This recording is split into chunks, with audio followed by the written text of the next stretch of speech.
Okay. Welcome, guys. Hello. You'll have to let me know if this is all good and everything's running fine. I'm gonna try,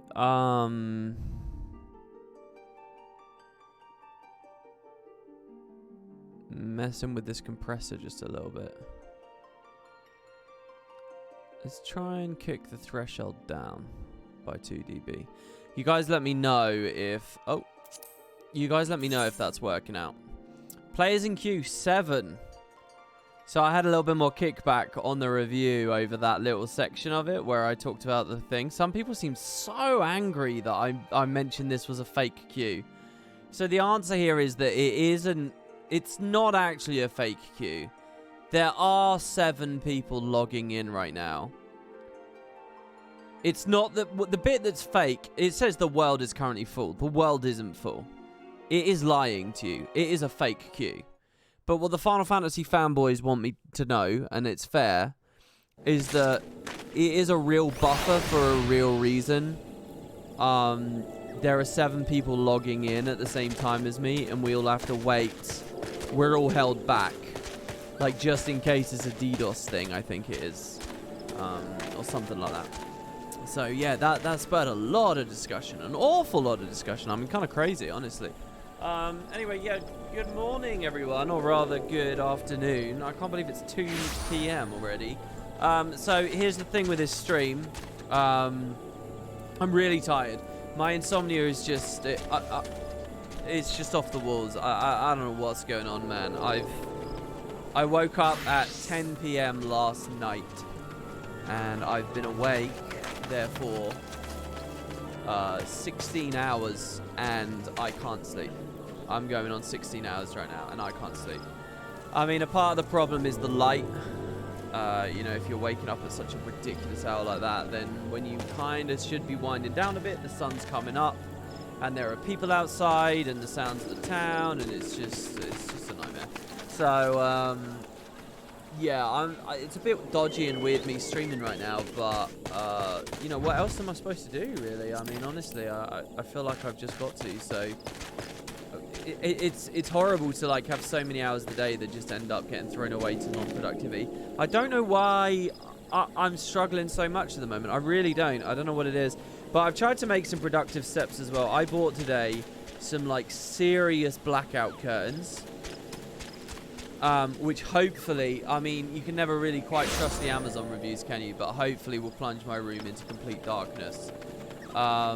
I've also bought, there's a type of, like, alarm that people really swear by, which is like a wake-up alarm. It's called, like, a sunrise alarm, where what it does is it illuminates the room, like, the hour before it's going to wake you up. So that will, like, knock you out of REM at the right time.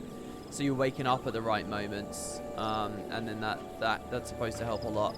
And I bought my parents something for Christmas, which they didn't quite use, but there's supposed to be, like, because my mum has serious sleeping issues, there's supposed to be some kind of, like, heavy blanket you can buy. It's like an anti-anxiety, like, insomnia heavy blanket, and apparently they're life-changing as well. I've heard that the alarm clock is a life-changing thing, and I've heard that the heavy blankets are a life-changing thing. So anyway, at Christmas I bought my mum this, actually I think it was for her birthday. I bought her this really heavy thing that's supposed to do so much good for your sleep, but she kind of had a messed up shoulder, which meant she couldn't use it because it was like turning takes a lot more energy, and it would cause agony for her.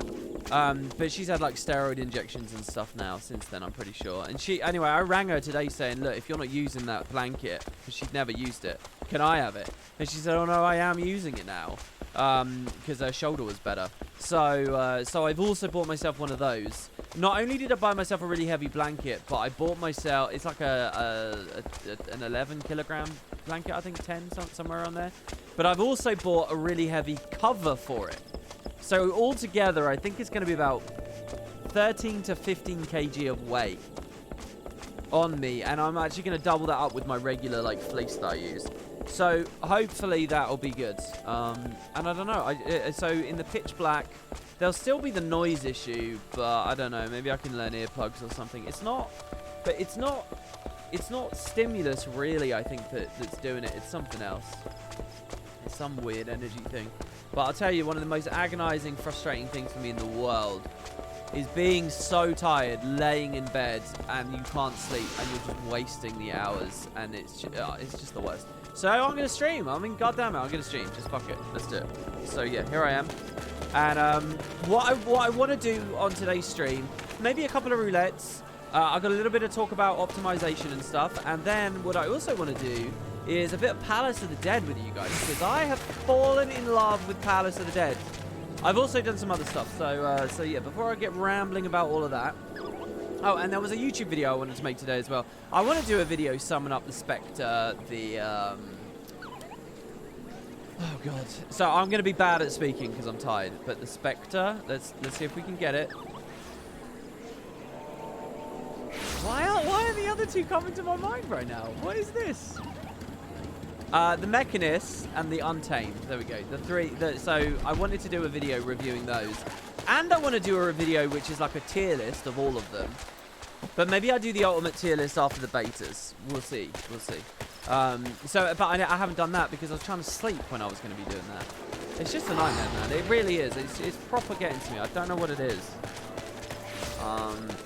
I'm so thankful that I've got this kind of job where, you know, I'm not bound to some like strict ass 9 to 5, and I get fired the second I miss, you know, the wrong day or whatever.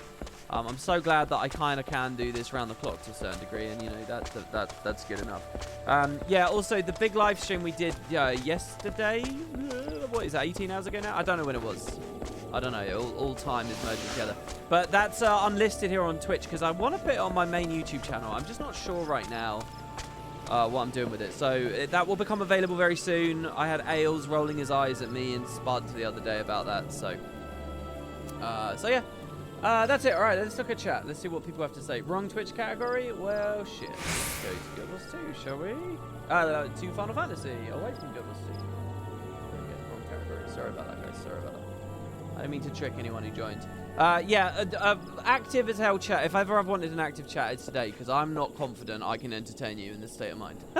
So, yeah, go for it, guys. Rogalicious, Gears to Gnomes, Lonya, Timmy, Necro, Author Crow, Feathers, Cowboy Jakes, good to see you. Got some of those gems before. This Cry Hero, Maudry, Zyphant, Fancy, Rocker, Cutgrass, Corendil, Kitchen Pigeon, Kairos, Toby Set Go, Durentius, and Jasper Sure Shot. Hello, everybody. Right, so,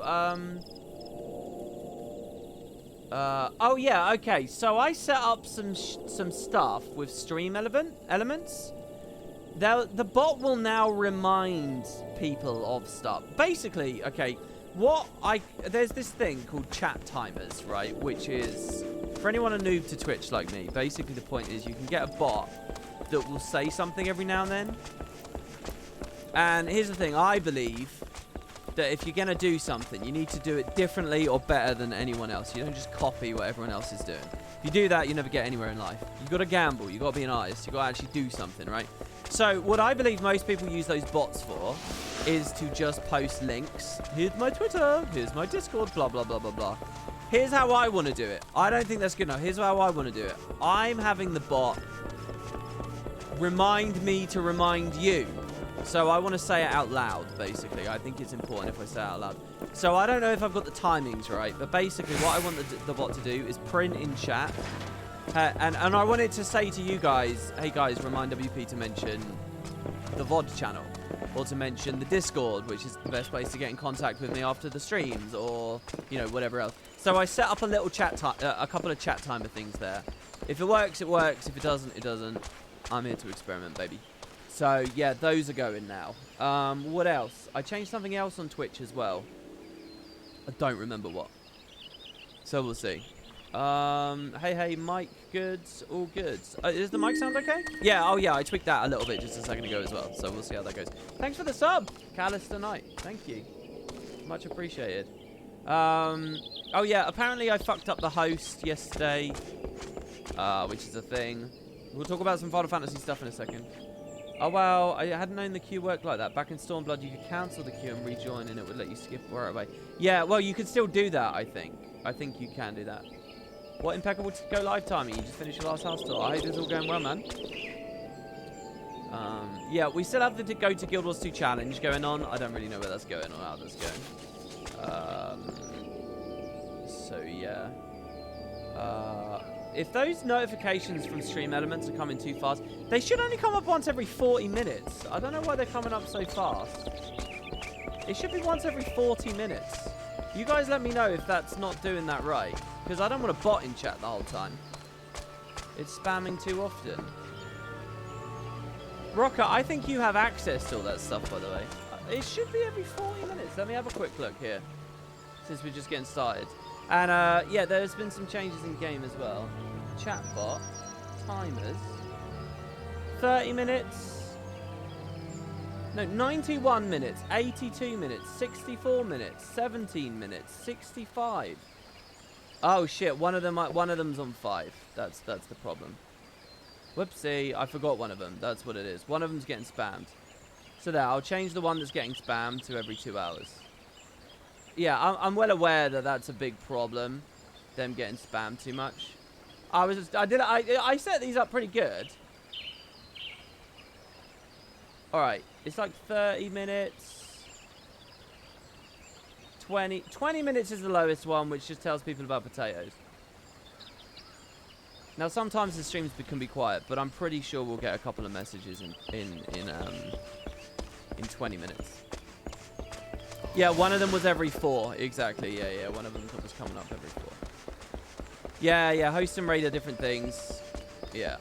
Okay, alright, so here we go. So that VOD one was getting spammed too much. That should be fixed now. You guys let me know if it's not. Well, I'll see if it's not. Harbinger bottom tier, Mechanist top tier. Harbinger bottom tier. I think Virtuoso is definitely... Well, I don't know. To be honest, if Harbinger wasn't overtuned, I don't know whether I might look at it worse than the Virtuoso, to be honest. Because it just seems so gutted of what it was originally trying to do. What is this? Okay, so by the way, guys, I want to do Palace of the Dead, but the queue times are mental. I had like a 40-minute queue a minute ago. Actually, I've had longer than that. I had like 2 back-to-back hour-long queues while I was doing other stuff. And then a 40-minute queue. If you guys want to do Palace of the Dead with me, if you want to play Final Fantasy with me, please log in and send me a message or let me know. Because as far as I can see here, basically no one's online. It's not that bad. I mean, it's 2:30 in the afternoon, so we should be alright. Yeah, the snowman's quite weird. Okay, so let's talk about what's going on in game. I've made some changes. So you should notice that the UI is a little bit cleaner even further still today. Now, how have we accomplished this, you might be asking. So what do I have on screen? I have my compass. I have a skill bar at the bottom. Now, the skill bar at the bottom is different classes that I might... None of these are bound, okay? None of these buttons are hotkeys. They're all click. But what do I have? I have return, teleport, idle cam. Jump in instead of... Yeah, I do use that. Different classes. Wondrous Tales. Marks for hunts. Yes, all greens. I have a ready check. I'm not in a party, so I can't show you that. But I've set that up. I think that's useful. And a countdown, which I can do. I've been told that as a tank, I'll use that. So I've got that there. Sorry, the game sounds a little bit loud, is it? Sorry, yeah, it's because we're at -4, not -7. I was hoping to have fixed that with that compression change there, but whatever. Okay, so, yeah, we got the countdown. And then, and that's it, really. So, just some tools. Then I got a big mini-map. The mini-map was not this big before. The rest of it, there's no UI here at all. Okay? Diamond says, I'm jealous of such a clean UI, but I don't want to put in the ridiculous number of hours to fix it. Well, okay, so here's the thing. So you might say, WP, this is non-functional. You don't have anything. Well, here's the thing. As before, when I unequip my weapons, our UI will change. So, while this is combat mode now, and it's largely what you've seen before. The UI is slightly tweaked a bit.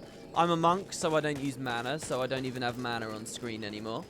I realized I wasn't utilizing the tilde key in any way. So in my mental map of where the tilde key is, it is just next to 1, but it's a bit more of a stretch. So I've actually physically in-game mapped it a little bit further out on the left. So I've got True North on this class. When I'm playing Dark Knight, let's swap over. I'll show you guys. It's Provoke on the Dark Knight. You know, it's just like an extra little tool. One thing I still kind of want to do on Dark Knight is put my ethers on here. Dark Knight, what you're actually looking at now is every single Dark Knight button is mapped. Every single ability the class has. So, Dark Missionary, I won't get until Shadowbringers, but I know where I want it. It's on number 5 here. The final ability I'll get is Living Shadow. Now, it's on this bottom row. It is bound to B, which I do have muscle. I don't need to look at the keyboard to get to B. So, it's down there. That's now set up. Although I also restructured a little bit of this here. I was unleashing on 5. I'm going to be unleashing on 7 now, because that's going to chain into Salt with Soul, which are also getting Shadowbringers. It's like a combo AoE thing. Basically, I figured this out by just looking at the skill list, which I've also rebound, by the way. This is now the same. In RPGs, to me, the spell menu, the skill menu, that's K, all right? S-K. K for skills. Not P. What are you doing, Square Enix? It's not P. So anyway, I've rebound it. Basically, a lot of my panels are much closer to what the Guild Wars setup and classic RPG setups now. I actually just took the time. So anyway, I had a look. The only two that aren't here are this Flood and Edge, but I assume they just replace these two. I assume they replace. If I need extra slots for them, might be a little bit of a problem, but I think I can basically fix it up. So this is everything, basically, that the Dark Knight will ever use, and it's well bound. They do what? They replace. Vargoen, they replace. So anyway, that's Dark Knight. Now, you might still, and so you can see we got our party here. Now, you might say, WP, this is still non-functional. I want to see extra information. So here's what I've set up now. Each of these two UI phases, okay, I've got out of combat and I've got in combat. By the way, I've changed the audio a little bit. Combat music and shit's louder while we're actually fighting, and then when we're not, it's quieter. I'm toggling a bit more stuff now, basically. Both phases, I can opt in to a more information mode. Okay, so what does that mean? Well, let's look at out of combat, for example. Let's say I'm on my map. What if I want to look at duties? What if I'm matchmaking? I want to look at duties. Well, at any time, I can hit a hotkey, and I can bring my info up. I can bring up my guild, and my inventory fullness, and my server, and the time it is, and duty list will be here, and the next main scenario quest, and all of the shit up here, and my XP. I can opt into that. And then I can turn it off when I don't need it again. Because I don't need that shit all the time. I only need it every now and then. I want to look at my XP? Fine, I can have a look at my XP. And then I can turn it off. I don't know where the next quest is. I can pop up this and then turn it off. So there's basically the normal mode and then the more information mode. Likewise, while we're in combat, I can opt into a more information mode. So I have some hidden cooldowns. Okay, so I have now got it bound that I can quickly target any enemy I like. So if I want this to be the target, I can throw it there. If I don't want you hitting that, I can say no. If I want to set up a ground telegraph, I can't do that in combat, but I can do that easily now, right? So I can run around pinging shit easily. And I can hide some class cooldowns as well. So on Monk, for example, the 3 Fists abilities are here. If I go over to my Dark Knight, when we're in combat, I have Interject is hidden, I have Shirk is hidden, and I have Tank Stance is hidden. I don't need to look at those. Also, universally, getting on a Chocobo, sprinting, limit breaking, they're the same always across all classes. I don't need to do the 8th crystal thing there. So yeah, but this, when I opt into more information on this screen, I also bring up the big health bar at the top. And it does a couple of other little things as well. So I can see the target of my target. I can focus target, as always, all that kind of stuff. Now, I could also put the duty finder on here. Maybe I'll do that at some point. I don't know. I don't think I need that necessarily. So, yeah, that's basically my UI. I don't really know what else I want to tweak. There's probably going to be other stuff. You guys will see the party menu is changing as well. Yeah, so what other stories have I got for you all? Well, I was given 2 weapons before. One of them was these fists. These apparently are really expensive. They're Ryukomaku fists or something. No, they're not Ryukomaku, are they? They're the Byako Inspirited. Apparently they're worth loads. I think Rin gave them to me on stream, and I didn't know what I'd collected, so I put those on the glam. Apparently they're a bit of a pain in the ass, quite expensive, so I mean, I think they look really, really awesome. I'm really happy with that. The other thing that I've got, so let's have a quick look here. If I go somewhere where I can actually look at glams, I set up a couple of different glams. Now, I still haven't like macroed swapping around glams. I don't know what to do there, but I set up a couple more plates. So I have Dark Knight 1, Dark Knight 2, Dark Knight. There's Monk 1, which you were looking at. This is the Flame Hellfire stuff I got during the Heavensward patches. I don't know if I care that much about it. This is the newest Dark Knight. And then I have a couple of Monk ones. So I've got this one as well. And this one... Oh no, that's that again. What's the Monk? I did set up... I think it's this one here. This is the lower level Monk set. But here, I have Shiva Weapons. So, I was doing some Shiva with Kerry. And you can get drops, which you then upgrade and stuff. So I upgraded that, so that's like a shiny kind of thing that I put on there. I'm not using it right now. I'm using the other set. Where is it? This set. So yeah, there's that. I cleaned my inventory out. There's some new shit coming in here because of Palace of the Dead at the moment, but generally it's pretty clean. I also cleaned out my Chocobo saddlebag and my armory chest. So my armory's still not totally clean. Mostly because I bought a bunch of Black Mage stuff, which I don't want to accidentally get rid of until it's in a gear set. So a little bit fiddly. But then the other thing is I did bind Chocobo. How did I do it? Where are you, Chocobo? There he is. I got rid of a ton of stuff in here as well. I sold all the materials, so I got fishing bait. I have the Umbrite for the Heavensward's relic weapon when I get to doing that. Bunch of dice, basically. Fantasia. So generally, things are looking cleaner. I've cleaned the account out, essentially, is the story here. And Kerry, do you guys remember Kerry was going to give me a greatsword? Well, she's given it to me now, and it's this one, which is just fucking awesome. While it's unsheathed, like just so cool. But what's also as cool is when it's on my back, it actually fits the fashion, doesn't it? Like of the other Dark Knight set. I mean, they're made for each other. Like, look how perfectly all of that shit fits. It looks so good. So I'm well happy with this. I think it's awesome. Really, really, really happy with it. And I'll be running around with that. But for now, what I want to do is play Palace of the Dead. So let's go back now. And again, I mean, if you guys aren't here, I'll try and queue on my own, but I'm getting really long queue times, so I don't know. If anybody can play Final Fantasy, if anybody wants to come in and do Palace of the Dead, you'll be doing me a major solid, because I don't know whether this queue will pop. But so, when I was cleaning my inventory chest out, in Discord, I was told... You know, I had so much shit everywhere, and I was told one of the reasons why Palace of the Dead leveling is so good is because you can level your characters without having to, like, gear them the whole way up. So you can keep things fairly clean. So I decided to try it out a little bit more, and when you guys last saw me on stream, I had done the first 30 floors. I've now done another 20, so that's just 2 batches. You do them 10 at a time. So I've only done another 20. But I've actually played loads of it because, like, leveling your gear in Palace of the Dead takes a while. So, like, here, for example, if I want to enter, you see I have Aether Pool, Armor, and Arm. These were at, like, +6 and +5 before from the previous stream.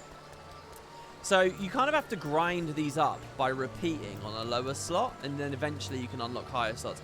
I just did floor 50, Floor 50 gave me a boss, like a big boss that I almost wiped on, and a cutscene. And after the cutscene was over, it said you can now enter Palace of the Dead, Hell's Ward.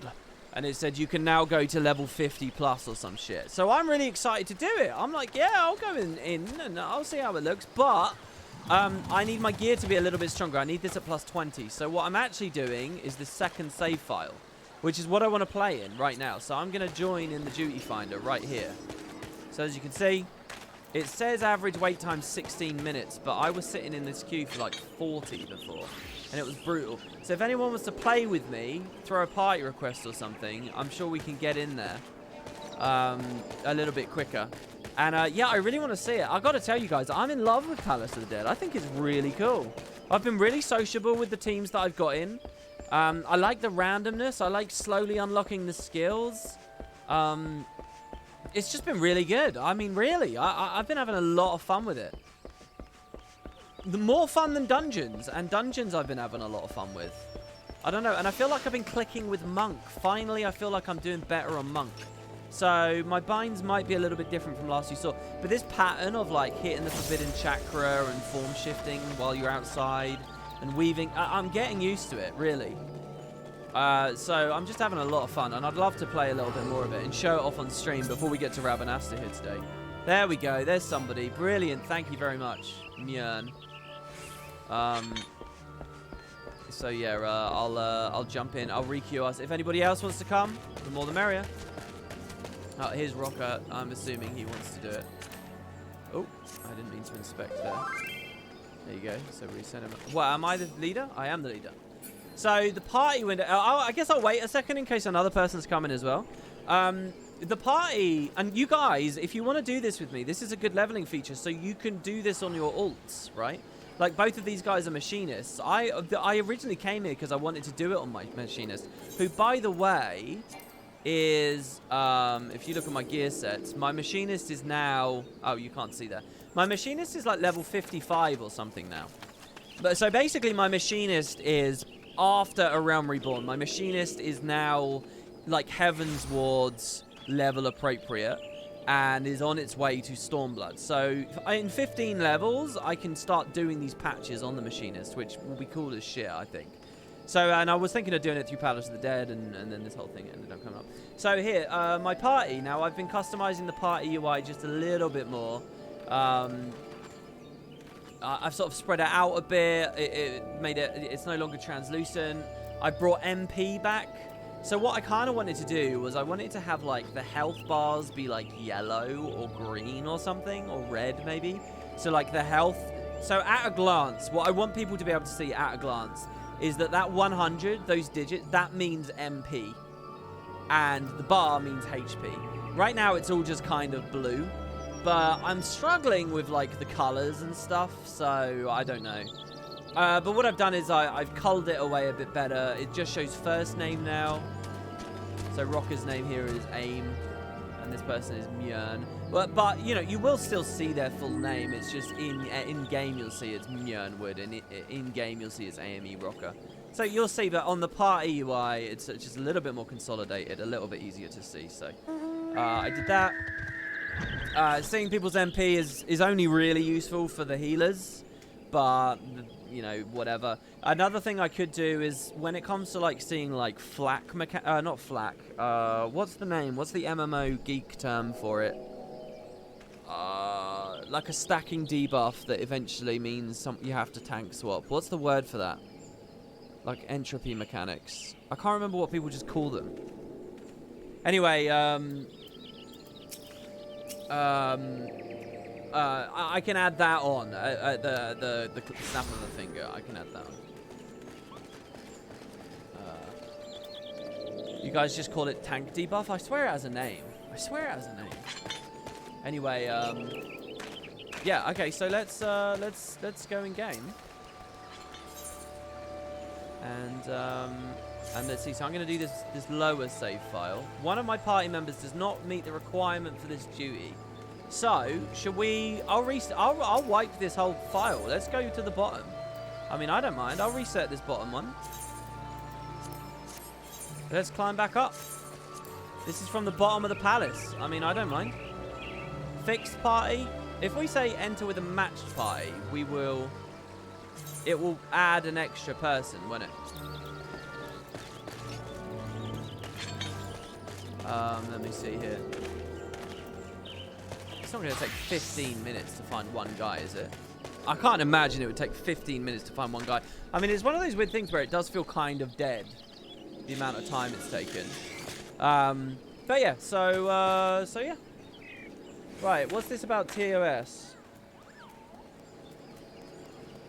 Yeah, I don't know, guys. I'm a noob, or I don't really know what the culture is for this game. But it's like I said in the review, in the Final Fantasy vs. Guild Wars review, there are a shit tons of add-ons. There are like hundreds of add-ons that are all really well devved. Like, the infrastructure for them is just so robustly made. Doing everything you can imagine. I mean, connecting to like Bluetooth sex toys and stuff. I'm telling, when you're at that level, I have to assume that it's not like every person that runs one of these things is... I have to assume that the sitting culture is that it's okay. I mean, I don't know though. I'm a noob. I don't know. And I'm not going to sit here and recommend people use them. And I'm leery about showing them like directly or whatever. But, I mean, I'm showing the effects of them. I think they're awesome. I think it's brilliant that you can customize the UI. So, I'm going to explain the Palace of the Dead for any viewers here. What I now understand of it, okay? So, while we're in the palace, we get this UI on the left here. You see it looks like classic Final Fantasy stuff. And so, we get a special gear set here. So, as we're traveling, we're finding these blue chests, which can buff either our weapon or our armor permanently. But this is like a roguelike. If we all die and wipe, we get kicked out. And what you can take away permanently is these. So really what we're hunting is these blue chests as we go. In the meantime, there are like lots of mini pickups and things we can get. So here, and they're all called Pomanders. So this is the Pomander of Steel. This decreases the damage the party receives by 40%. So we can activate that, and everyone will be tankier, basically. You'll notice that the mini-map is a little bit different. Basically, what the mini-map is doing here is it's just showing us rooms, which randomly generate, and the enemies within them randomly generate. And our goal is simply to kill enough enemies to open the exit. So the exit is this blue orb here. Where is it? This. Now, when you kill it, and it's represented on the minimap by a grayed out key. You can sort of see it under my icon right now. There's a grayed out key. Now, when we kill enough enemies, this thing will activate. The other party members will do that in a second. You're going to see it activate, and then all we have to do is stand in it. There it is. And then when we stand in it, we can go to the next floor when all 4 people are here. Now, the thing with the Palace of the Dead is it's like a roguelike. I was level 1 a second ago. So, if you look at all my abilities here, I only have boot shine, really, and my roll skills. I'm level 3. As you can see, I'm level 4 now. So we level very fast here right at the start. Like super, super, super fast.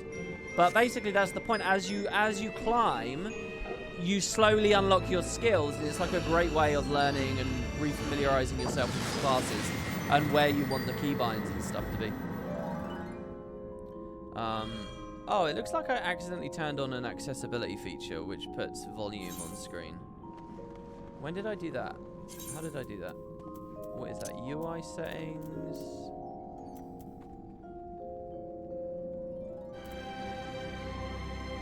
I remember turning that on a long time ago. HUD? Does anyone know where they have a feature in this game for the deaf? If you look on the bottom right here, can you see these weird lines? That's representing in-game audio. Oh, look at that. It's system config, accessibility, bottommost tab. Oh, they are visual alerts. That's what it is. Yeah. Thank you. Thank you. I turned that on at some point, I guess, thinking it was one thing and not the other. So yeah, I don't know, what else is there to say, really? I mean, you'll watch me climb. Everybody's doing lots of damage, and we'll just see how it goes. So, like, right now, it's just silly little mice and stuff that we can fight. But it's really fun. It gets more dangerous, and, you know, you slowly get all your skills and shit. So this here, this brings players back to life. So there are traps, right? You see how Mjörn here has no health? It's because Mjörn just ran into a trap and nuked themselves. So if you get multiple traps at once and everyone's balled up, you can have the entire party wipes at once. I honestly had a moment today, just a couple of hours ago, where everyone got blown up by one of the traps, but I was late because I was messing with my party UI. I wasn't with the group, so I went in, solo killed the mobs, threw a phoenix down to revive a guy, and then ran off to the other side of the dungeon to get the revived shrine and brought everyone back to life. And I was like the hero that saved everyone, and the run went on. So here, you see this chest, blue chest, grey outline. When we right-click it, we have a chance to level up either of these. Now, because mine are quite high level here for, we're very low in the dungeon, so I'm very unlikely to actually gain any stats right now, permanent stats. But as we climb, I will start to get them. These red chests are more likely to give you pomanders instead, which is just many pickups we can use as we climb. So, for example, this will reveal the whole floor and all the traps. So you see the whole mini-map opened up there. We get a nice sound effect. And what we can see now is the traps on the floor. So the nature of the Palace of the Dead is that it's actually soloable. And when you matchmake in, they don't bother trying to give you healers or anything. You could get a healer, you could get a tank, but mostly people just play DPS. So you're actually responsible for healing yourself. And this is where it becomes a lot like Guild Wars 2 solo stuff. So here's another one of the chests. We remain unchanged again. We're too low. That's a trap, you see, which we can avoid. That's because I opened that pomander. So, like, my self-heal is, like, really fun here. And these are both self-heal abilities. And the other thing is, they'll actually spam you with items. You know, like normal Final Fantasy items. Phoenix Downs, Elixirs, X Potions, Ethers, all that kind of shit. It will give you those to use in here. I mean, look at these. I've got, like, 7 high-quality X Potions and stuff.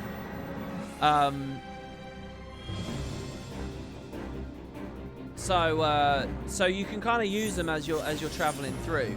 I was even considering binding the X potions here like this at one point because it can sort of help you. That story I told you guys a second ago, where I was the last one left alive and I had to kill some pretty challenging stuff and then res everyone. I threw a potion to keep myself alive. Like, I actually drank it. I haven't experienced that anywhere else in Final Fantasy XIV, but I have in Palace of the Dead. So, I really like it. And it sort of provides everything you need. It's not like there's a huge economy sink and you're spending guild to be in here. No. It gives you the items, which are useful in here. So it's just cool. I really like it. I genuinely think I might go for that Necromancer title. I don't know whether I'll... oh, there we go. We can already leave. So here you can see the keys lit up. So realistically, once the exit's there, you want to just get out. You're kind of wasting time otherwise. I wish I could get comfortable. I don't know whether it's because I'm tired, delirious, or what. But yeah. You've never done the Palace of the Dead? This makes it seem pretty cool. It is cool, man. I'm telling you, it is cool. I got really into it today. Okay, so here we got Haste. This is so good. Haste in this game lowers your GCD, so you just move so quick. As a monk, I get these things, Grease Lightnings. Grease Lightning speeds up my GCD more than other professions, as far as I know. And I get, with Haste, you're so fast. Haste is awesome. Apparently, it used to be in the main game as well now, but you really only find it here in Palace of the Dead, as far as I understand at this point. But holy shit, it's cool. You're not going to see it so cool right now because I'm low level and I don't have the Grease Lightning. But when I'm in Palace of the Dead and I have both of these and I get a Haste floor, oh, it's so fun. You just fucking go. So anyway, Stormblood had a new version of this called the Heaven on High, which I also really want to try out. I've never been in there though, so. Regen potions are really good. What you want to do eventually is farm pot shards, which is why people farm level 100 plus. Well, I mean, I don't know what's happening as it goes forwards. I got this new quest. Where is it? Oh, I don't know where it is. Maybe I don't have a quest. I thought I got a quest which said, hey, okay, you've unlocked the Hell's Ward level 50 plus. So now you need to, you know, get to level 100 or whatever. But it was just so satisfying, man. So you want to keep an eye out on Pomanders. Some people play with the panel just on screen the whole time. Because some of them are like... so here, this is... higher chance you'll get chests from kills on the floor. So you want to use it at the start of the floor, right? Otherwise, it's going to be annoying. Some of them only trigger on the next floor as well. So if you're not spending them, then you're sort of wasting them. Now, there's this thing here as well, this Pomander of Lust. This turns us into like this gross succubus lady. And she has an amazing debuff. So this is going to end with a boss fight. And if you save the succubus for the boss fight, you can like super kill her. So that's what I've been told to do. The panel is too invasive, but once you scale it down, yeah, you can keep up. Yeah, my main problem with my UI is I have all my UI really big because I don't know the way it affected the fly text and stuff. So my UI is pretty big, and I can scale this, but it would break everything else. It would break all of my UI. So I'm kind of leaving it for now, but maybe I'll put it on at some point in the future. I don't know. I'm happy to pop it and close it. I don't know. I don't mind. No, it won't. Right-click the window bar. I can scale it from it within there. Are you sure? I mean, I believe you guys. It's not like I'm gonna pay. Oh shit! Oh. Oh, but I don't know. This is now noise, isn't it? Can I macro this?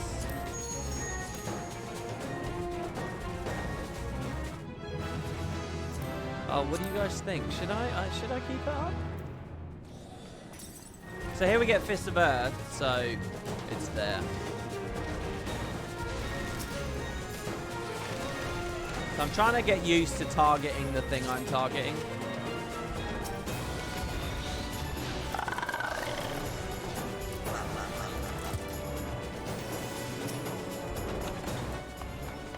So I'm trying to do a thing right now, which is that while I'm just exploring, the game's a bit more immersive. The ambient sounds are louder, the footsteps are louder, all that kind of shit. When I get into a fight, we kick up the combat music and you know, it readjusts the balance a bit. It might sound really awkward and shit, okay? And as much as I don't like to hear negative feedback, I need to hear negative feedback. So let me know if it sounds shit. But here, for example, we get in. It should be a little bit subtle, but, you know, there's so, like, if I think about all the times there's a Fate and people are like, oh, this is really good music, turn it up, WP, turn it up. Basically, I've just tried to automate that process.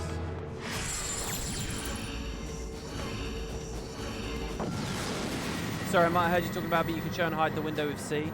Yeah, I have it rebound to H, hero panel for me, but I use C for combat, but yeah. They apparently reused a lot of 1.0 music in Palace of the Dead, so a lot of these soundtracks from the original game. Oh, are they? Okay, so here you guys can see I got 2 debuffs on me. That's because I hit a trap. Now, one of them silences me, the other pacifies me. So weapon skills and abilities.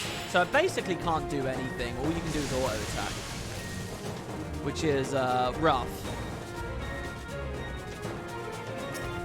Honestly, you think it's pretty good? Well, I mean, yeah, audio is always one of those weird things, but someone says it's good and other people say it's not good. So, I mean, just anyone got any thoughts on it, just let me know.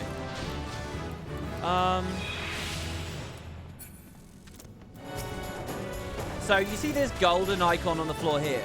Somebody has used a Pomander, which means we can see special treasures. So, there's another type of item here. This is a very rare item. You see this? Now, what that is, okay, when I open the thing, it's this, a piece of the accursed horde. So that's loot, like items, like the X potions and stuff, that we can take out into the real game. You can't take Pomanders out into the real game. But this, you can take out into the real game. So they're like special bonuses that you can find. You only get to claim them if you beat all 10 floors and the boss. If you die at any point, you lose them. So I had like 6 of these in one run earlier, and we wiped, and I lost it all, which is frustrating, but that's the magic of the game type, right? So, anyway, once you take them into the real world, you roll them like loot boxes, and I guess it's worth pointing out that I have a bunch of new minis now. I've got like 5 new minis, all from Palace of the Dead, from those loot box things, which was pretty cool.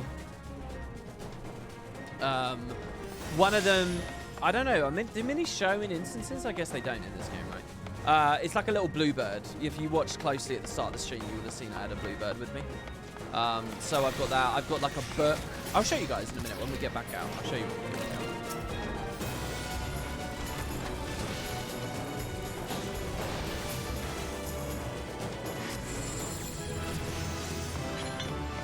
So, the audio might sound a bit weird at the moment because the combat, the level up noise is going and going and going. That will slow down soon. Palace of the Dead gets really good, I think, around floor 40. It feels really good. But it sort of got me in touch with Monk more, and it actually sort of taught me Monk and my muscle memory for my binds and stuff. You know, when you're playing the story, like all of these streams have been on so far, the proportion of, like, story to combat is just so bad. It's really, really bad. But here, you know, it flows so well, guys. I enjoy the combat in here better than I have anywhere else. Like, seriously.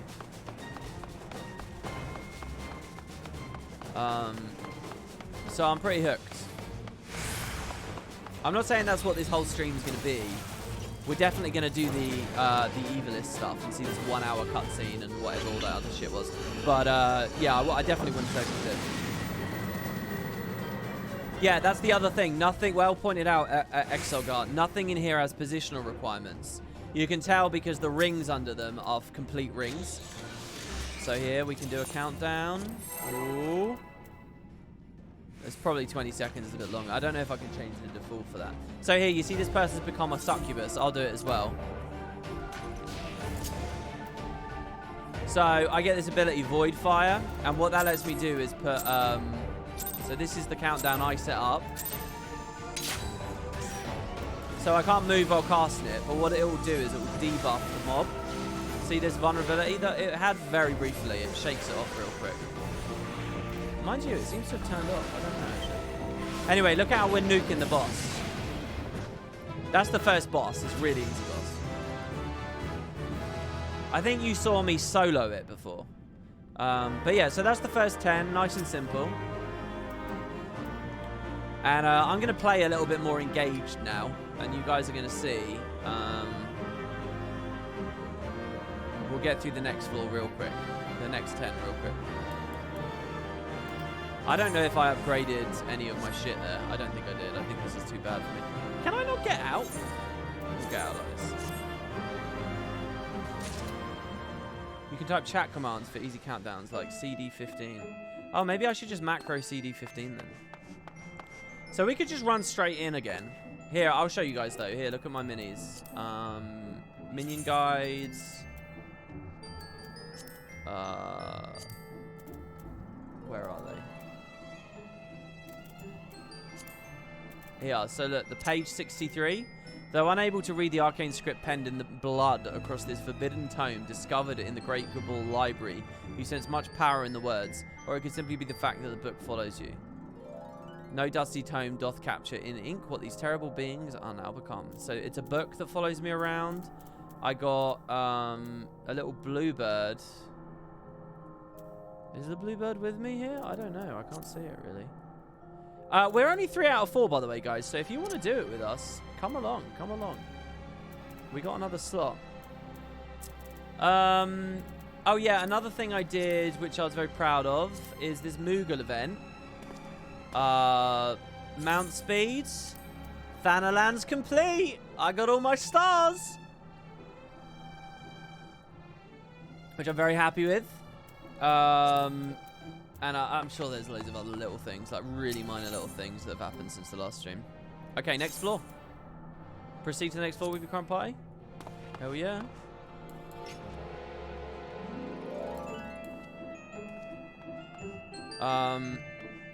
So yeah, I have a mini map as well. I actually don't know why that's there now. I thought I'd turned that off.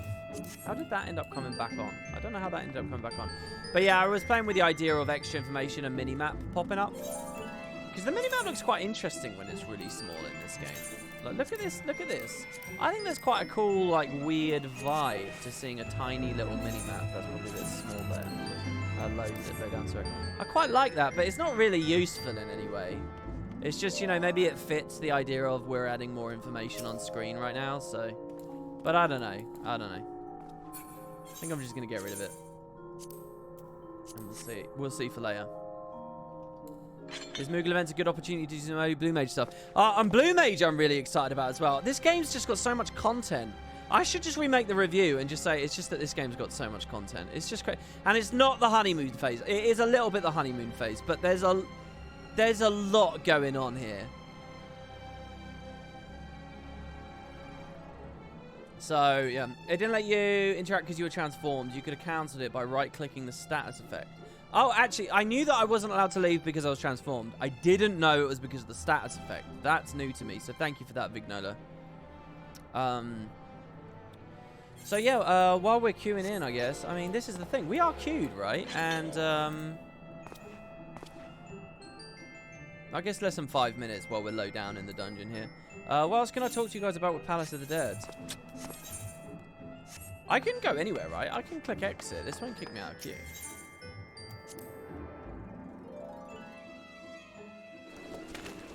If you want, I can level you to 70 on blue. No, I'd rather do it myself. I don't want any bypasses or skips or anything. I really want to learn that.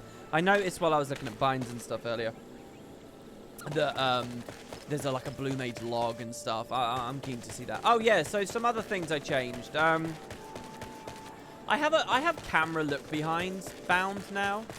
Now the reason I'm doing this is because this game, I don't know why. Okay. So right now, if I'm auto running, I'm not touching anything. All right, my hands are off the keyboard. Now, if I put my hand on the mouse and I hold down right mouse button, that's camera control, right? And so I'm not doing anything. I'm just auto running, and where I move the camera, Macon moves, right? We're all familiar with this, I should think, right? Pretty standard movement. Now here's the thing: if I left mouse button, this is free cam, and I can spin the camera, but it's not moving Macon. This is how I play Guild Wars. So if I'm running, whether I'm in PvE, PvP, World versus World, no matter what I'm doing, if I ever want to look behind, I free cam, swing the camera. I do this. And it's useful, and it's easy, and it doesn't disorient me. That's how I play Guild Wars. I love free cam in Guild Wars. And it's here in Final Fantasy. However, when you're in combat in Final Fantasy, for some reason, I don't know why, but about 75% of the time while I'm in combat, I'll do this with the left mouse button, but it will think I've done it with the right mouse button, and I'll turn around and I'll start running in the wrong direction. Now, that's really bad when you're in a dungeon and you're the tank, because now you're suddenly going the wrong way, and, like, just the risk of that is just, like, a nightmare. So I don't know why that happens in Final Fantasy, and I've spent my first 400 hours here sort of vaguely aware of the issue and wondering if I could see a pattern or something, and I haven't been able to figure out a pattern. So I've just bound look behind. So I'm just going to do that now. I'm not going to worry, and I'm going to do look behind if I ever want to see behind me. Simple as that. Another thing that I set up was this. Okay, you'll actually have to watch stream for this. So we're doing whatever, we're doing whatever. Oh, first person. So you can set up a thing where you just scroll into first person like this. If I keep scrolling, it would go. But I don't quite like that. I liked having the control and sort of the camera tilt and stuff. So I had it disabled. So I was never going into first person on any streams. Turns out they have a whole separate bind. If my camera zoomed all the way out here and I click the button, it will do this nice immersive in-out thing. And not only will it zoom in, but when I exit the phase with the same bind, it remembers where my camera was before and restores it to its correct position, which is something Guild Wars doesn't do. So I quite like that. You might find on the streams now, I go into first person a little bit more, not necessarily for combat, but I've always loved first person RPG experiences, and you never know, might be good. So anyway, I've got that in a very easy, accessible, memorized bind too now. Fist first up. Sorry guys. So yeah. You're on legacy movement, so how it works is legacy always moves your camera. You don't have free cam, you only get it while auto running. Oh, is that what it is? Oh, is it because in dungeons I'm not auto running, I'm Wing, I'm holding W. I bet that's what it is. That's the pattern. You just explained that to me. Yeah, I'm using Legacy because Legacy's so good for escaping AoEs and stuff. I don't think I want to move away from Legacy. Legacy is really good. Okay, so like here, for example, I don't have many buttons, so it's given me more muscle memory to use feint and to, you know, use arm's length when I like and stuff. So I'm actually going to contribute now.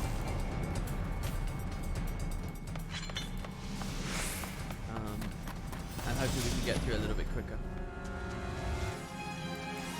I'm moving my buffs as well above the block of GCD skills. It's less eye movement for me. I can see all my buffs just here. They're very small, very subtle. It means the party UI can go higher. So here's another blue chest. This, in theory, is a buff. Looks like it was a trap, though. Oh, these messages here as well. These, your Aether Pool, blah, blah, blah. That is, they're toast messages, which you need an add-on to move as well. But by default, they're really low down and in a very ugly place. I've raised them up a lot. That's a very subtle thing that is actually really, really nice. So I now have dialogue pops at the very top and toast sort of central with the target in the middle. So on this floor, we get more HP.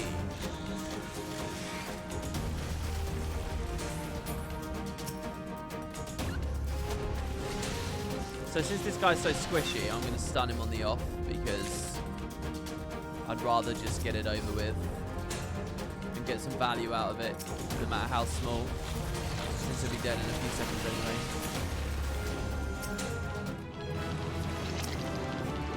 anyway. Okay, so I set up another thing, which is the tab target in this game's a bit awkward.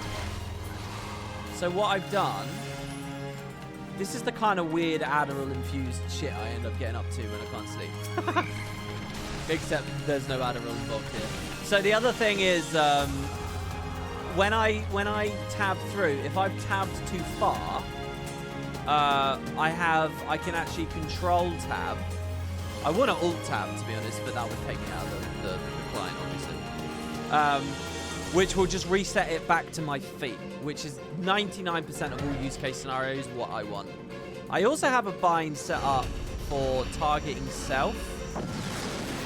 So I'm not playing a tank right now, but when I'm a tank, I can bind self and put a square on me, which means like, okay, I'm the tank, so this is where I am sort of thing.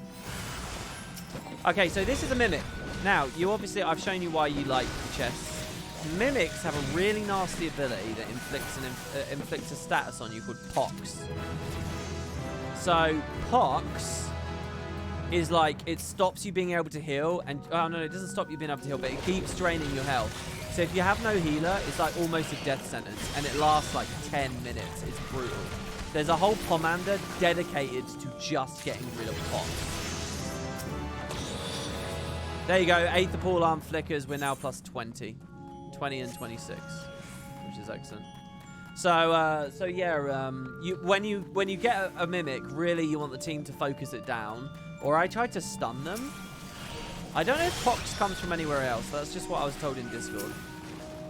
But that's what I understand so far, anyway. So Monk's still pretty basic and easy right now. Just want to get out of this stuff, really. You guys will see this ramp up fairly soon. Another 15 floors or so. Yeah, you can interrupt it. This is Black Shroud 1.0 music. Oh, really? One of the songs that plays in here, in a minute, you guys will see, when we're in the level 30 bit, there's a really gorgeous song. I mean, it's so gorgeous. I think I've described it, a similar track, in one of the other recent streams. So you can kill everything, by the way, because mobs have a chance to drop chests. So there we could have just left, or we could kill it. Generally, I quite like killing it, because you never know, you might get something good. You might end up maybe get a blue chest. I think I've seen a blue chest drop from a mob, and then you might get a whole arm strength just because you killed something. Anyway, yeah, on the previous stream, I described one of the songs as like being like a Final Fantasy, like the PlayStation era games. And yeah, there's one of them in the Palace of the Dead. It sounds so good, guys. It's gorgeous, really. Nice, plus 21. So I think, so while we're in here, our weapon skins are not our actual weapons. They're like these glowy chaos weapons. So you see I got the white ones. This guy's got white, greeny maybe. But do you see how Rocker has a red one? That's because he's got really high level. His Aetherpool level, I think, is like, I don't know where it ends. 99, I think, is where it ends. There's 200 floors, but you get to 9. And I think it changes to red when you beat the game, basically. And I think there's like ways of taking them out into the real world. I have actually 2 friends who tank. Wait, how do we get into... Oh, we go around this way. And both of them use like these chaosy stuff. For any Guild Wars fans in chat, it's like the chaos weapons from Guild Wars 1 that came to the gem store in Guild Wars 2. Well, once again, if you like the idea of earning those in the underworld in Guild Wars 1 and you want to earn them in another MMO, then you do it in this one. This is not gem store, it's actual content. Oh, that was Mjörn, not you? Oh, right, Mjörn is beating it. Mjörn's beating it.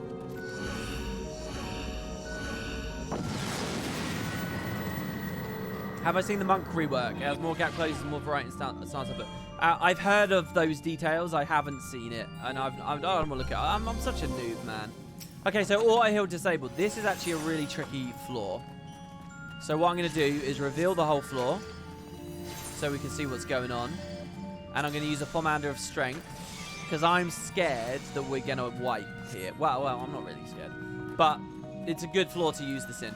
Auto heal is like that out of combat HP regen. By the way, that's another great example of where Guild Wars' UI and shit is so much better than this game. In Guild Wars, you can really feel the out of combat health regen. You can see it coming up on your orb. It looks really good. In this game, it just looks so clunky and gross. But it's the same thing in both games. Anyway, it's disabled for this floor now, so we have to be extra careful since we don't get the healer. But yeah, about the monk rework, I'm a noob, man, so I sort of don't see the... There you go. We killed a guy. It dropped a chest, but the chest was a trap. We were all healthy, so we all survived. So it's fine.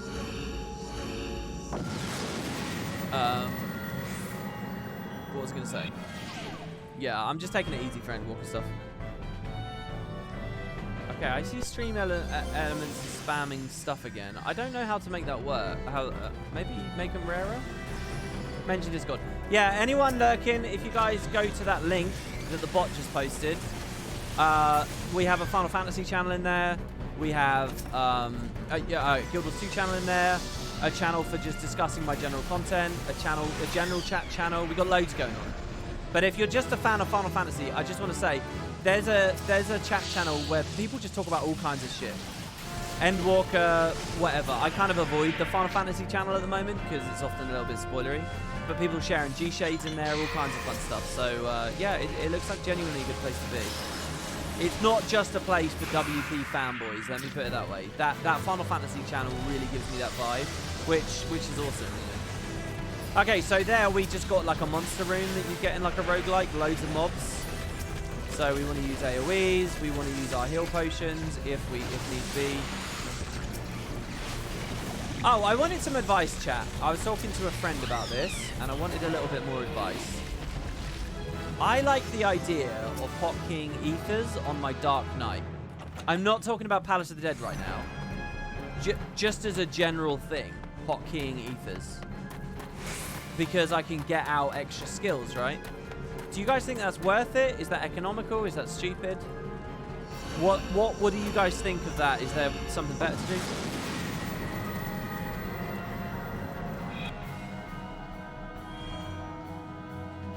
Okay, no, I don't know what you mean by no, though. There'll be stronger pots later. But setting up a hotkey now might not be bad. Yeah, see, I was thinking about that too, yeah. I was told there's like some kind of item raid properties that they have to weave it in there at GCD. I love that as well, by the way. Imagine if Guild Wars 2 foods actually affected your combat skills in some way. That's kind of what's going on in this game a little bit with that, right? I think that's very exciting.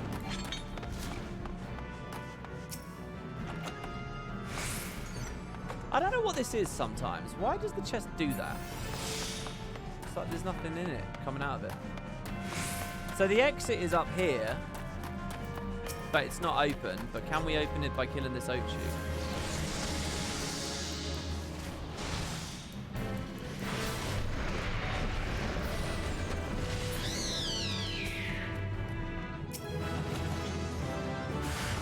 Oh shit, I'm alone. This is pretty bad actually. Okay. So here I'm using Bloodbath, and I'm going to be trying to AoE as much as possible. I don't have my full AoE chain just yet, but hopefully that'll mean I heal a lot. That's what all these little numbers are on my character right now, the 40, 28, so on and so on.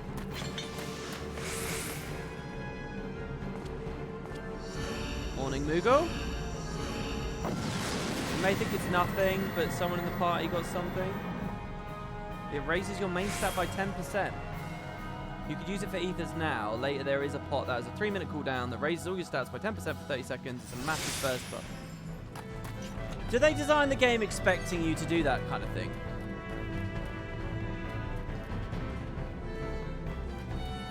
Man, do you guys know if there's any way to make the combat work in first person? Oh, there you go. So there's another blue chest there. We can grab that. I'm really conditioned to like the blue chests at the moment. Because basically the way that this works, guys, is you can climb too high too fast, and your like Palace of the Dead gear isn't high enough yet. So they sort of ask you to go back down, right? And I had to do that a couple of times, which wasn't ideal, but you know, I'm enjoying the game so much that I sort of don't mind.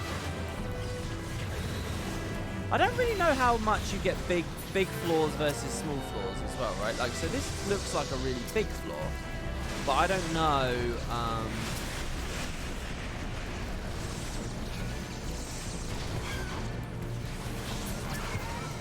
I don't know whether that's like predictable in any way or what.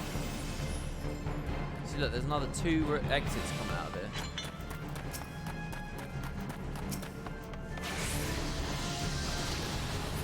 When we get Dragon Kick, this is going to become really good. Yes, in Savage and in Ultimate, you time those pots for your major buff windows. If you log run or early prog new content, the pots are very important. Do they cost a lot of money, or what's the story there? They're good in Savages and Ultimates, says Alucrad Delta. Overkill elsewhere. Okay, so next boss. This is the Spurge. It's a weird name. Alright, here we go.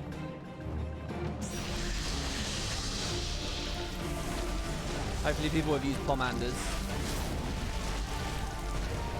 I like this song as well. This one's a fun song. Can I interrupt you? No? So yeah, I'm remembering to use Feint and stuff a lot more now. I don't know, it's just maybe what I'm enjoying more than anything else is just Monk Sans positionals. I mean, that would be quite sad if that's the case, but it might be what's happening. Oh yeah, we can limit break as well in here. Oh, we've beaten it too fast, so we don't have limit break. But I've been loving that as well. I've been like using Braver and stuff. It's been cool. Okay, we can commend our friends. Once again, if anybody wants to come, you're welcome to. We're on to level 30. Well, what are we on? We're climbing to level 30 now. Who's this? Let's invite him. And Mjern's still in the pie. So I don't know whether I've spaced this out too much now or what. Oh, the other thing I did was I recolor. Oh, here we go. He is with us. He wants to do. Cool. So we should get an instant pop, right? Proceed. Let's go. Nice. I changed the MP bar as well because I was wondering, like, why does it look like pink? They've got a lot of non-standard colors to me in this. So I was like, no, I'm gonna make it the color I like. So it's gonna be blue. An MP bar is blue to me. Fight me, chat.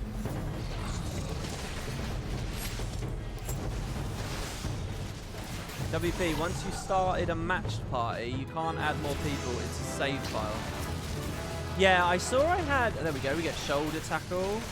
I saw I had Rin in a team, who unfortunately wasn't around or online. You know, he shouldn't be at my beck and call all day, every day. That would be completely unfair. So I had to, like, kick him in order to keep playing. But I could keep going. It's just I couldn't do it with him. Nice. Our armor got stronger. See, I don't think, on the last stream when I was doing this, like, however long ago it was, 2 weeks ago, I don't think I understood the blue chests were giving me permanent stats. Maybe someone told me, but I just sort of didn't remember. You're bad, you're thinking of a fixed party? Yeah, I think we're in a matched party right now. Oh, God. Sorry. Should I potion? No, we're climbing. We're all good. We're all good. Let's go.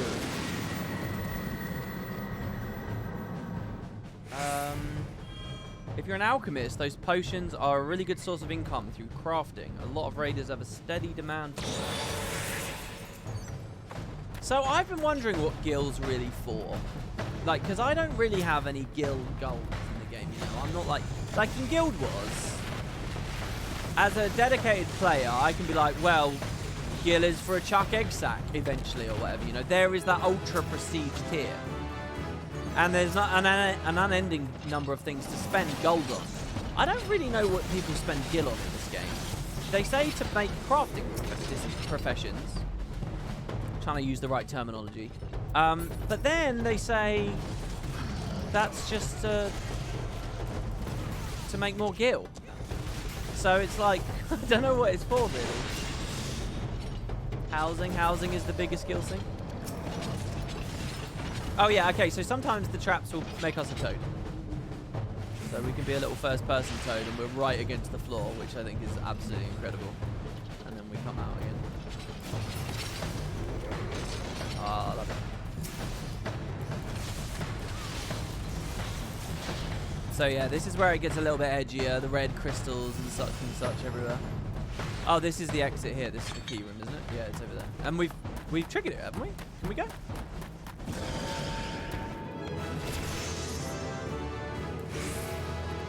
The only problem is that level up sound effect again and again and again, but hey. Interesting you say that, because some people dislike positionals while others love them. The community's kind of half and half. Well, it's just, look, I do think I really like them. It's just that I'm very, like, slow to learn stuff. I really think this is good. As a second time through, Monk. You know, after I've seen and observed and enjoyed everything else, then I think spending the majority of my focus on skill queuing and positionals, I think at that point it's fun, you know. And it really is fun. But not as a first time through. I think it is definitely something I'll click with and enjoy. But I'm just too stupid.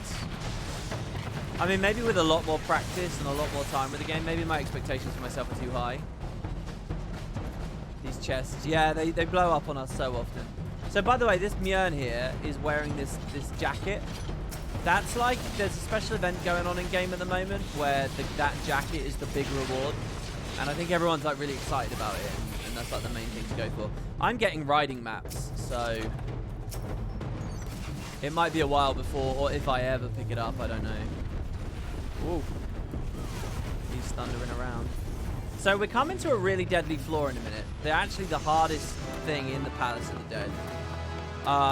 So they're these owl things, right? They're really cool. As always, all the enemy design is so fun to me. But what the owls... Oh, I just timed out. What the owls do is they use this ability called Chirp, and it sends you to sleep. And yeah, you'll get woken up on the first attack. But what tends to happen with aggro in this game is all the mobs are just on like one player. So you'll fall asleep, the one guy will die, and then they'll just like focus fire the next guy down.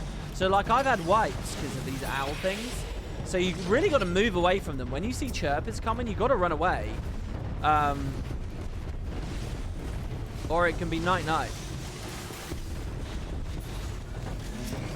Especially if like a mean trap lands at the same time or whatever. You guys will see in a second. Okay, I took some damage there, but whatever.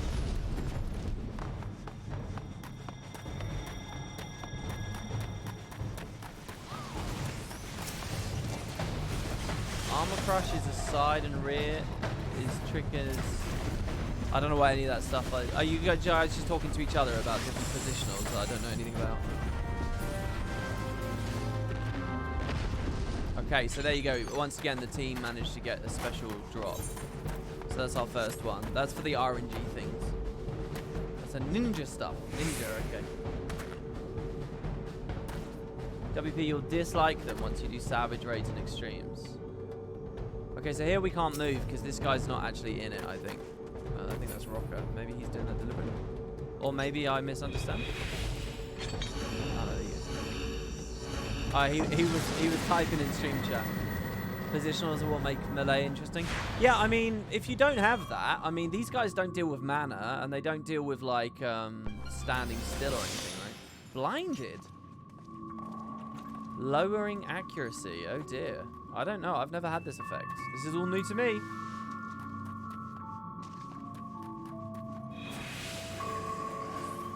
How do you guys think those stream element things are going? I feel like they're coming up too much, but what about you guys? Maybe it's just because chat's really slow and quiet today.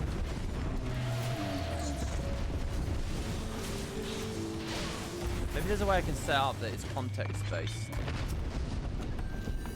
Well, yeah, physical ranged I thought was quite interesting. Again, that was one of the chests you think you're going to get gear from, and then it just blows up in your face. That's one of the things that I found interesting about Machinist. I don't really have anything to deal with, do I? I don't have mana. I can move with all my stuff. I'm ranged, so I don't even put myself into danger, so to speak. I just sort of bomb about. I mean, it's really strong, it seems. The thing as well, though, that I did earlier was I did that Moogle thing. The Moogle tomestones, the Moogle event, whatever they're called. I don't actually think they're called Moogle tomestones, are they? Irregular tomestones, maybe? So what we can do is the key's over here. So what we're just hoping for is respawning mobs. So I did a PvP thing to get some of those. And, oh man. So that gives you your class with all of its stuff. And Machinist has this cool fucking button it unlocks. It's called Ricochet, right? So you use this hyperdrive thing where you go into like the super gun mode, which I've already been using, but you get another button to spam. So like it's just spam, spam, spam, spam, spam, spam. It's so cool. So I can't wait to get it. That's kind of what started all of this, because I was thinking, oh yeah, I got to level the Machinist stuff, getting on with my Ricochet, and then I thought I'll do Palace of the Dead, and then blah, blah, blah. But it looks like it does tons of damage, and it has really high quality of life. I don't know what the downside is. Like, it's so much more fun than Black Mage. Black Mage has all this other stuff to deal with, and I'm just running around on a Machinist, like, spanking things. So, I don't know. Really entertaining, though.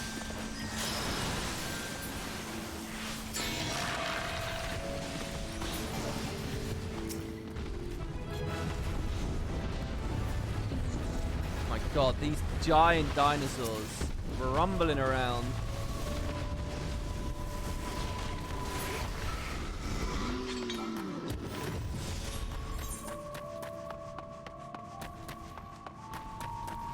I had a really weird dream last night that I haven't been able to get out of my head, and it's like influenced something I kind of want to do now. I was thinking the other day, I wanted to make an emote or something. Okay, so years ago, I bought a tablet, like a stylus tablet to plug into the PC. This was a long time ago, because I had this idea that with it, I could like draw little sketches easily. I have no talent for art at all, not really. I mean, I haven't practiced or done anything for years and years and years. But like ages ago, like 2010, 11. I bought this little stylus, and I really, really wanted to use it, but it was like... it never clicked. I never found the right way to work the software. It was pretty cheap because I didn't have much money. And it just kind of didn't work very well. Especially the texture of the thing really put me off. It had like a gritty feel to it. I don't know if that's normal, but I was expecting like sort of a gliding sensation as you would press the stylus into the pad. But it was like an almost like soft kind of foam. And it's like there's something about that sensation that's just like, it's kind of weird to me. Almost like sends a shiver up my spine, or like a crackle in the tooth or something. You know, that sort of kind of, I don't know, something about it kind of just vaguely icked me out. And even thinking about it now, I just kind of, that weird sort of vaguely foamy thing against a vaguely bumpy surface. And I couldn't get a sense of it. But I really had a nice, the other, yesterday, 2 days ago, I really was just thinking, I just want to make a little emote. I just want to be able to like draw digitally. I just want to be able to paint a little bit digitally. And I was watching, I don't know if you guys know, but many of you are familiar with Josh Foreman, the ex-ArenaNet dev who worked on like the Chalice of Tears and the Mad King's Clock Tower and so on. Was an environment artist, did a ton of stuff as far as I can tell. He runs a YouTube channel now. He's like writing a novel. He's actually written 2 already and released them on Amazon. And he's got a YouTube channel and a Twitch channel where he like does sculpting and stuff. And the guy is just like so mental talented, it's unreal. Like you'll watch him like doing 3D sculpting, and you'll watch him like doing like digital painting, but then he'll be doing like real world arts and crafts stuff. Like it's just, his talent is so innumerable, it's unreal. And so he talks about all that stuff on his channel, and I was watching that a while ago. If you remember, someone hosted us the other day. It might have been him, or it might have been a copycat. But I ended up sort of lurking and looking at his stuff and his map making, because I think that's quite interesting too, especially for my little world building project. I used to be very into map making. Anyway, so I just want to be able to draw little stuff, you know. And I was thinking about getting a tablet again. It crossed my mind. Now last night and I'm sure it's because I was thinking of this. You know how the stuff you think of during the day can influence your dreams. I had a dream, a really vivid dream, where I'd gone to university specifically to study like digital painting and Photoshop, and I like had this whole other life. And it's one of those weird dreams. I don't know if you guys get these. I always sort of assumed I'd grow out of these dreams, but it's like sat with me all day now today. I'm like, yeah, I should throw like £90,000 in the bin and go to uni to study that. But I now think maybe I should go to like a local like college or something and just take like an evening class, because it is a skill I should have. Really, it is a skill. Like it's a part of this job, and it's something that I feel totally helpless with. And it would improve a lot, I think, if I could just make little bits of art for myself. And I always enjoyed the process. So I don't know, if you guys have any tablet recommendations for me, or like, not just like hardware recommendations, but like maybe a YouTube series that shows me how I can effectively set it up with Photoshop or something. But there was something I was thinking about with that though, that like might trip me up. And I'm left-handed. So what I imagine is most people are right-handed. They have the stylus and the tablet in their right hand, and they have their left hand free to do whatever they want, like hotkeys, like undo, change brush size, you know, whatever you do, right? You've got all your keys there. For me, that would be really weird. I'd be using my right hand on WASD. It's just strange to me. I don't know whether I kind of get screwed left-handed there. Like I've never genuinely felt disadvantaged in life from being left-handed. I mean, maybe the fact that I smudge when I write in cursive. But generally speaking, it's been fun. But there, I genuinely think it's like, hold on, what do you do? Like, maybe I can leverage the fact I use an MMO mouse. But still, it's a bit weird. So, WP, do you do art commissions? Maybe I could scribble. If you want to see my talent for art, if anyone genuinely wants to see something, a project I did, the one and only project I did with stylus, right? Do you want to see my talent? Does anyone know what I'm about to recommend? Oh, these are the tweeter things. They'll send us to sleep. Go to YouTube. I don't mind. You can leave the stream.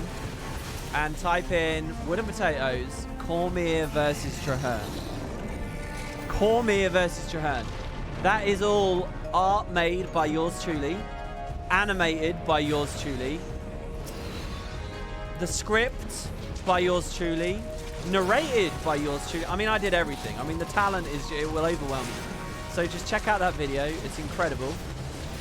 And what more can I say, really? That's basically as far as I got. I think that video came out in like 2014 or something. So don't judge me. Please don't judge me. God, there might be people with real talent in chat right now.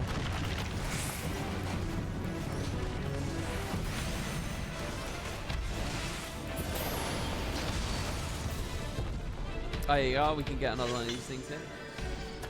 You don't need to take a class, to be honest. You can start with something like controlpaint.com. It has very good tutorials. I did a few mention classes with some Blizzard eyes, and they wouldn't have been worth it at all if I didn't have the fundamentals down first. Well, I was thinking, like, I mean, I can muddy my way through. I mean, yeah, it's just access to resources, right? But I feel like sort of that physical access to, like, almost like a tutor, you know? Someone who can say, okay, here's the fundamentals. And they can sort of look over your shoulder and actually show you in real time. I think that's pretty invaluable. I'd pay good money for that. So that's where the evening class thought came to me. I mean, like, I just look at, like, when I was modding very recently a lot of Paradox stuff and learning, like, a coding language just on my own online. And if you don't have the fundamentals in place, it is brutal. It's fucking brutal how you can genuinely spend like 3 hours doing something someone with the fundamentals can spend 30 seconds on. I mean, it is so agonizing and frustrating and eternally. And I just kind of think, you know, if I'm going to learn a skill, maybe do it the right way for once instead of just bumbling about on the internet. Do you get what I mean? So I don't know. And bumbling about on the internet is how I would describe my previous sort of endeavors with that kind of stuff.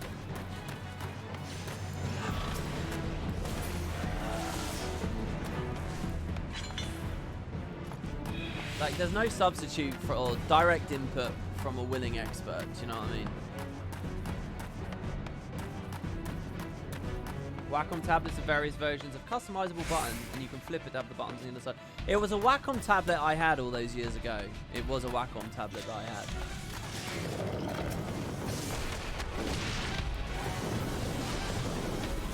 I remember being so confused by its functions and stuff. So off-put by its functions. I think I'm in a better headspace nowadays, though, except it's fucking insomnia. If it wasn't for the insomnia and all these hours I'm sitting here with weird brain fog, and I'm sure I can fix it after all that stuff I talked about earlier on the stream that I bought. I think I'll be all right. But if it wasn't for that, I think I'm actually kind of in a good place at the moment. Like, I'm sort of raring to go to learn things, and I don't know. I feel like oh, here we go. We got a boss. I may have been in a rut for a while, but I might not be in it at the moment, which is good. Right, should we just do it? Do you guys want to trigger succubus stuff? So you do actually have to start paying attention soon. So this song is great, right? I'm loving this song. Oh, I still don't have Dragon Kick. God damn it. I'm using Mantra.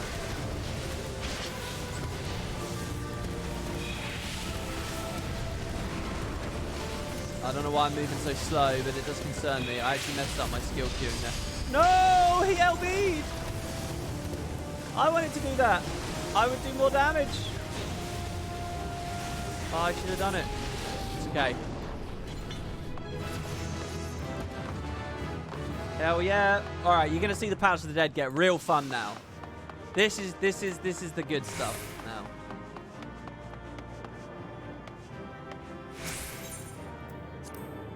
I think I'm just too old to learn a new skill at this point. I feel like I can't learn anything new. Oh, dude, I hear that. I really do. I've gone through phases where I really, really, really feel that. You know, there's a thing that I don't want to be. There's like a stereotype. There's like a belief about life that people have, which is this brass guy going to play with us? He's question mark, question mark, question mark. Does that mean he's offline? That's such a good animation. That like people just don't learn new shit after like 28 or something, you know, and that's it. And I don't want to be that. Do you know what I mean? I want to prove that in your late 20s, as you go through your 30s and stuff, you can like make big changes and do fun things. But bye, brass. Okay, so we've lost a pug. I will match. Does anybody want to come? I'll just wait a second. If you guys want to log in, you want to play, just come on in. So I kind of want to learn this just to sort of be that as well, you know. I don't want to feel like what I am now is set in stone for the next 50 years and then I get thrown in a grave. Do you know what I mean? I don't want to drag it down too much, but you gotta sort of seriously ask yourself that sort of stuff, you know. Is this it? What server is this? This is, I can show you with my fancy new user interface, the Cactar server. I did already know that, but I just wanted an excuse to pop it up. It's the Cactar server, and I have 1,800,000 gil, and you can see my inventory's pretty goddamn clean. And I've got a bit of experience, and yeah, there you go. It's fun. Yeah, okay, Moogle, if you want to join, I love playing with you. Yeah, let's do it. There's Landy Lax on Spud Discord. Well, look, guys, the thing is, the other thing is, I'm very, I take too many liberties with people. I don't like all the assistance to a certain degree. I feel like I take too much. Like, I really depressed myself. I was looking at Twitch stuff the other day, and I was looking at all the people who are modded on the channel, and it's like a graveyard of like 8 years of different people who I really love and really respect, and have all given up their free time to help out this channel and help me out, and you know, they've made bots and they've done this and they've done the other thing, and I feel like it's like I feel really bad about that. I don't want to take. Do you know what I mean? What I would want to do is I'd want to pay for a service, you know, and it fucking sucks when you don't really have the resources for expenditure on that kind of stuff. But that's what I want to do. I don't want it to be altruism. I want it to be like, okay, I'm going to pay for this thing, I'm going to learn a skill, I'm going to be an adult, you know what I mean? So I wouldn't want to go to Discord and say, oh, can you babysit me, please? I mean, it's nice to get advice from people, you know, on resources and to be pointed to and stuff, but that's sort of where I'm at with all that. It's a shame I can't change my glamour while I'm here. Let's see. I think I have Moogle on my friends list, right? There we go. Invite to party. There we go. Who will just be known as Tiny in the new and improved party window. Okay. So, proceed to the next floor. This will work, right? Okay, so it says one or more party members are too far away. So I guess maybe there's some server moving or map moving. I'll just wait a bit. Oh, sorry. Go on ahead without me. I can't join you on that floor. I don't want you guys to lose progress. Oh, I see. Well, okay. I guess I'll kick you then. Any other takers? Did I miss anyone else? Feng Shui Brother asked what server it was. Is that because you want to play? Oh, you had to join from the beginning. I think there's 2 entry points. There's level 0 and there's level 50. I don't know if you've ever got there. It's a really cool feature. I've been having a lot of fun with it. If you've never played it, you should definitely. I mean, you seem to me very experienced with the game, so maybe I'm being patronised and saying that to you. Can you even queue with a fixed party now that you have a flexible party save? I don't know. We've been alright. I mean, we had a random a second ago. You must have same floor save. Is that why the matchmaker's so long? Well, look, here's what I'm going to do. I'm going to do this. It will matchmake for a fourth person, so I assume we can pick whoever the hell we want, right? If you guys want to play, just come on in, and we'll see what we can do.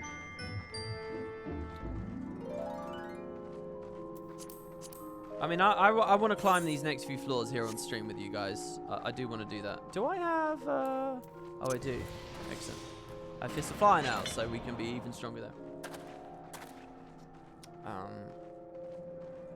So, yeah. All right, I'm going to scroll up and see what people are saying. More than 300k gil? Yeah, I know. Owning the game. What a surprise. I wonder how much gil I would have if I didn't wait so long. You're never too old. I started piano at 27. Everyone was spamming me with "you're too old."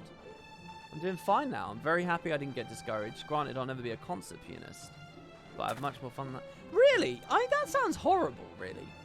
I can't imagine anyone in my life, if I picked up a new skill now, for them to say "you're too old." That's grotesque. That's so horrible. That's so rude.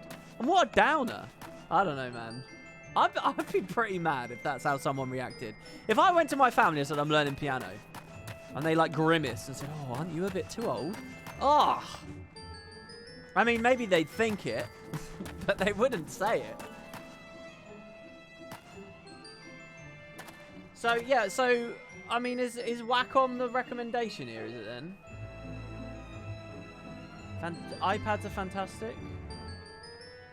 Am I being crazy? But I like the idea of like a glass one. Is that crazy? I feel like the texture... I don't know, because it's different to real life, isn't it? In real life, if you're drawing on a piece of paper, your eyes are fixed on where the pen hits the paper, or the pencil, or the whatever, right? The paintbrush. So it's like very easy. The thing I distinctly remember about using a tablet that was a weird experience to me was you're looking at a screen, right? You're not looking at the tablet. You're looking at the screen in front of you. And there's like a little bit of guesswork, I suppose. Maybe I just had it set up wrong, because I imagine there'd be like a little laser pointer that would show you where it's about to connect. I don't know. And there was a lot of latency as well. I saw, this was about half a year ago, right? I saw that a video... There was a thread about half a year ago. I read a thread on Reddit that was talking about a CEX video from like 5 years back. So there was some technology that was being demoed like half a decade ago that was like some kind of tablet technology that had a very, very high refresh rate. But what was happening was it had a super high refresh rate in terms of like where it would track your finger was tracing across the touch screen. There was like a touch screen technology thing with basically no latency. And they basically showed like drawing or something. Anyway, the Reddit thread I read 6 months back sort of was saying that it was a dead idea and it hadn't gone anywhere or something. But it looked really impressive. Does this ring any bells to anyone? So I don't know. I feel like, you know, I probably bought like some 2008 kit. We're in 2021 now. I have to believe that maybe comfort or accessibility or like, I don't know, has technology moved forward such that it would really click for me now? Because I used to be a very artistic person. I like being creative in that way, and it would support the job in a lot of ways. So I don't know. Glass sucks. I have an iPad Pro, a Cintiq, and an old-ass cheap Intuos. The Intuos is still my favorite because it has a better texture than glass. Granted, the Apple Pen is very, very good, but I still can't. It still can't compete, at least to me. Interesting. Some artists love the toothy feel, some don't. Oh, Moogle picked up the harp in their 30s. Oh, that's awesome. I really like hearing stories like that of people picking up these things as they go. Oh, did we lose a party member? Oh, brutal. Mjörn, you never leave. What about Gentleman? Do you want to play Gentleman? Who's this person running in circles? Katarina, do you want to play? Oh, we got a team. Rocker dropped, but we now have 2 tanks. All right, let's go. Brilliant. I honestly don't know if these two are stream viewers or not. If you are, tell me in stream chat so that I can thank you. You took up Appalachian Failing Clawhammer Banjo. Appalachian Failing Clawhammer Banjo. At 40 and became quite proficient and actually won competitions. My granddad brought his first computer when... I mean, there is that thing. Aging is a state of mind, really. I mean, that's so cliche to say, but I think it's true.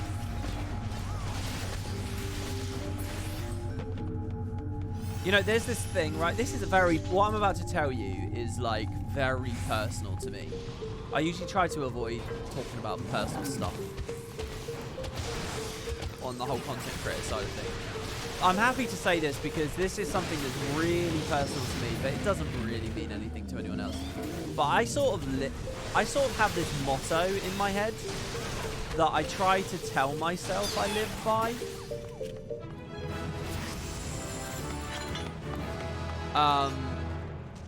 But I think what's really going on inside me is that I sort of don't believe in it, or I sort of struggle with it.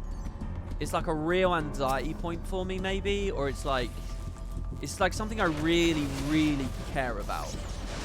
And I like lie to myself with this motto that I don't think I live. It's like a creed I don't live by. Okay, and here's the motto, and it's going to sound really cringy and stupid here.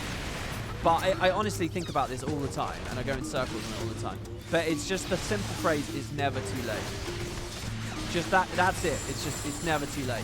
I tell myself that, and I think about that, and I try to convince myself of that all the time. Because I spend so much time anxious and obsessing about, like, missing opportunities, or doing things way too slowly, or, you know, oh, you should have had this done ages ago. You know, it's so easy to get trapped and depressed and thinking about that stuff all the time. So I just try to console myself with that line over and over and over again. And I want to believe that line over and over and over again. It's never too late. It's never too late. It's never too late. And I want to sit here and tell you guys I believe in that.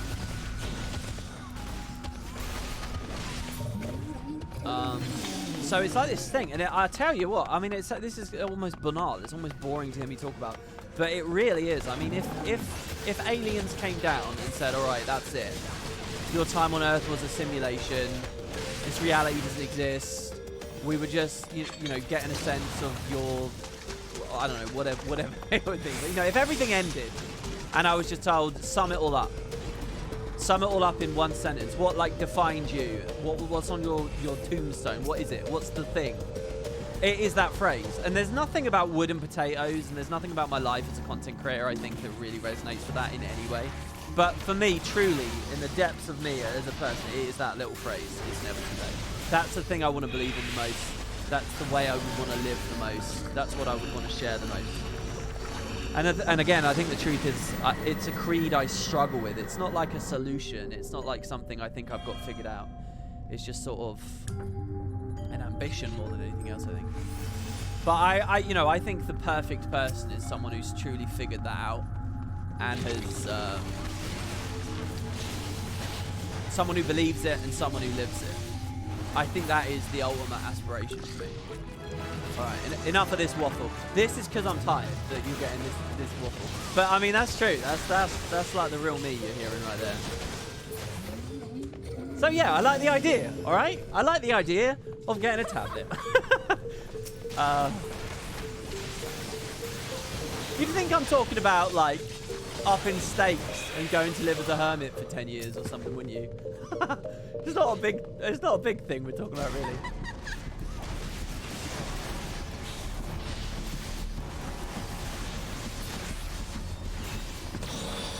Don't you need to live it to know what you want? I suppose, yeah. I just think it's a healthy perspective, I suppose. What bad comes from that perspective? Only good can come from a true belief in that. Only good can come from that, right? Give me a downside to that, like, creed. Give me a downside. There isn't one. Can we just climb immediately? Oh, I think this is the good music, by the way.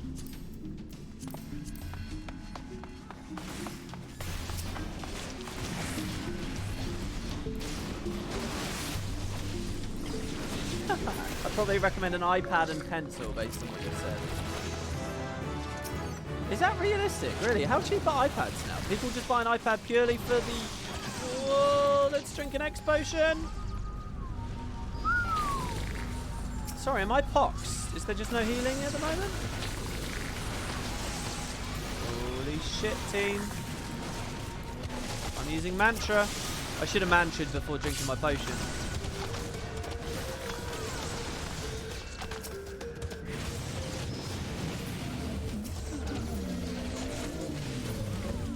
Right, so a guy's dead, right? So we can go to the shrine to res everyone at once. Or we can Phoenix down at this point. Now, I actually think the Phoenix down is the better play now because that actually preserves the altar. So I'm going to do that. Unless Mjörn's... Okay, Mjörn's going to.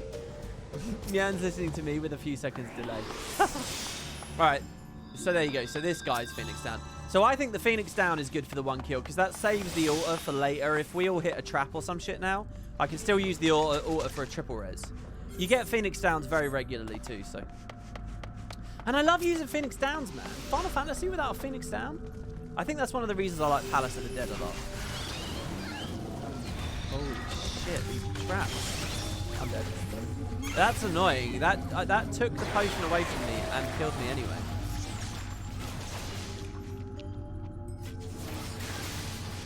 It's never too late to mantra. Well, I mean, that's the thing, right? I mean, I think that very often it can be too late, you know. I think there are real moments of guilt and regret, and there are real decisions you can make in your life or things you can neglect for too long in your life, and you can see things crumble away and you can miss out, you know, and you can fail. And it can be too late. Some things don't ever come back. So, I don't... Alright, thank you.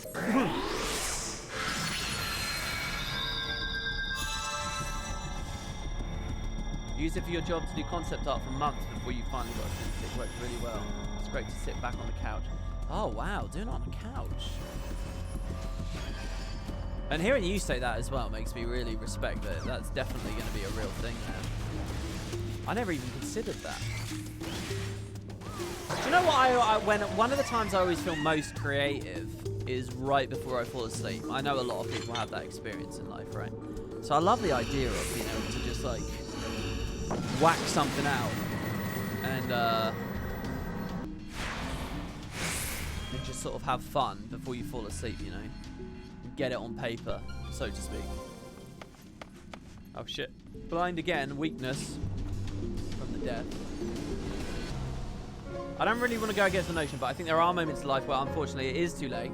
Some things people can do to each other, especially if it's family, would need immediate mending, but some letting years go by at that point, I think things can be too late, but I don't think that's what you're talking about, right? No, it is what I'm talking about. It is. It is.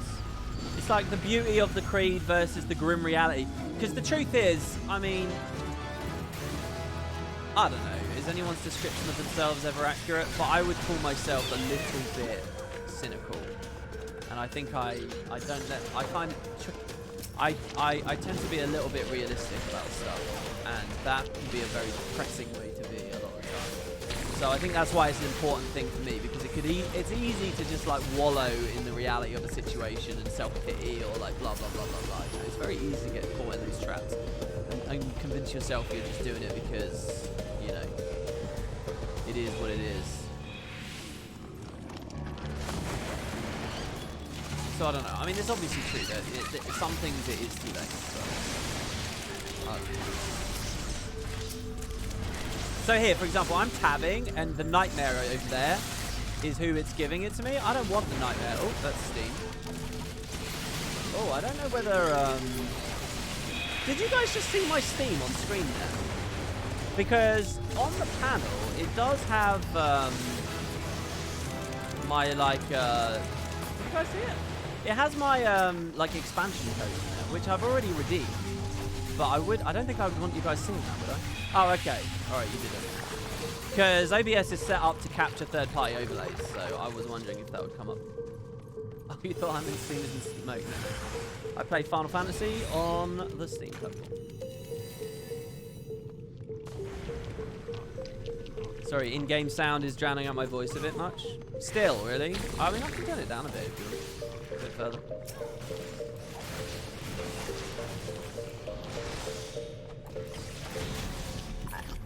I forgot what I was saying. You've been happily using a Wacom on medium tablet, 5 years, cost you $100. Still can probably find a brand new selling one somewhere.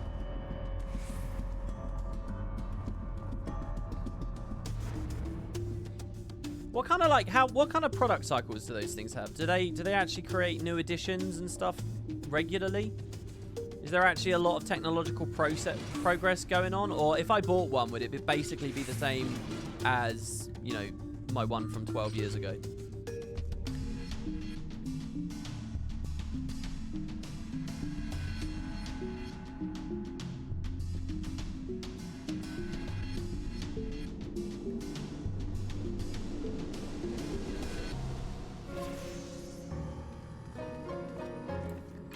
What's going on here? I was looking at chat for so long I didn't realize. Oh, there's a blue chest here. We definitely want that. This guy's right. The guy that's here.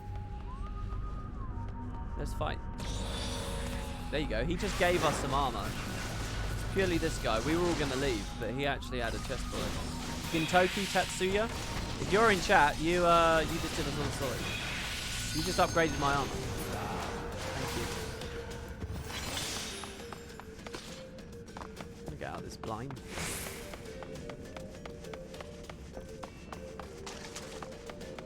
Wacom tablets haven't changed a lot. Their Cintiqs have though. Oh, I'm sorry. I'm a dumb. What is Cintiq a brand or? It's a product line, is it? What's the difference between a? Sorry, is there a difference between a Cintiq and a tablet? I was assuming that Cintiq was either a line of tablet or they're Wacoms with screens. Oh, I see. So it's much more like a tablet. What are you... Here's the music. This is the music. Oh, I kind of just want to shut up for this whole floor. This is like some serious happy place shit. Oh my god, guys. If you like this music, if you like this vibe, if you like being chill, okay? I talked about it the other day on stream. I don't know if anyone's here that was there at that time. You have got... this is going to sound boring as hell, right? But you've got to play Stardew. You've got to play Stardew. And if you've already played Stardew, you should be aware the Stardew 2 trailer came out yesterday. It's called Haunted Chocolatier, and Concerned Ape's description of it is that if Stardew was the sun, this new game's the moon. So Stardew is like small town living at a farm. It's interesting that I can forbidden chakra here, but I can't do much else. This other game's in a city. The music is so good in it. The guy's a genius. If you guys don't know the story here, right? It's a guy who made his own game. Like, he's an absolute inspiration, I think. He made his own game. Everything. He made all the art. He programmed every bit of it. He designed every bit of it. He did all the music, like every sound effect, every song. He made everything himself alone. The only time he got help was after releasing it, and the game was brilliant in like an untapped genre as well, like even inspired for the genre, even like saw beyond the industry, not just aping something that already worked, like seeing beyond the industry, seeing where there was a hole, and something he was personally passionate about, and a vision he was personally passionate about. After he found success, people helped him with multiplayer infrastructure, because I guess that got a bit too sophisticated at that point. But, I mean, unbelievable. And the guy's doing it again now. There's a new game coming out. Haunted Chocolatier. Definitely watch the trailer. If you're watching the VOD, or if you didn't know about it yet, you should watch the trailer. If you're a Stardew fan. Anyway, this is some, like, Stardew vibes right here. There's some, and like I say, PlayStation era Final Fantasy as well. Oh, God. Yeah, so it looks like instead of a farmer, you're doing like a chocolate bar kind of thing. I mean, it's... To be honest with you, despite everything I just said there, his description of his own product sounds really like loosey-goosey and like he's not quite sure what he's doing with it. But who the fuck am I to say whether he's right or wrong on that? I mean, the guy's attained a dream I think any video game nerd has had for themselves. The immaculate realization of your vision on your own terms and falling to success and superstardom from it. I mean, it is the ultimate success story. It's more of the ultimate success story, I would say, even than Notch in Minecraft. I mean, truly.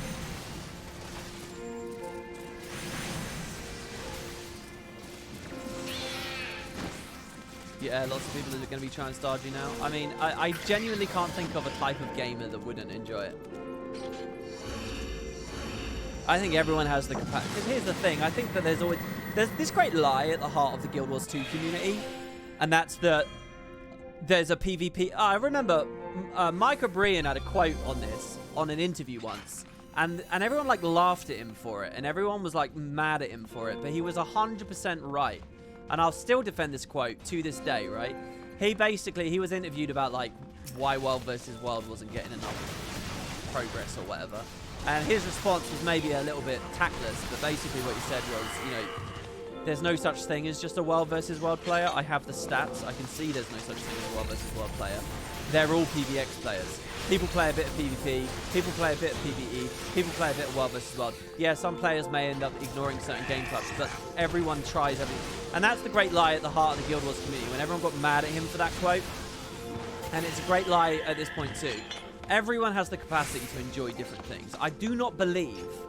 I mean, if you're the kind of person that can only enjoy Guild Wars 2 World vs. World and see no value in any other form of experience, I mean, come on, what kind of, like, soul-crushed person is that? Nobody exists like that. No one's in that kind of vacuum. We all like different stuff, right? So if you sit there and you tell me, oh, I'm a hardcore Final Fantasy 14 raider, I still believe that you could enjoy something in Stardew because you're a human being with diverse interests. And Stardew aims for different shit, but you learn what it's aiming for by playing it, and you can have the capacity to enjoy it. And that's the lie at the heart of Guild Wars, to say that there's only raiders, to say that the raiders can't enjoy story, or that they can't enjoy PvP, blah, blah, blah. I think at everyone's heart there's a PvX player. Maybe I'm wrong, because I'm a PvX player, and we all know it, and we can all see it through my coverage of that franchise as a generalist for 10 years. But I sort of believe everyone's a PvX person. And I reckon anyone could enjoy Stardew for what it is. If you play it for enough hours, you'll find what it is, and you'll click with it, I think. And it's incredible. I'd recommend that game to like a 5-year-old cousin or a 70-year-old grandmother. I genuinely would. I think they both find something that they enjoy it. And I'd recommend it to a 19-year-old MMO raider. It's a brilliant game. Maybe I'm a bit of a fool for that.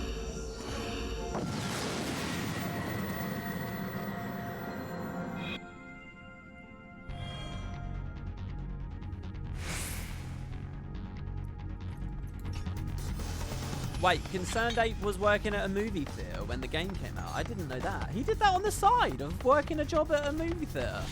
Oh, what a success story. Look at this Gobu, by the way. Amazing.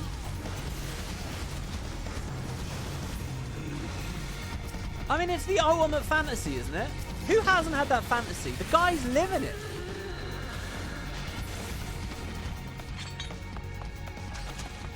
And I delude myself to believe that, you know, those kinds of projects are the way forward. Like, you look at stuff like that, right? You look at these smaller games that get such... If they, you know, you look at these smaller studios, like Terraria, I think is a really good thing as well. You look at these smaller studios that are a little bit more careful about not growing too big. Everyone on the team knows exactly what they're making. And there's a really coherent through line and vision as to what they're doing. And they can make it big, man. Bigger than these massive corporate sprawling products that sort of lose their vision and, you know, like try to do too much or cater to too broad of an audience and so on. You get these like really, you know why Stardew's so good? Because it's made by one person. Not in spite of it, but because it is. Because the left hand always knows what the right hand is doing. There's always unity there. And the result is just this phenomenal product that you get this great sense that it knows what it's doing and the story and the experience it's trying to give you. And you feel in safe hands the whole way. It's so hard to do that when, you know, you're Ubisoft or whatever and you've got so many people. It's so hard to keep that talisman. But you look at, like, these massive sellers on Steam and these huge cult phenomenons in the gaming space. And by and large, a lot of them are cheaply made by a handful of individuals, or even, like, when you look at, like, Notch or Concerned Ape, just, like, even single people.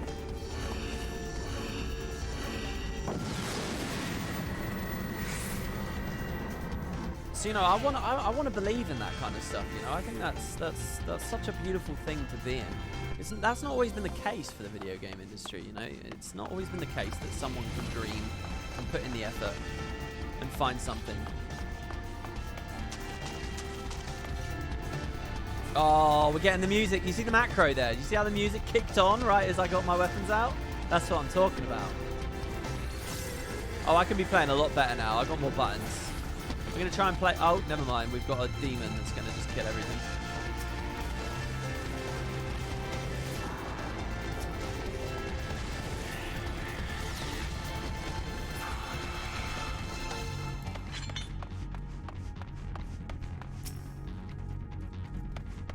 The tools we have now for creating have really opened up. I mean, yeah, absolutely. There's all these engines you can pick from and just all this groundwork.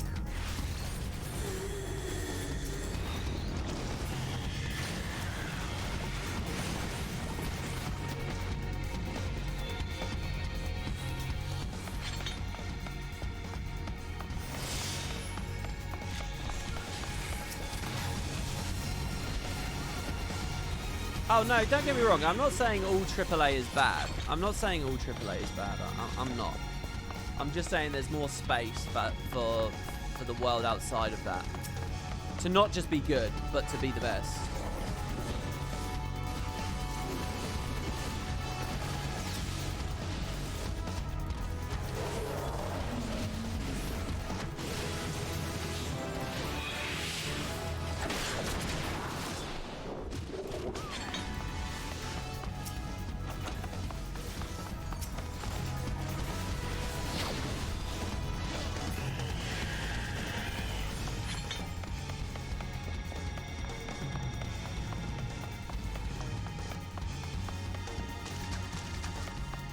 Bit of an awkward floor there. Sorry if I'm talking a little bit less. To anyone who's just joined or joined while I've been rambling away here, I've got bad insomnia. I haven't slept for many hours. I do warn you the stream, the content might be a bit worse or whatever. So yeah, sorry if I go a little bit quiet every now and then. I'm trying to actually just give you some good gameplay here in the Palace of the Dead. I don't think I've done it yet. I was really clicking in with this earlier. This next floor, I'm going to do it well on this next floor. You guys are going to watch. I'm going to get the Forbidden Chakra up every time. I'm going to form shift, precast the form shift. I'm going to open with Twin Snakes, get a Demolish up, Forbidden Chakra, weave in some Elixir Fields. Perfect balance, dragon kick, boot shine. Oh, it's all in there. Are you guys ready?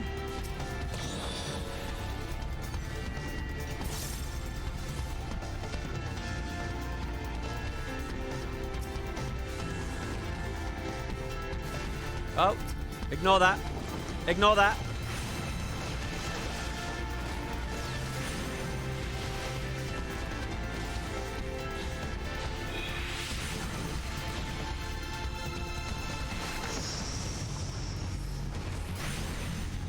Oh, I was hoping that would kill it. It kind of did.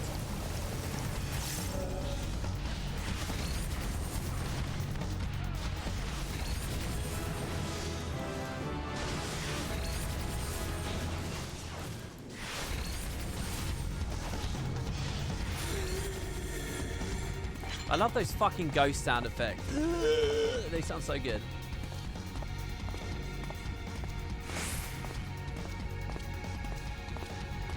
We really need a copium emote. First time viewer in chat. Skelly. Hey WP, I just started playing this game 2 months ago. After playing Guild Wars 2 since 2014. That's awesome, man. Where are you with the game? Why am I walking? Did I accidentally press my walk bind? What is my walk bind? I can't remember what I set it up as. I'm gonna make it the same as my Guild Wars walk bind. I clearly just messed something up. Control and tab. Jesus Christ, dude. There we go.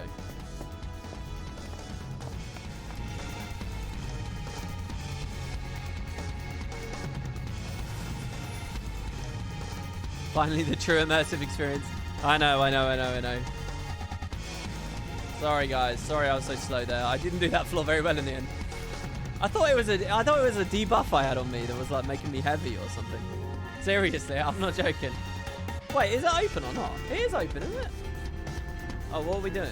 We want to kill?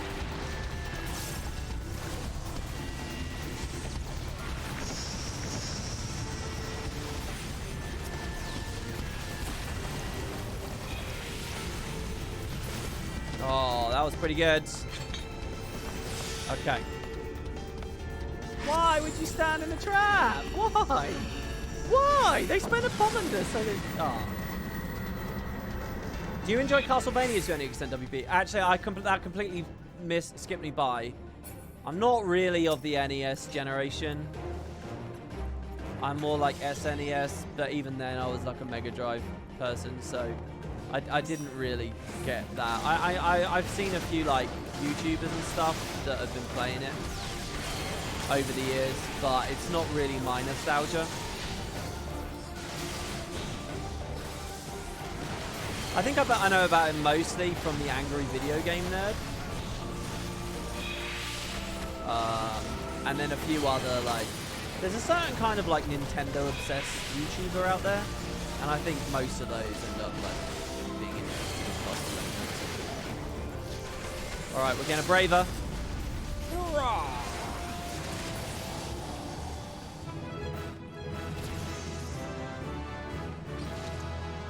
I love these enemies. Yeah, tornado kick. Nice. Alright, this is where it gets really good.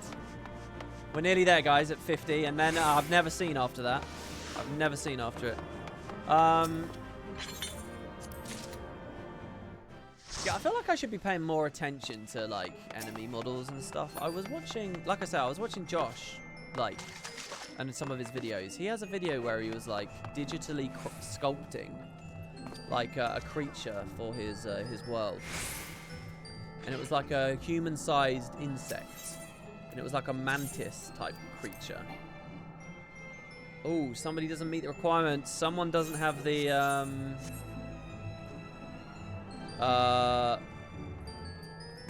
we can't do it, guys, unfortunately, because someone doesn't have plus 20 in each slot. You need plus 20 in each slot. Someone's missing out. If you guys are missing, I don't know what to tell you. I think you have to drop. This is the thing that I had like a 2-hour-long queue for, by the way. Yeah, he was doing like this big mantis, it was almost like a grasshopper-looking thing, and he was like talking about all this stuff about how he was designing, how it looked, and all this reference he was using on Google, and looking at the way that the joints worked and stuff, and it's just crazy to me. Like it's one of those things where it's like someone thought a lot harder than you realize about every little bit of the game that you're playing, like a lot of the time, you know. Like someone thought a lot harder than you ever will about this candle probably in this holder. I mean, we don't know for sure, but it's very likely someone did. And it's just crazy to see like a creative's mind at work sometimes. I feel like it must be a bit crushing, to be honest, like to not see the player appreciate everything that you put in. Maybe not. Right, let's see. Somebody left. Nope. A party member is too far away. Is that Katarina? If Katarina's decided not to play, could you leave party, maybe? If somebody else wants to play, you're welcome to join. I'm going to mess with my party list just a little bit here. So all I want to do is move the MP number over and widen the HP bar a little bit, and then move the name over a little bit as well, because basically the shield is going to appear on the left when it overflows, so we want it to be in the right place. And then yeah, I want to make the color of the MP, the health bar slightly different, but I don't know. It's a bit tricky. Cat doesn't want to play. Did you find anybody? Well, you need the gear, I guess. I mean, it's a shame that we never had a full team right from the start. We got someone who's maxed. I guess I'll kick Katarina here. If somebody wants to join, now's the time. Type it in chat. Send me a whispering game. Send me a party requesting game. Anything you can do. and I'll send you an invite. Otherwise, we'll just open the matchmaker. My gear is definitely high enough for this. I did this before the stream. I'll open the chat pool. Oh, this guy says he's 15 and 17. He might not be high enough.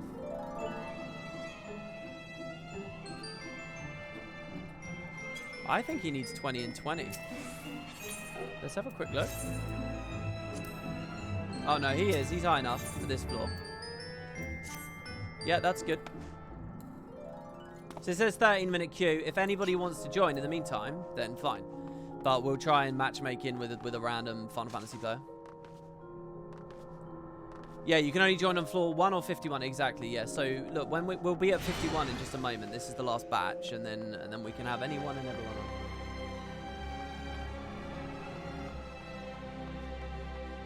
But yeah, Tornado Kick's awesome. As you can see, I now have basically everything.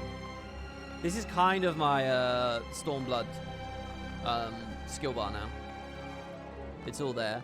The only thing that I'm missing that's bound here is Enlightenment. I don't really know what I'm doing with Monk.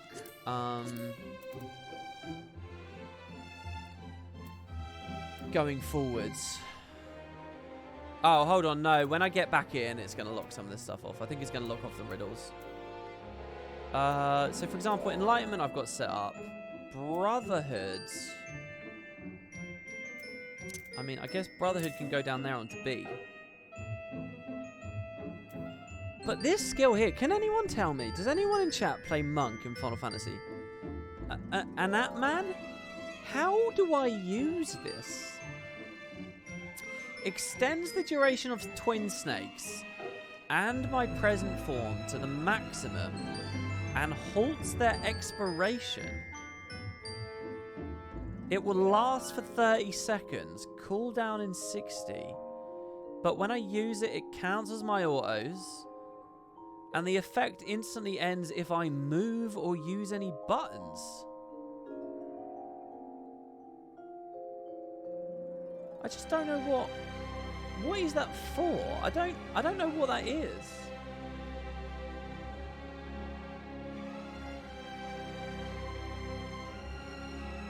It was previously used to maintain grease lightning during downtime phases, but that system was removed mid-expansion.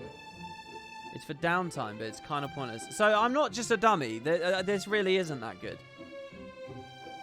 Downtime skill for when the boss phases and I just press Anatman. The thing is, though, I want to spam meditations in those phases. Wouldn't meditating get rid of Anatman? Like, I want to do these to get the Forbidden Chakra back when I have downtime. I already have shit to spam in downtime. It's at level 78 as well. It's so late. I don't know really. The other skill is this one, Six-Sided Star, and I don't know where I'm going to find that. Probably, you see where I got this potion? The answer is actually I'm going to put Six-Sided Star there. So there you go. That's the Monk bars. That's Monk done. But this I don't really get either. This is a GCD ability with a big potency.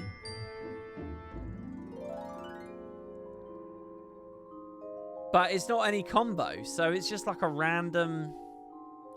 The only thing I can sort of speculate, and a friend told me this in Discord, is that, like, when a phase is about to happen, or I'm about to be forced away by an AoE or something, I can just throw this out, just a quick little hee-hee, and then run away. Because even the strongest ability I have...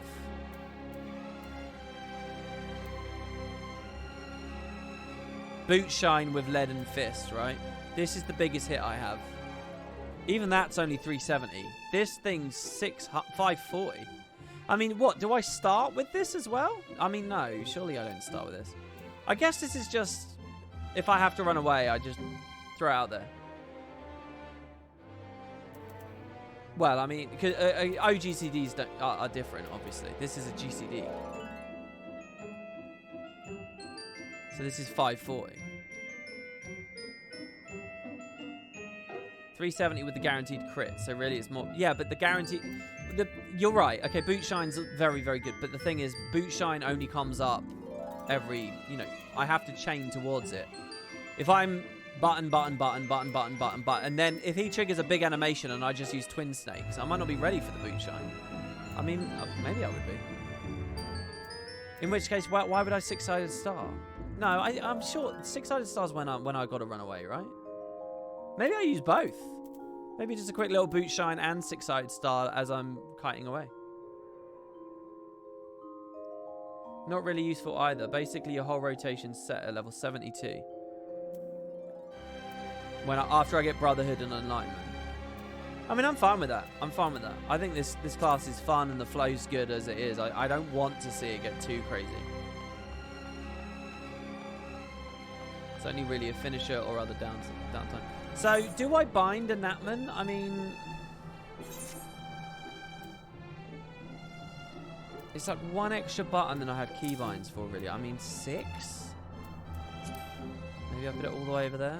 I mean, that is every button. This is why it's getting a rework. Oh, see, this is what I didn't want, really, on the stream. I don't want to be sitting here forever. Well, it says 5 minutes. We need one player. Hopefully we can get one in 5 minutes. If anybody does have a high enough level or whatever and they're queuing in with this, just join the matchmaker. It should throw you in with us, right?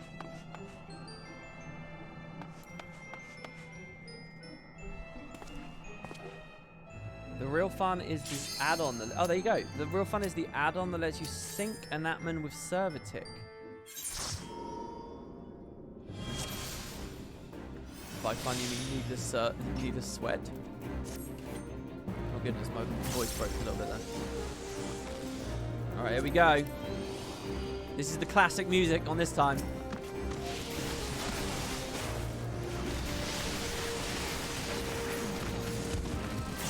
Oh, we really messed him up there.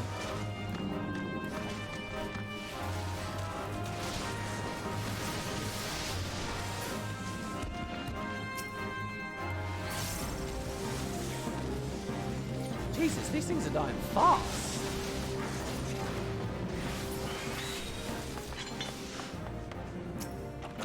Treasure.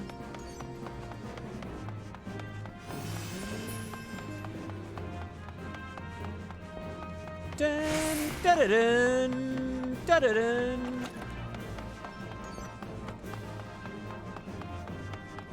Remember having to put regen on your monk before every pull? Oh, I forgot the thing. Fuck. I'll tell you, just looking at chat every now and then is enough to completely throw me off. Oh my god, they're moving so fast.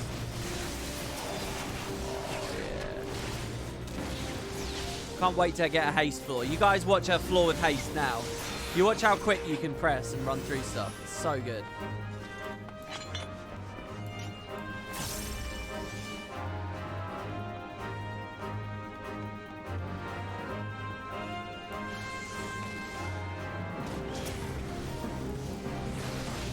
Is it crazy that what I really want to do is I want to get that nightmare thing on monk? I don't want to do it on red mage. I want to do it on this class. Is that dumb? I'm sure that's dumb, right? Hold on, let's check that last room because I really want more gear ups if I can find them.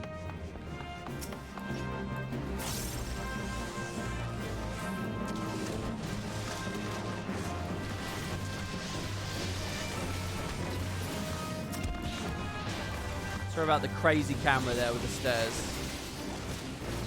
Not ideal. Any chests? Nope. Never mind then.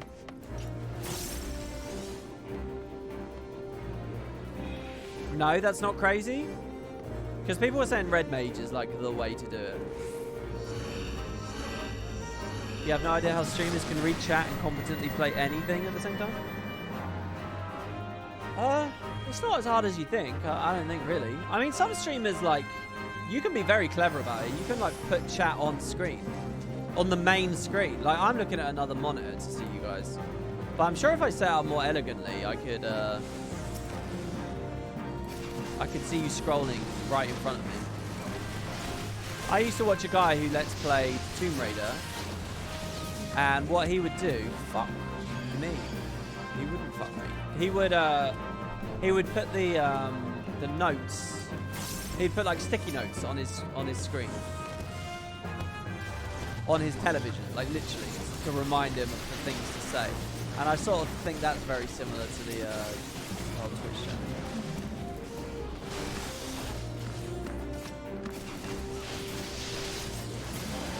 Depends on the business of your chat. Yeah, I think when you get to a certain size, chat's so big it entertains itself, right? And then you can become like a true narcissist and just ignore them. I think in many ways the best content creators are the worst of people.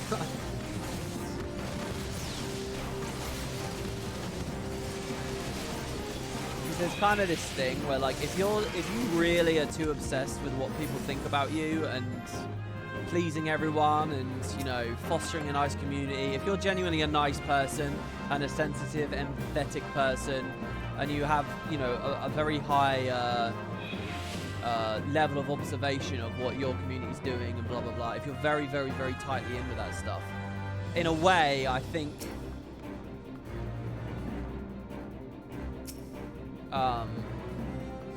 you'll always be sort of held back a bit.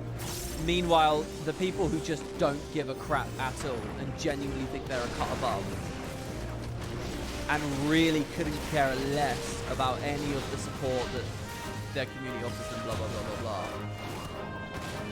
I think they're sort of well suited to these, you know, massive streams where chat is exploding and moving so fast you can never watch it even if you try, you know. They probably take to it like a duck to water, you know. It's almost like the more disinterested you are to a certain level, the more suited to it you are. Am I wrong for feeling that? Especially, I think, when you're in the world of criticism. That's definitely true. I mean, you look at some... Oh, here you go. We got Haste. You look at some people that just read way too much of their critics. And, you know, end up, like, having stress disorders over it. Like, breaking out in hives and shit.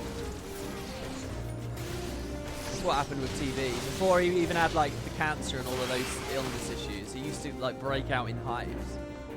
And he used to have, like, serious health problems because he couldn't stop reading comments. Because he couldn't stop seeing or responding to when people were mean to him. But it's like when you've got tens of thousands of people, I mean, a proportion of those are going to become enemies, whether you deserve it or not, you know. They're going to become covetous, they're going to become jealous, they're going to become angry, you know. You're going to slip up at some point and they're never going to let go and blah, blah, blah. And if you care too much about that, basically, if you're a nice, decent person, it will destroy you, I think, genuinely. So yeah, I do think that those who succeed are the lesser deserving in some way. There's always going to be the exception to the rule.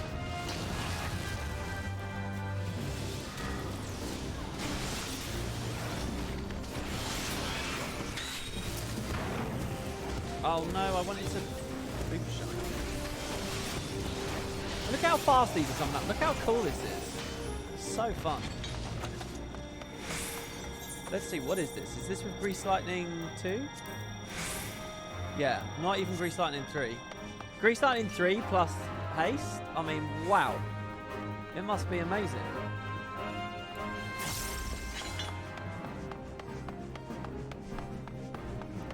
Black Mirror nosedive? Was there a Black Mirror thing in that? I don't know whether this is something of a controversial opinion, but I believe Black Mirror started off really good and is actually pretty crap. The more seasons they did, the more episodes they did. I just thought it got weaker and weaker as it went along.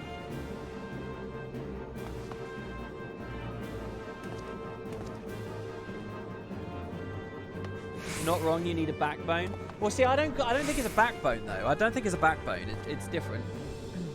A backbone is seeing, you know, having the empathy, caring, knowing that every person who's watching you is an individual with a life, with a valid worldview, and not letting it get to you.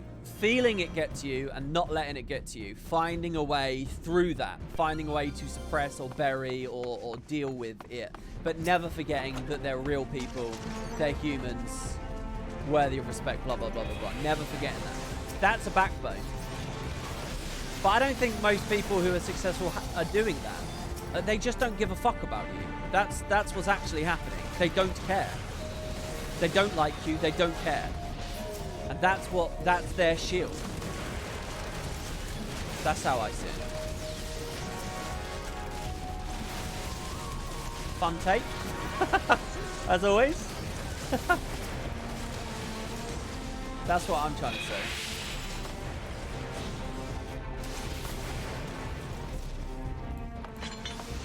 Oh, you think that's everyone's consensus on Black Mirror? I mean, I want to love it. I want to be proud of it. It's a UK show, right? But I do think they got weaker as they went along.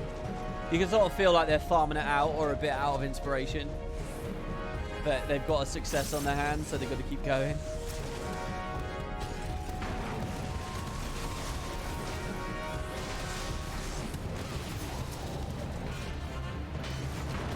I'll tell you what, Demolish is not worth it. This stuff's dying so fast.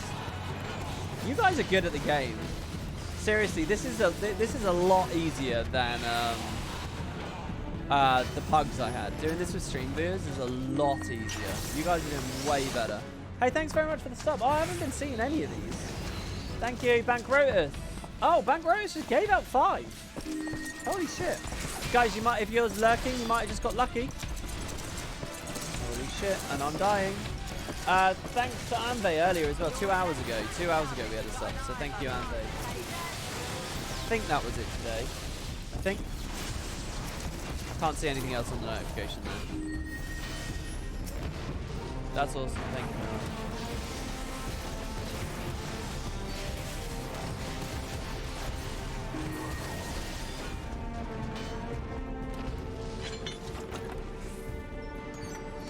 I just heard the music click a lot there as well as we left. What do you guys think? Is it working for you? Machinist is one of the best classes for POD. Do you delete mobs? Oh, really? No, I'm not clearing all floors. I just kind of was vibing on it when I started the stream and I wanted to show it off. What I'm going to do is do 50 to 60 and then we're going to go do Rabanastre. So we'll be at Rabanastre before long. I won't say nearly, but half hour.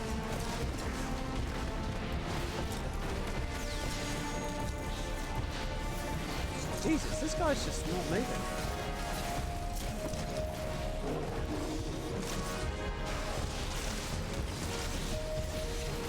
So I don't really know how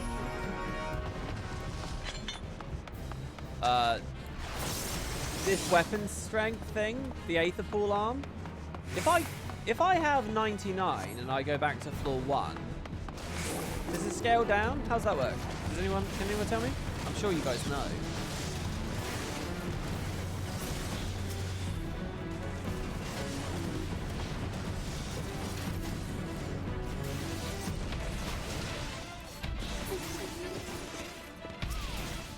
Holy shit, the music. Why is the music going so crazy? I feel like I'm on a time limit. Are we on a time limit?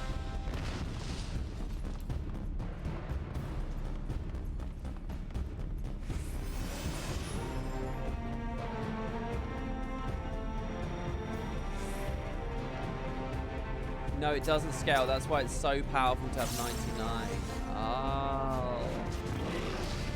So maybe it's because we've got multiple people with really high item level here. And they're wrecking these things. So I shouldn't try the solo challenge until I have 99, right? Or can I not do that?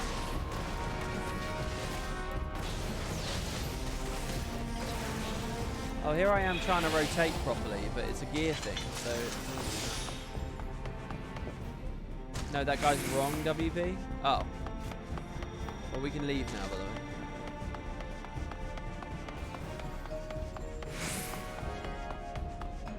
Well, can you guys just answer that question, then?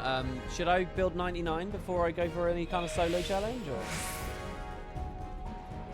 You're looking forward to my impression on the Evilist raids. I remember right, when you started the 12 LP, the Bozja stuff came out in 14. And it's sort of continuation. Oh, is it really? To seriously attempt a Necromancer run, you need to be 99 on everything and also prepare about 500 regen pots. Okay, when you say 99 on everything, what do you mean? Just armor and armor, that's it, isn't it?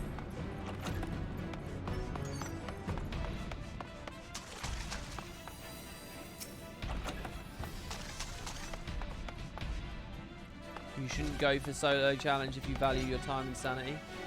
Well, here's the question. Will people watch it on a live stream? Because if they'll do that, we'll go for it, baby.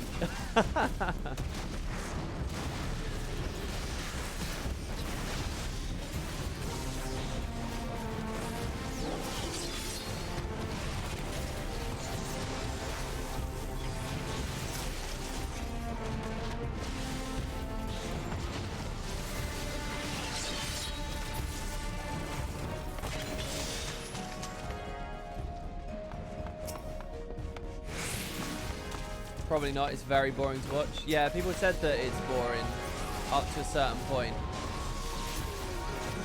So what is it? Off stream you do the boring bit, and then on stream you try the hard bit?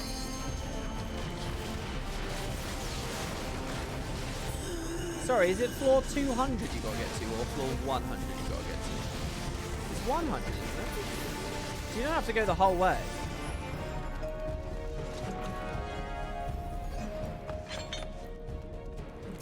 Oh, it's floor 200, is it, for the achievement?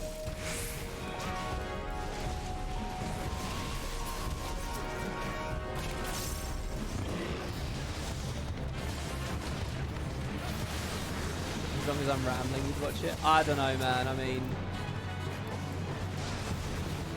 what crap I'd end up rambling about.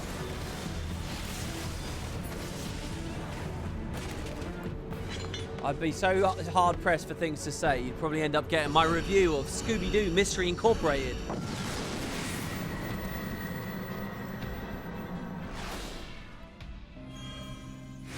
Do you know what I think I could ramble most on? I became unbelievably, like freakishly, like there was something wrong with me, obsessed with the movie The Big Lebowski earlier in the year. I became unbelievably obsessed with that movie. It became like my comfort food. Do you know what I mean? It was like, it was just really comforting and nice to have on. And I just watched it over and over and over again, whether actively or passively. Just again and again and again. Some movies I've just clicked like that. Frozen, I was a bit like that as well years ago. But so I got to the point, but that's a very clever movie. And so like every rewatch, I was like picking up something new. I genuinely think I could do like a movie commentary of that. I could probably do 5 of them back to back, filled with observations about like dialogue and shit you might miss, and just thoughts on how jokes land or didn't land, or yeah, it's just crazy. I can always tell when I'm in too deep with a movie when I end up reading the screenplay, and I've done that with that movie as well now. So I could probably get pretty far with the Big Lebowski as a backdrop. How deep in POTD is that? Let's say 5-6 watch throughs of the movie. Just like your opinion, man. The best scene of that movie, oh, I don't know, it's hard to say. But for probably my top nomination off the top of my head is the scene towards the end at the funeral home.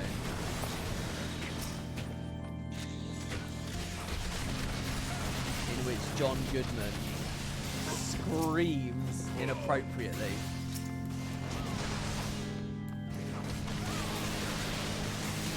About how he's bereaved but not a sap. Oh, brutal. I knew that one was going to blow up. I could just feel it. And slams his fist on the table. You can actually see Jeff Bridges actually jump in the shot. You can actually see him jump, and just watching his reaction is so funny. It's unreal to me. That's the funniest fucking moment in that movie. And let me tell you, there's some hot competition right there. We resin Gintoki. Yeah, okay.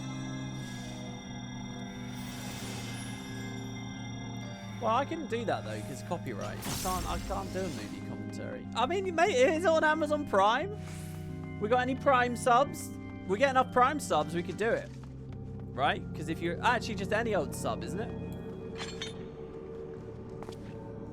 So we have over 500 subs right now. So we could have a cozy little movie viewing room. Get everyone together.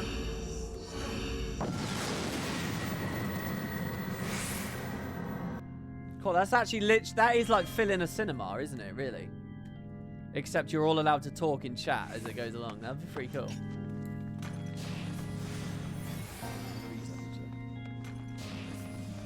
You can have it when it's just an audio track and the viewer acquires the movement their own. Yeah, I do appreciate that. I was talking about the Angry Video Game Nerd a second ago. He did a lot of that stuff with films because he's a bit of a cinephile, really. Talented. Holy shit. So this monster can just one-shot everything, right? Ooh. I need to get used to pressing mantra before I do that.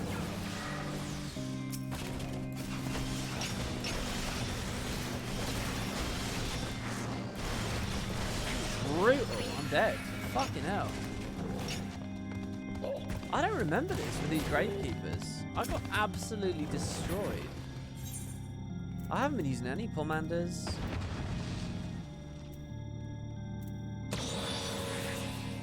Leveled up again. Thank you. Put the Phoenix down. A friend of yours went as the dude for Halloween. He made a special suitcase to make White Russians with, so he was able to constantly mix himself a drink. That's brilliant.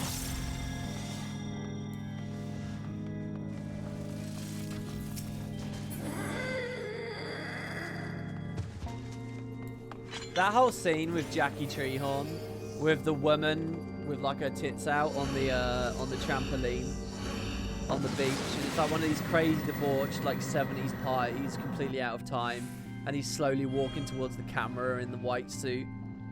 I genuinely think is one of the most phenomenal shots in that whole film. It's just so weird and strange, and he looks so evil. I think he was the actor that portrays Jackie Treehorn was specifically picked because he played the devil in some other like production that I've never seen. You have that crazy music going on. The Manticore one-shots anything that gets knocked back. If the floor disables knockback as one of the random effects, it makes the Manticore useless. Ah. I've never done the climbed in the Manticore. That's a weird word for it, isn't it? I've never had the Manticore. I've never used it. It is on Prime. Oh god, now it's like a real idea. Look, guys, I'm just going to keep playing Final Fantasy. Is that okay for now? What a random YouTube video series that would be to go up. Yeah, here's my Palace of the Dead playthrough in which we talk about an unrelated movie for 6 hours.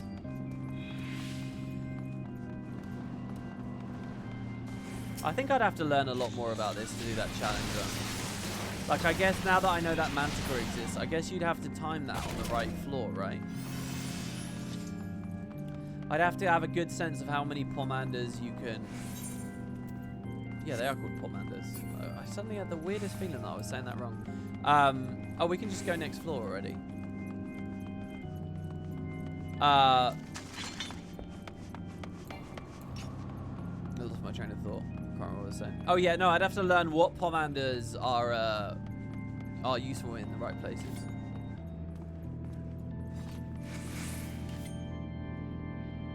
Anyone want to use strength? Would that help us this floor or next floor? Extra in the chest? Well, but what are we gonna... Do we carry that? Does that carry over? I guess it does, right? Just minutes? I didn't even know that's how they worked. Only for solo 1-200 runs, otherwise you pop it. Yeah, that's what we're talking about, doing a solo run. Oh shit, okay, yeah, alright, so this is the boss. I already killed her, didn't I? She was cool as fuck. This was a cool boss and a creepy boss and a really cool cutscene at the start. And great music. This guy's watching the cutscene, see? Yeah, there's an eye attack on this. Yeah, and you do want to avoid it. We only just got through it before. Listen to the music, guys. I mean, I've got to turn this up.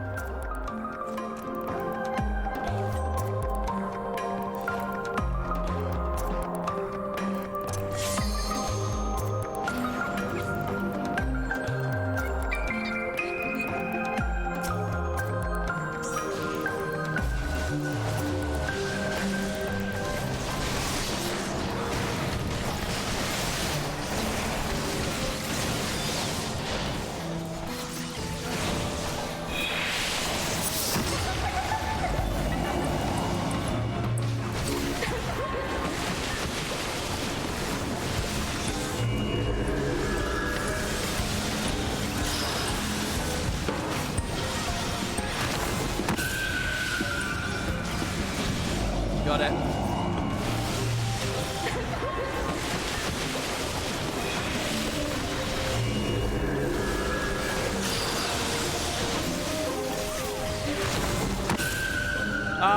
I turned around. I thought I turned around. It's alright, she's low. We're doing fine. Last time I got feared from one mechanic into the other.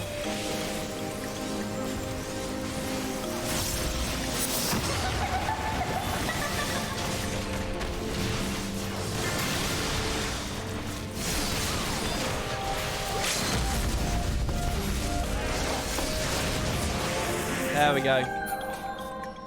Yeah, I did fuck up there. But last time I did that, I didn't know there was an eye last time, and I got caught the eye and then went into the orange circle, and it was like a cool combo. But we did really well there, I would say. Good job, Macaron. Okay, so yeah, we are now at 50.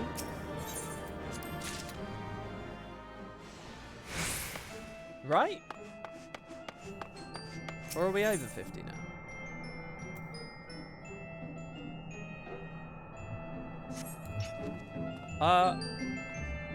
How does this work now? One of our party members is too far away. Gintoki is too far away. He might be in a cutscene about to load in. We'll wait a second.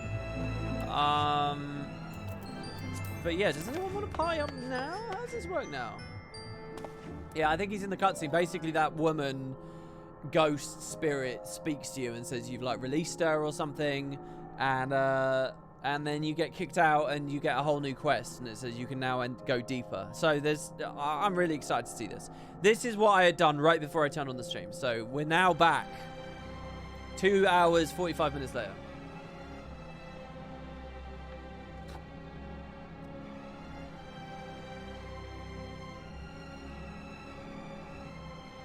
Do you know Edda's story, WP? You met her in ARR. No, I don't remember. Do you want to tell me more, Upyo? I've definitely forgotten that. I've definitely forgotten. Oh, the champagne. Yeah, what's the story there, then? Welcome to chat, Callister Knight, by the way. It's good to see you. It's a really messed up story. Okay, well, go on, go on. You want to get to floor 150 with full pomanders. Oh, wow. 150? Jesus. I'm kind of sad we're not going to get a deep dungeon for Shadowbringers. I mean, you don't really need it for leveling because Bosja exists, but I like the roguelike stuff. Yeah, I mean, I'm looking forward to Heaven on High as well. I mean, we're technically the Stormblood patches. I could try that out. I have to get to 100... Wait, what do I have to get? I can do Heaven on High now, right? Heaven on High requirement is 50, not 100, right? So I'm good. I think I'm okay.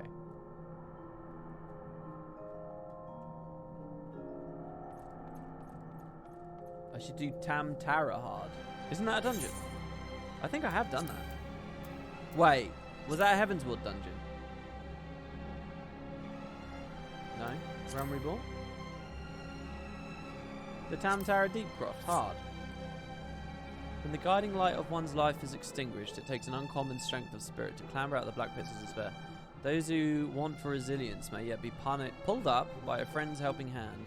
But what has become of a broken-hearted maiden who has neither the strength nor the succor to overcome the darkness that threatens to consume her? The answer shall be revealed through the tragic tale that begins with the arrival of a single letter.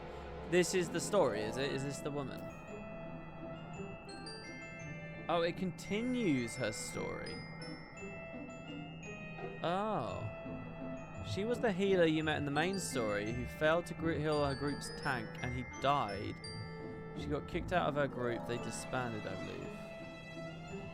Oh, I vaguely remember this. I vaguely remember that. She goes crazy and raises her boyfriend's head.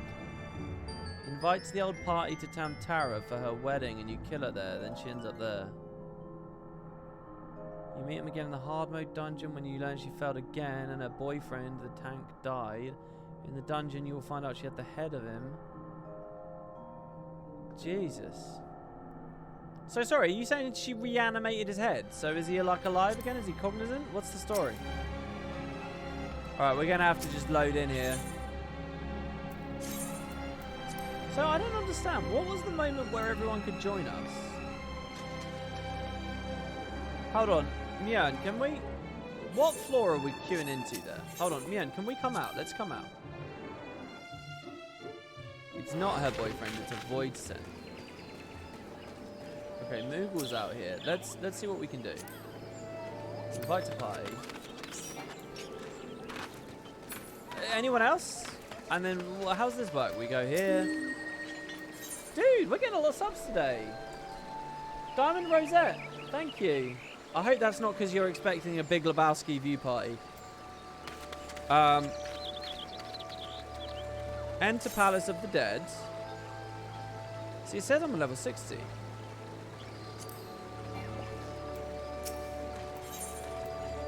Reset your progress.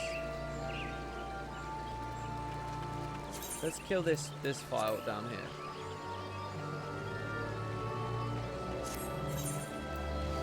Enter Palace of the Dead. Entrance.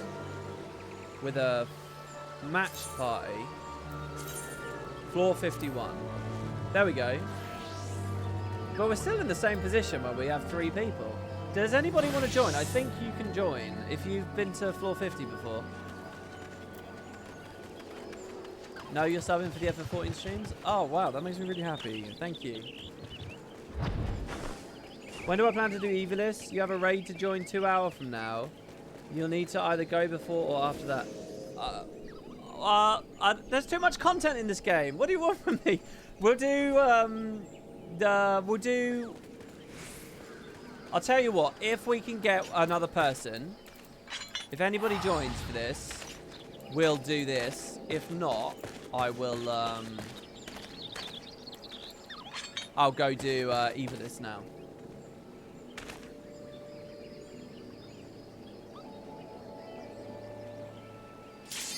Oh, there we go. We got someone. I don't actually think that's technically someone from the stream, right? But we did get someone. So. Light party. Duty commenced. Okay.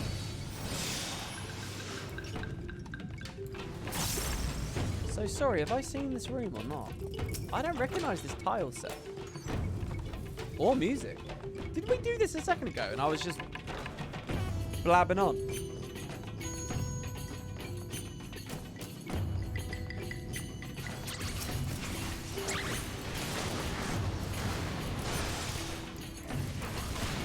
I mean, it's all progress.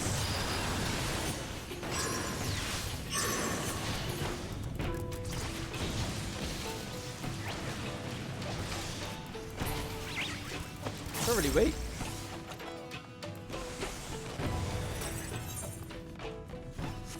Oh wow, see, look, we already got a thing that improved our thing.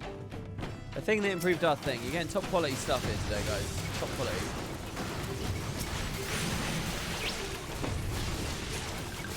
I'm not just out of my ballpark in terms of the game I'm playing. I'm out of my mind in terms of the sleep I've got. That's a cool looking place. I can get upgrades all the way up to plus 70 here, really, at this level already. Sorry, team. Sorry, I'm on my way.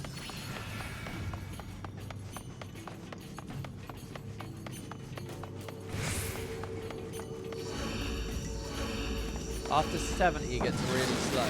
So the real grind is 70 to 99, is it? Oh, there is an endless dungeon in Endwalker. What doesn't Endwalker have? I mean, honestly. This magic product that has promised the world.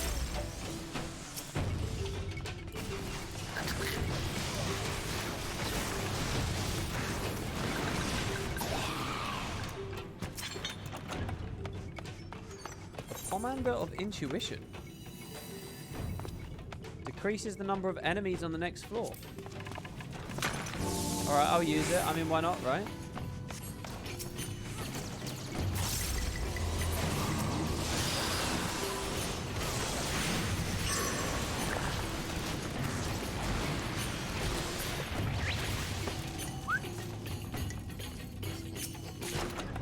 really, I think you don't want to crowd around the chest. If you crowd around the chest, you're asking for a bad time.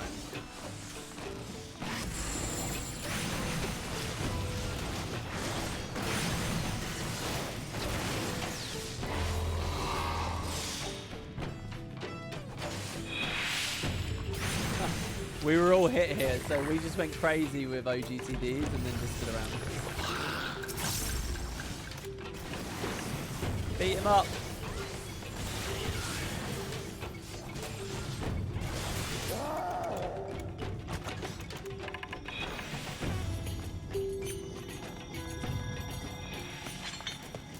So is this 1.0 music as well?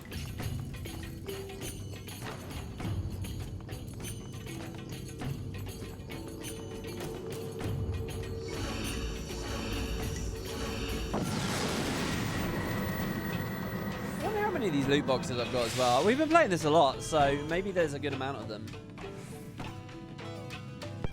This is Narth music. Oh, Narth or Nath? Is it Narth? Okay, yeah, so it's the insect people.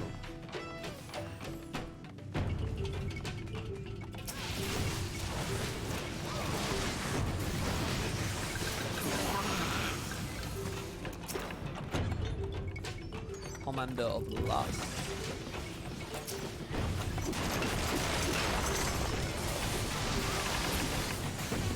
Tell you what level do I get my second shoulder tackle? What is it? Traits. 66. So my level right now is 60.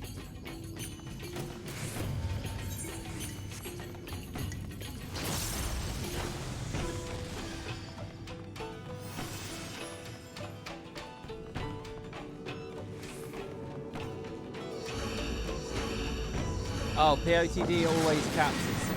Oh, I see. Heaven on High goes to 70. And then Shadowbringers didn't have one that goes to 80. Oh my god, this music.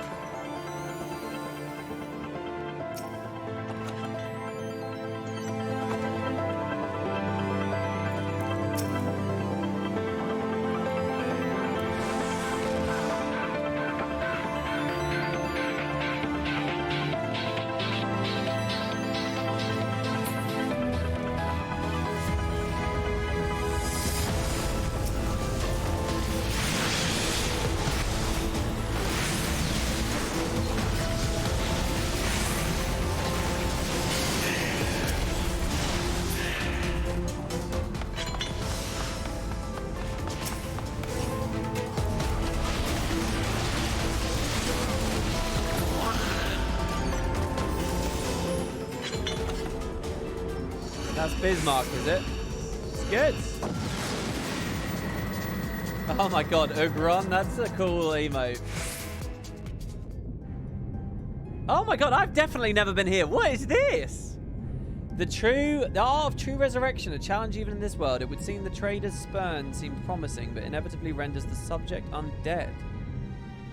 The magics of Gridania proved equally ineffective, only pulling souls back from the brink of death, unable to reach beyond the veil. Oh my god, what's that Reaper looking thing?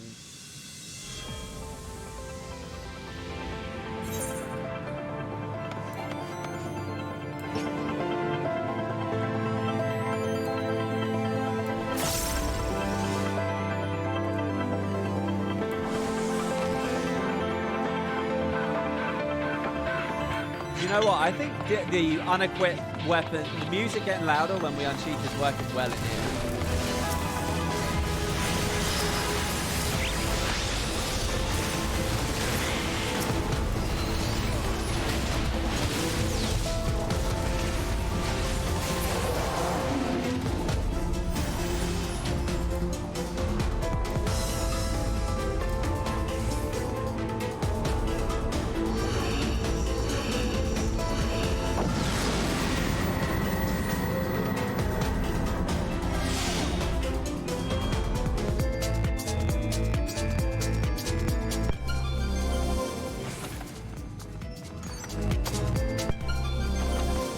Damn it, sound effects, stop it, I'm vibing.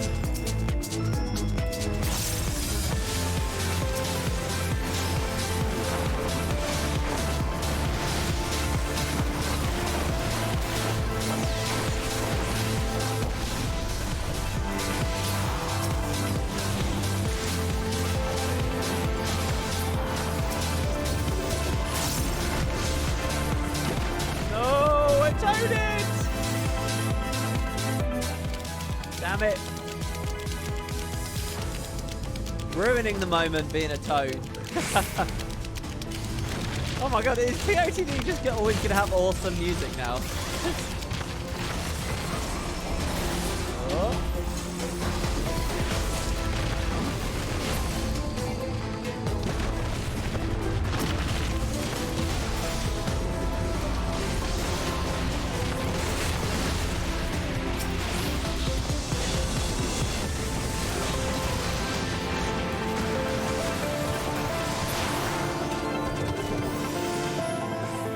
I'm going to turn it down a bit again because I don't know how long we'll be listening to it for.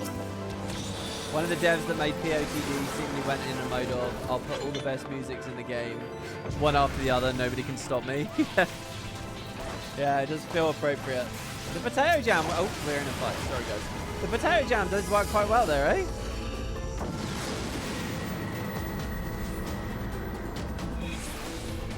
So when does the music change? Is it every 10 floors? Every 4? 5? Oh yeah, see it's different again.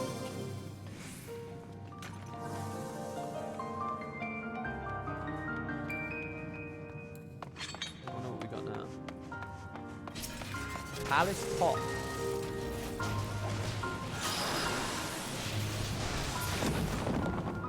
So many eyeball mechanics. I just can't use abilities this whole floor, really?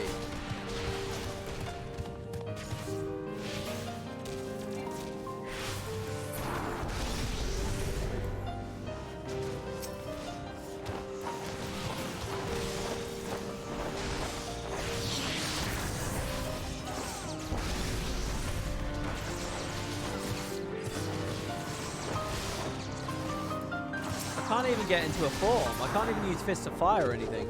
That's just it. I'm just stuck. Oh, whoa. What have we got here?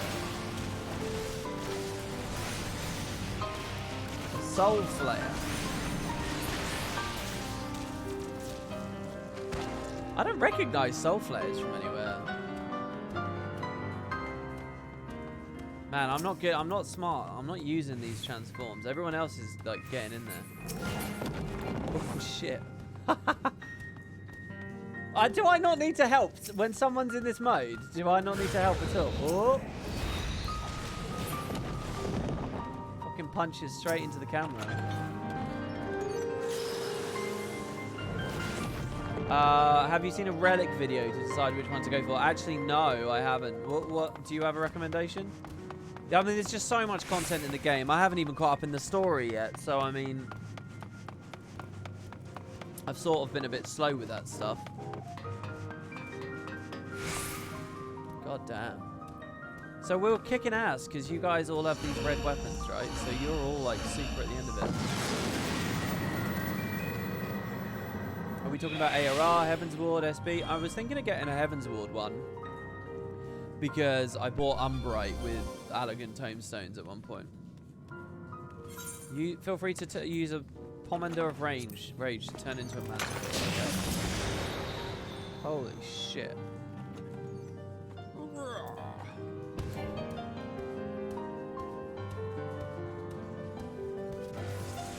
Pummel.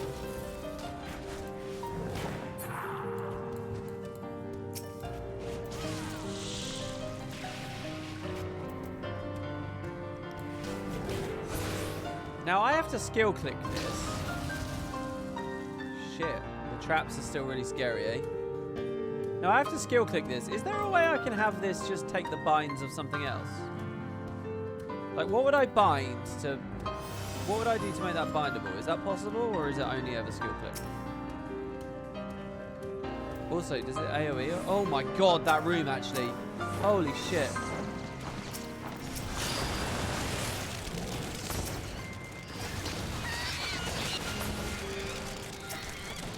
Whoa. What the fuck? You guys are gods. Is that a chicken? Oh, I know what happened. One of the commanders is like turn everyone into chickens and stuff. So someone ran in and transformed them all. Someone just wiped the room by running in and throwing like basically a bomb that turned them all into little mobs. That was cool. It's in settings. It goes on hotbar 1. Oh, yeah, I have hidden hotbar 1, yeah. Because it had an extra UI thing that was annoying me. And there was no way to get rid of it. Oh, goodness. Maybe yawning, but I won't be able to sleep.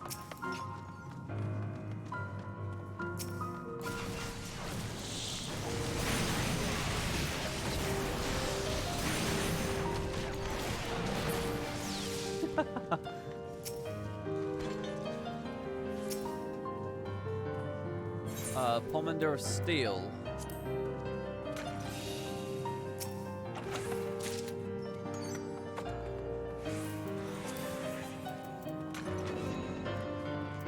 Oh, why did I do that? We're already leaving. That was pretty dumb. Sorry, everyone. Hello.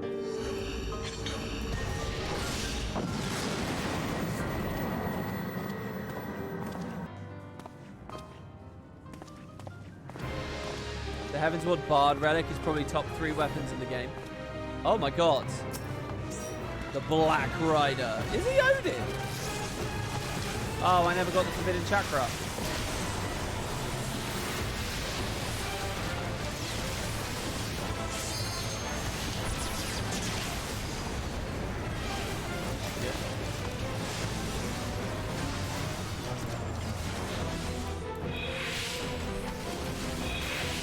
Why are there Void Scent all around?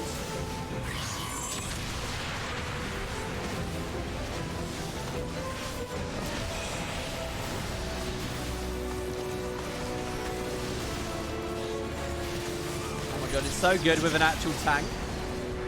It's completely different with a tank. Holy shit. We don't have a healer for the tank, but the tank's not even taking any damage. Braver.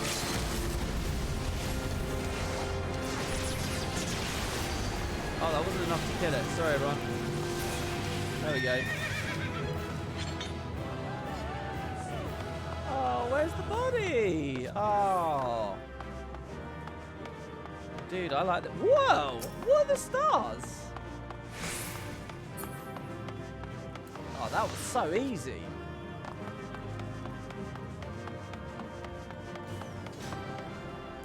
Thought you might like this. There's a tweet. What on earth is this? Warriors of Light, beware. Armed and ready, the Magus sisters will be making an appearance in Endwalker. They look crazy. What on earth? They look completely different. They're not bug things. Does that mean Anima in Endwalker is going to look completely different as well? It's just going to be a person in a suit?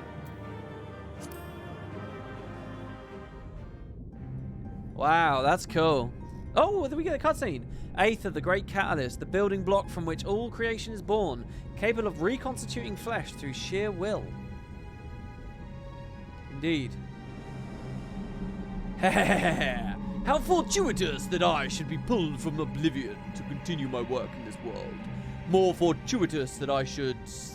something I didn't read fast enough. Tried to give him a voice, and it screwed me. Sorry, Mom. I'd love to do more of it, guys, but I also really want to do Evilist, so I'm going to pause it there. That's cool as fuck. I really like that. Does that just keep getting better and better? There's 200 floors.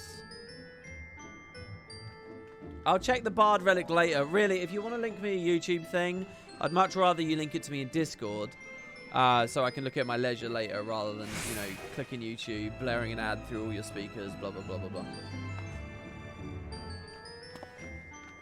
Anima will be 8 or 24, man. I don't really care, to be honest. I think both of them will look amazing. I kind of want him to be 8, man, because then he's going to be, like, really cool long-term content, you know, that you prog on and stuff. Sorry, why am I saying him? She'll be, like, cool. And I just love the idea of Oblivion. Like, I don't know if you guys have ever done the Binding Coil of Bahamut, but in the Binding Coil of Bahamut, there's a phase on, like, the last boss where, like... like, everything just goes crazy. And I could just imagine Oblivion looking so good in this game doing a similar thing. Oh, Mjörn, yeah, a friend request, absolutely. You guys are all welcome to do that. That was really fun. Thanks for playing that with me. I think Oblivion would look so good. I want to like tank limit break against Oblivion or something. I think that's going to be so awesome. I don't know. But I also want it to be... Did I say all this on a recent stream? Did I say all of this? For people that don't know, Anima in Final Fantasy X, it's the Dark Aeon. It's like basically the ultimate. It may as well be a final Aeon. It's fucking awesome. It's so cool. I'm going to the Far East, I think. We're going to Kugane. Now, it's like a really, really messed up Dark Aeon. Now, as a side feature in the international content of that game, there were super bosses that got added called the Dark Aeons. And the Dark Aeons basically take, like, Ifrit and Shiva, right? They're all Aeons. And then they get, like, a dark, corrupted version. Like, you know, where they're, like, all black and messed up and bleeding. And their armor's broken. And they look awesome, right? And they're super bosses. They're really dangerous. So then, of course, you climb through all the Aeons. And you get to Anima, who already... Anima is, like, this fucked up monstrosity of a thing. Already is, like, this spectral visage, this hateful thing, this broken creature. Because of, like, the sad story of its faith, right? And then there's the Dark Anima. So it's like the crazy thing. So if they're going to go in 14, you know like what we saw on stream the other day where X-Death like got destroyed and then we were fighting another X-Death? I think it should be like it should be like a raid and then there should be like a savage version and in the savage version it's Dark Anima you're fighting. So it's Anima and then it's Dark Anima. That would be just the coolest thing. And then, like, the Oblivion from the Dark Anima has the Dark Underside Anima, which is just, like, in regular 10, you don't basically get to see. If that thing gets to use that Oblivion on you, you're dead. So, but, and then you'd survive by, like, doing a quick time event, tank LB or some shit. Oh. I don't even know, though. Right, so, my noobiness knows no bounds. I think we're looking for a level 70 quest. But what could it be? New King on the Block. Dramatis Personae. Songs in the Key of Kugane. Dream of Shirogane. Does anyone know? I want to start the Evilist Alliance Raid storyline.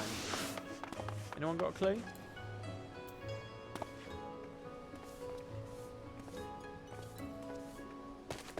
Dramaturge? Dramatis Personae is Evilist? Okay, thank you. Thank you to Lyrical as well, who just linked me the resource, which I could have also used. Thank you. Welcome to chat and Terumgon. Okay.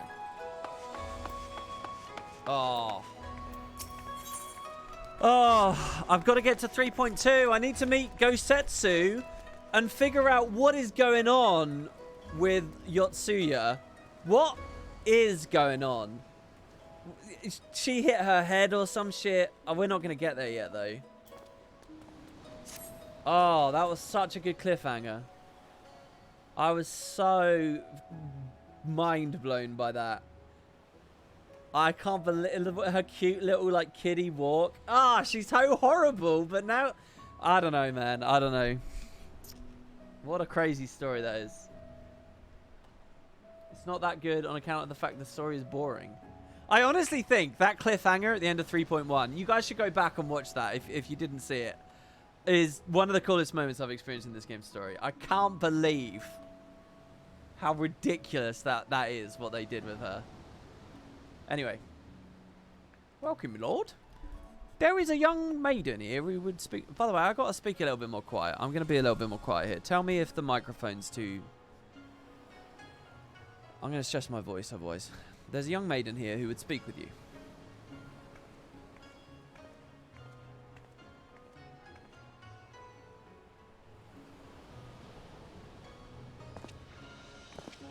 Miss, the adventure has arrived.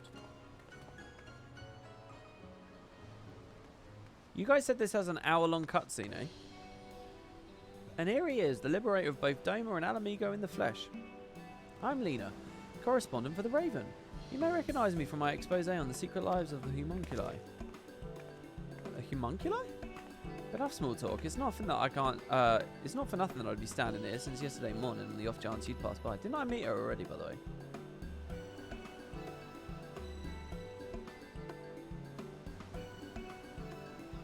No, I'm here because, actually, it's best you heard it from Alma.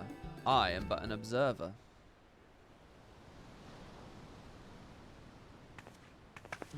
Alma, come, I found him. Oh, what is this song? Is this Alma's theme? Is this the adventure of whom you spoke? Indeed it is. Oh, it's tactics music, is it? Oh, that's cool. Please, I beg you, find my father. You're his only hope. I can't wait to see where they're going with this. Is this more tactics leaning or 12 leaning?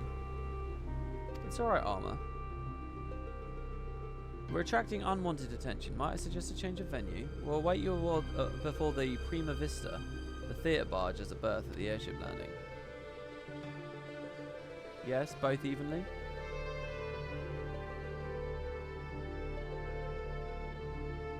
Vagrant story included.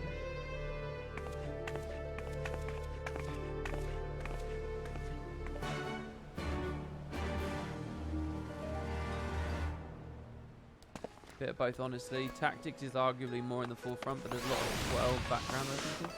I wonder how much I'll pick up.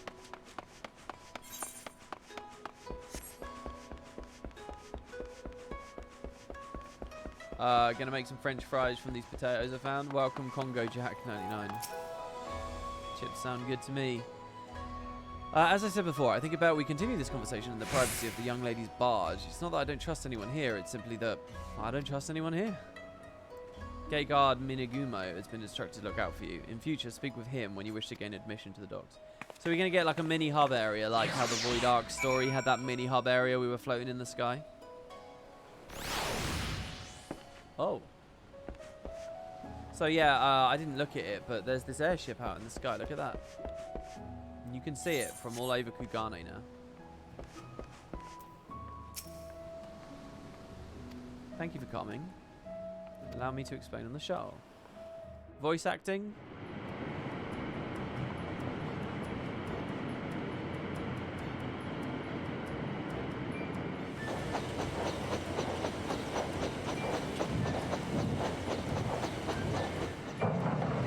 If you ever have a chance to play Vagrant Story, do it. It's incredible with its storytelling.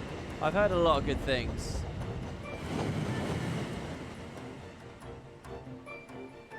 I mean, I'm kind of enjoying these sort of streams. These are sort of like Let's Plays I'm doing here.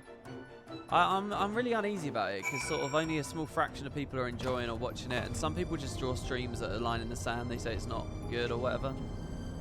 If I could feel more confident in this, I would love to stream all kinds of games. Honestly, I really would.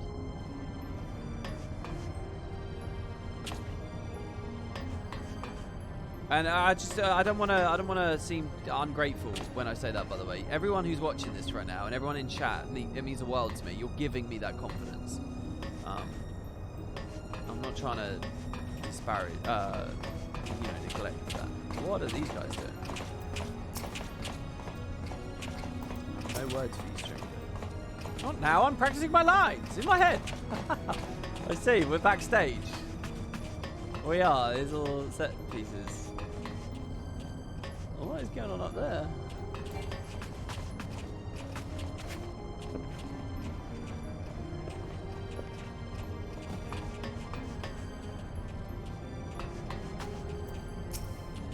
Hello. Don't be shy, you've nothing to fear from us. Well, most of us.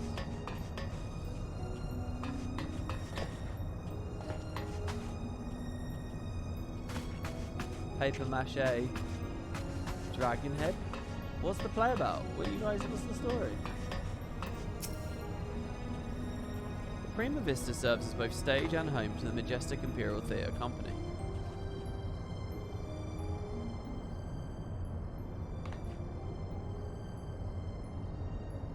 You can keep that dirk in your drawers. No one here is a member of the Imperial Army, nor are there any spies within the troop. At least, no known spies.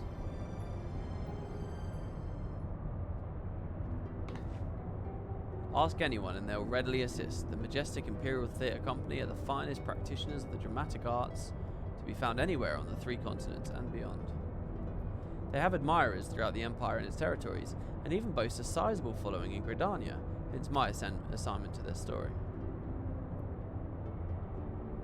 It is a well-known fact, outside Garlemald at least, that the Emperor was a devoted patron of the arts who supported various theatre troupes to the tune of much coin.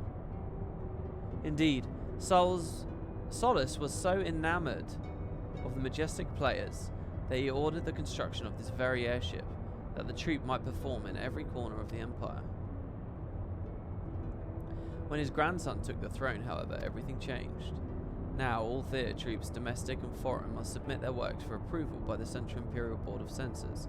If a play is deemed vulgar or inflammatory, it's banned and the troupe denied their writs of transit. The worst of offenders? Well, they're never heard of again. This policy has effectively left playwrights with 1 or 2 options: compromise their creative integrity to curry favour with his radiance, or put down their quills altogether. The Principal of the Majestic, however, chose a 3rd option: to express his disapproval for the new Emperor's policies obliquely in ostensibly unpolitical works. Pray forgive me my earlier outbursts. I am Alma Bas Lexentale, daughter of Principal Genomis Sen Lexentale. I might be reading, can I just say to people, I might be reading this sounding a little unenthused or a little bit less energetic and stuff. It's just I'm tired and I just want to relax my throat. I'm enjoying myself very much. I don't want to give people the wrong impression. Mayhap you've heard of my father's latest play, the Zodiac Brave story? On the surface, it's an innocent retelling of a well-known Garlean fairy tale, hardly worthy of the censors' attention, but beneath, it is something quite different, a fact the censors failed to spot when they approved the manuscript for public performance. The play quickly became a huge success. The common folk loved its fantastical story, while the learned classes appreciated its true message. By the time the Imperial Board of Censors realized their mistake, it was too late. No longer in a position to prohibit the performance outright without admitting fault, they took aim at the company's purse strings instead. Before long, noble patrons began to withdraw their support, fearing to be associated with the troupe. And by the end, even the learned felt compelled to feign ignorance. By bleeding of the majestic of their funding, the censors robbed them of their voice. Macon is speaking. And none of this is made any clearer as to why you're here. Right. Allow me, Lena. It's Sid!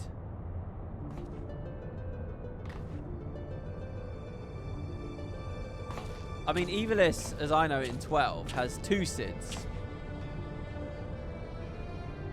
So I wouldn't be surprised to see they do something weirdly referential to that movie. I've known Genomius since we were students at the Magicus Academy. When I heard his daughter was in Kugane looking to enlist the aid of an adventurer, I felt compelled to give her your name. Sorry for not announcing myself sooner, old friend.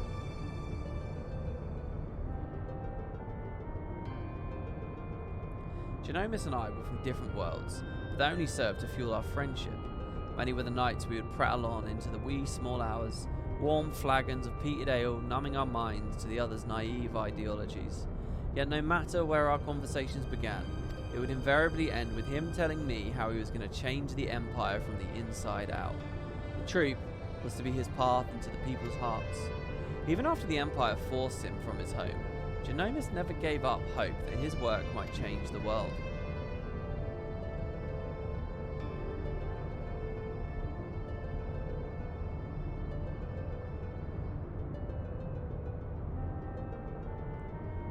Art will ever strain against artificial bounds and borders, man-made walls and misguided wars.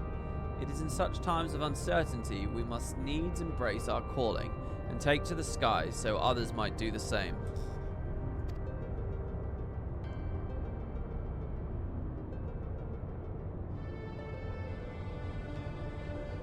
What I'm trying to say, rather poorly I concede, is that not all Garleans are hewn from the same stone. Just as there are those who pledge their lives to the Empire and would never think to question the authority of its leaders, there are those like the Armor's father and myself whose love for their country does not blind them to its flaws. Still, Trying to sell that sack of sunflower to an Alamegan or a Doman who has watched his family consumed in the flames of a Magitech Reaper. Sorry, try selling that, yeah. How many Aeorzean adventurers do you think it would leap at the opportunity to help an Imperial search for her missing father? And in Garlean territory, so no less. But you're different. You've seen enough to know that the line between good and evil is not defined by race, colour or creed. So we'll say you. I could never turn my back on damsel in distress. If I would make a poor adventure if I were to shy from an adventure. This is such a bland response. I have to do the damsel in distress response. I have to. Ho ho ho, my lady. Oh, thank you. Thank you so much. Was this storytelling? It is indeed. Welcome to the stream, Lucentex9. Sorry, I'm not looking at chat too closely right now. Obviously, we're in a cutscene. Now that you understand the nature of the task, perhaps Alma could provide some insight as to where we might begin our search. Shortly before my father disappeared, he began work on his next play, a successor to the Zodiac Brave story. But I'm getting ahead of myself. Please, follow me.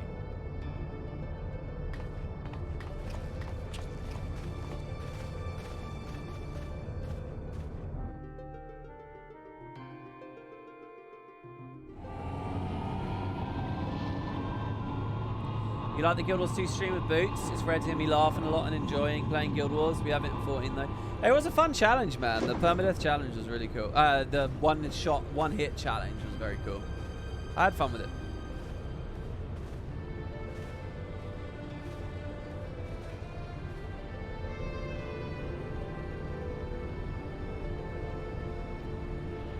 Through adventure and hardship, young Delita, a boy of common blood, becomes a hero, culminating in the birth of the mythical kingdom of Evilis.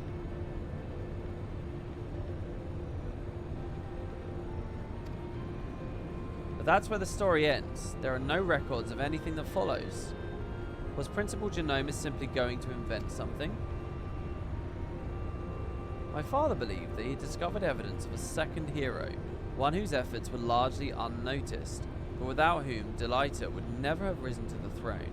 His was the next tale he wanted to tell, the true Zodiac Brave story. I'm losing the plot a bit here, hold on. My father believed he had discovered the evidence of a second hero, one whose efforts...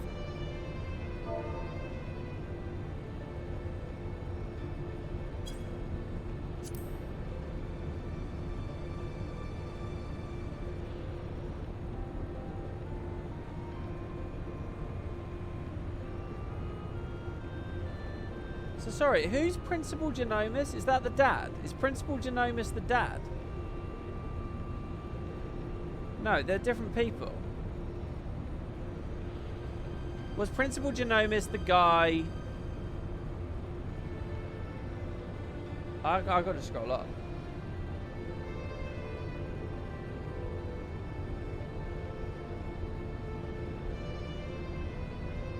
God, I hope I'm not too tired and I hope my head's not too broken to actually be able to follow a simple story. He's the one missing. Okay, so there's this ancient story.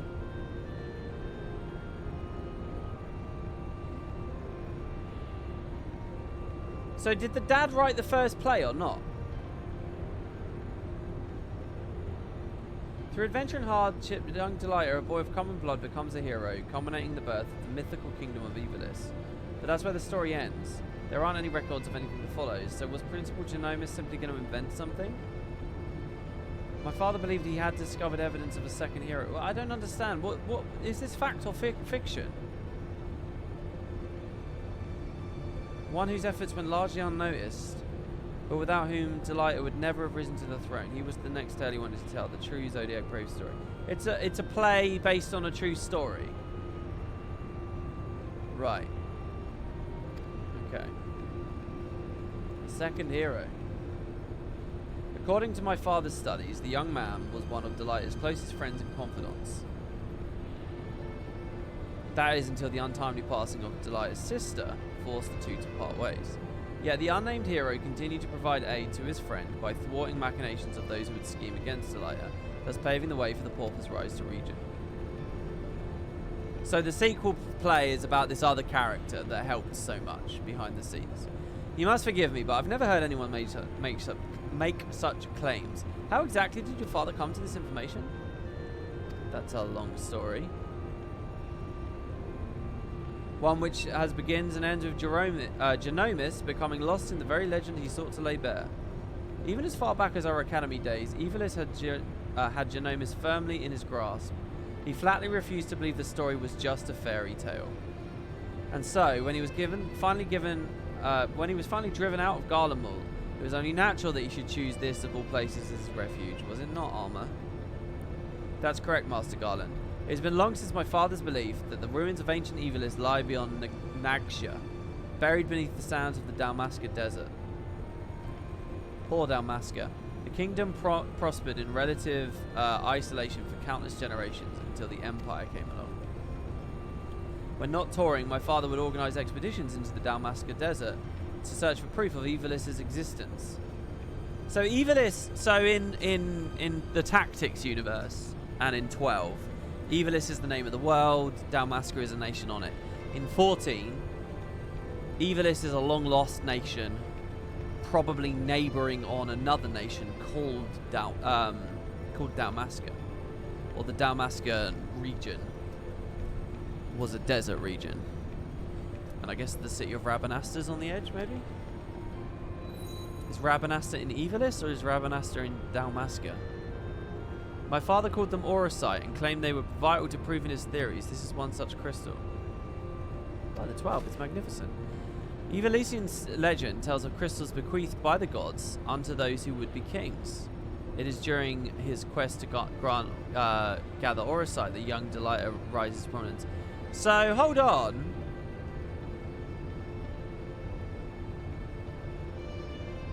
I mean, that is the story of 12. The Eucuria giving them, you know... Shit, what's it called? What's the giant stone that they cut pieces off? I mean, it's literally the same, isn't it? It's the same as the 12 story. I must have heard the tale 1,000 times from my nursemaid, but that is all it ever was, a tale. The Suncrist. The Suncrist. My father would often tell us how the Aurosite spoke to him. At the time, we assumed he was speaking figuratively, that the stone's beauty aroused by his muse. But then, he began to act strangely. How so? Following our arrival here in Hingashi, my father spent most of his time cloistered in his chambers, poring over his past research. And though he was alone, we could oft hear him in conversation. It was not uncommon for my father to recite the lines as he wrote them, but it soon became clear that that was something else. It was as if he was talking to my mother who passed several winters gone. This is what the Eucuria did as well. They give you like visions of people who are gone just to manipulate you to do shit. Like they were constantly showing Varn, his brother, and they were showing Ash, her husband, late husband, just to get them to continue war or to continue along a certain path. Might this not have been out of mere loneliness? Perhaps the strain of your flight from Garlemald? Possibly, but that would not explain the voices.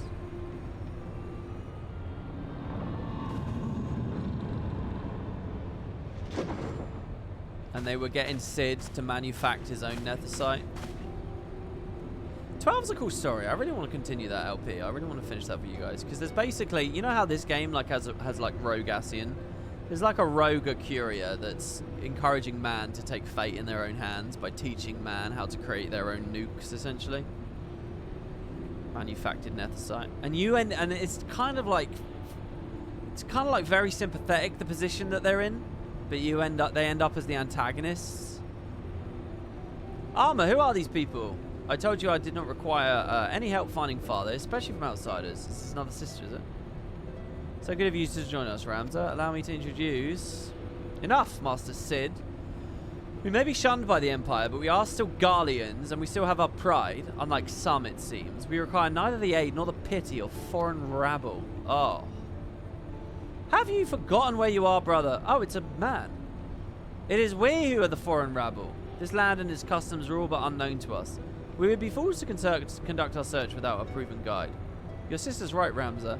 As for my good friend here, your mistrust is ill-placed. I will personally vouch for his character. In all the time I've known him, he has never once let anything insignificant as race or creed or color his judgment. You are lucky to have him. Oh yeah.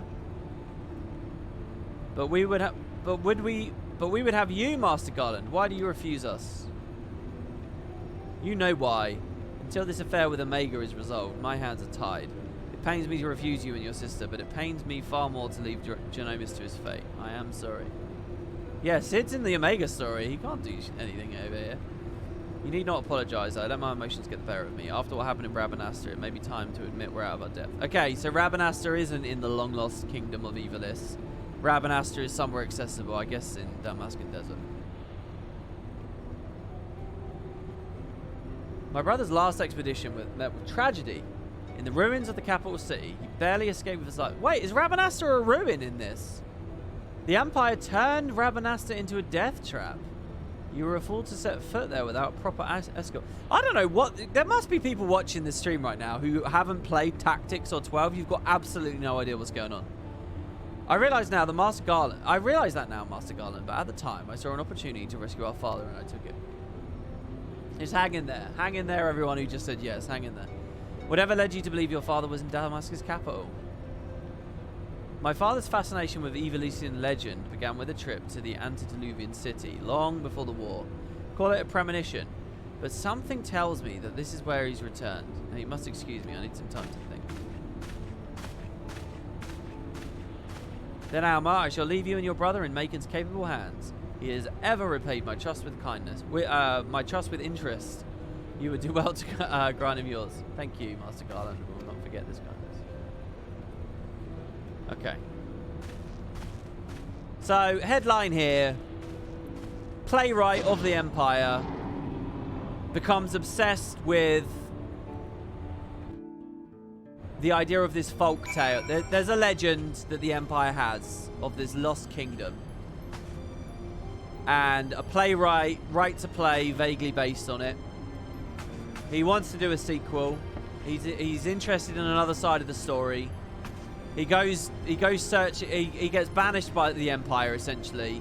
Finds the place, realizes it's real, collects some crystal from it, and the crystal like corrupts him, and he starts talking to mysterious creatures. And we're all like, what the fuck? And now he's completely gone missing, and we're hunting him down. All right, and we think he might. It's all got something to do with this ruined city, the city of Rabanastre, which was bombed by the Empire. All of this happens to line up extremely closely with a different story from a totally different Final Fantasy that you can enjoy on a trivia level, but you don't have to worry too much about. That's the headline. So a little bit of a longer headline. Did a bit of a Michael Scott there, but that's pretty much it. Master Garland seems to think highly of you, so I'll withhold judgment until Damascus. So we're gonna go there. Rams is itching to depart. Oh, I'm excited to see what this place looks like.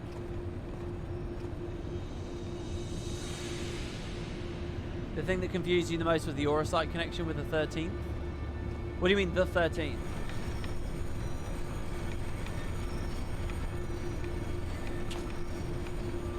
And by the way, I know 12 much more than I know Tactics or Vagrant Story. So, Ramza says, Damascus is nestled in a forgotten corner of the Empire's outermost territories. I don't foresee any trouble from the standing army, but would suggest to commit in the memory the locations of each of the barge's exits, just in case. As for the flight itself, the currents above Damascus are as wild as the land below. You may want to hold on. I can't believe this is a man. It looks just like a woman, doesn't it? Am I just an ignorant twat? I see long hair, I think woman. Look at his brilliant, beautiful blue eyes. Look at that soft jawline. Oh no, I was throwing an apple and I dropped it. I'll bruise the apple. You never thought he looked like a woman, but who knows? I genuinely thought it was a woman. Oh, we're gonna get a cutscene of him flying off. Oh, but I liked the airship on the horizon. Is it going to be gone now?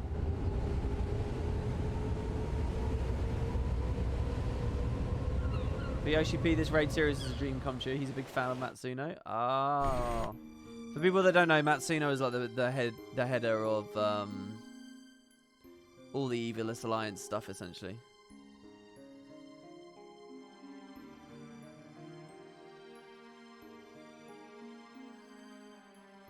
Wasn't Matsuno the person who stepped down halfway through 12, though? Fuck. I have a video on all of this. About a year old now. We'll complete our descent into Rabanastre in the show. And he's never really talked about why he stepped down, just that he got sick. But it sort of looks like there was a lot of drama behind the scenes.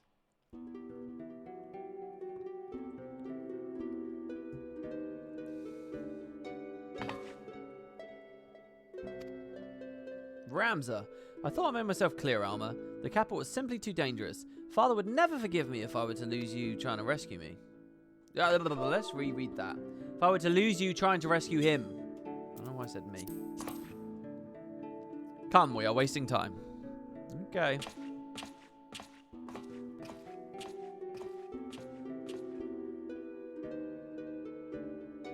All in good time. By the way, this story was an actual collab. So is the other stuff that will come later. He was directly involved. Really? Oh, look. It's called the Royal City as well. Wow. Do we get a world map sense of where we are or no? Queues get real long for this? Well, if you guys want to play it with me, let's do it.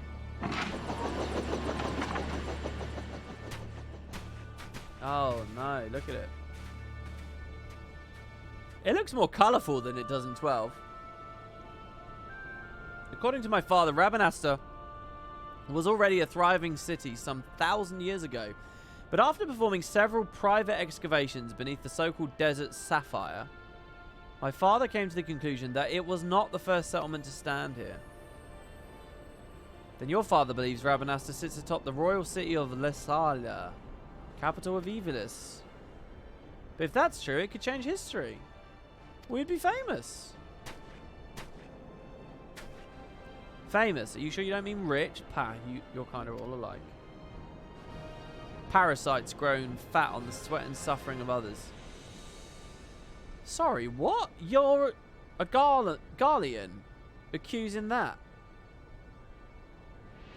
of a Hingashi Kugane resident? Bold words for a boy of but 16 years old. He is also a Redditor. And what, pray tell, have I done to deserve such spite? I only wish to learn the truth behind the disappearance of the Empire's foremost playwright. If that should lead to something bigger, well then, I'd be the worst reporter in the realm if I didn't pursue it.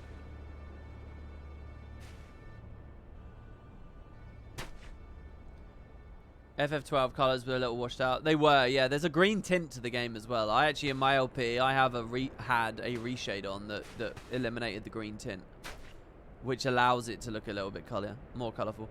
Yes, we can argue about this now. We can return to the Prima Vista and report to our army of adventurers that it's time to begin the expedition. I humbly suggest the latter. Oh, are we nearly at the actual raid then? I don't know why, but I had the impression we were maybe only a third of the way towards it already. I had the impression we had loads of story to get through. I'm not saying that's a bad thing. I'm actually kind of relieved if there's a little bit less. You see, it is as I said, brother. Let them come to us. This patch only has the first bit, right? It's like the Void Ark thing. Should we kill them now? Who are these? Banga? Are these Banga? No, the time is not right. When has that stopped us before? They are Banga! Fool! Do you see that one? Slayer of gods, they call him. Warrior of light.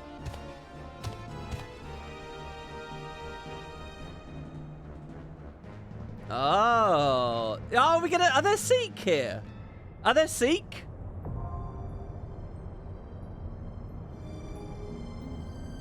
Oh, I see smiley faces. Dude.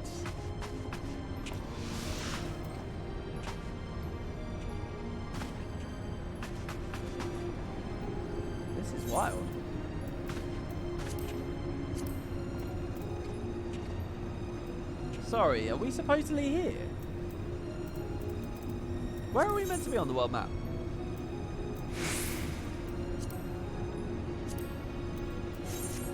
I mean, it still just says question mark. I guess when I load in, I'll have a thing. Recently, residents of Kugane woke to find hovering above their city an airship unlike any ever seen. Yet while of Garlean design, the vessel distinctly lacked the bleak outfit in common in the Empire's War Machina. No, this was the Prima Vista. Private stage for the majestic Imperial Theatre Company, a troupe having won acclaim across Garlemald for their timeless work, the Zodiac Brave story. Which begets the question, why are they here? The answer to that question, and more, lies in the selfsame legend of which they sing, the legend of Evilis. Holy shit, I'm here. It's the next Alliance raid. I mean, I'll just click it, shall I? I mean, guys, if you're watching this stream and you want to do it with me, we have currently a party of 2.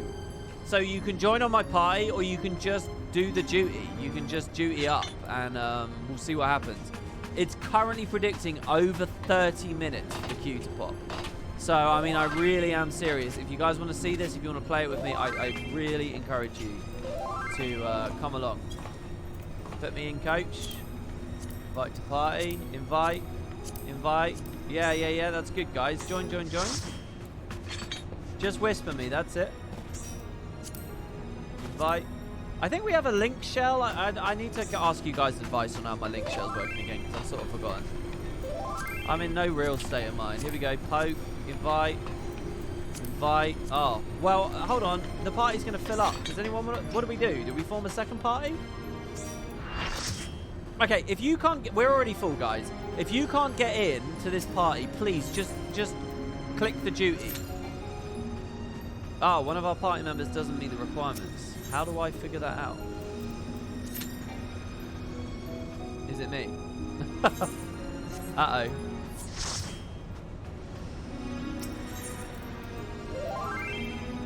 Tag me in. Someone's eye level is too low. Someone needs to improve their eye level or do the quest. That quest, I know I just spent like 40 minutes on it, but if you just skip cutscene, it looks to me like it's one cutscene and then that's it. Abandoned link shell? Yeah, why is our link shell gone? I don't... Does that happen? You could party find it from the Alliance. Interesting. Party. Whoopsie. Whoopsie. Party finder. Recruit. Alliance.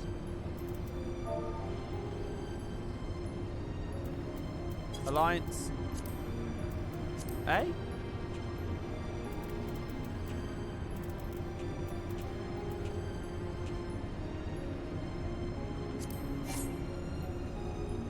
It is closed due to changes. I don't really know what...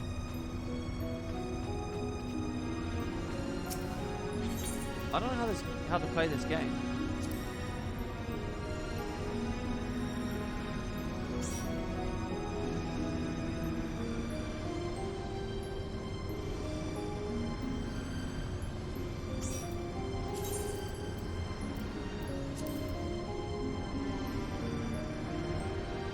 Three parties are necessary. You're launching the game, you'll be there. Yeah, no rush, guys, no rush. I'm just very, very slow. 2 tanks, much easier to see. Oh, it's because we didn't have 2 tanks. Oh, because we're missing a tank. Oh, I can play a tank. I'll be one of them. Dark Knight. Okay, we got 2 tanks and 2 healers, don't we? Oh, but you're only meant to have 1 tank per alliance, aren't you?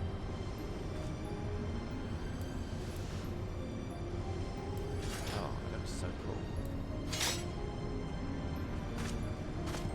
Okay, so I'll be a monk.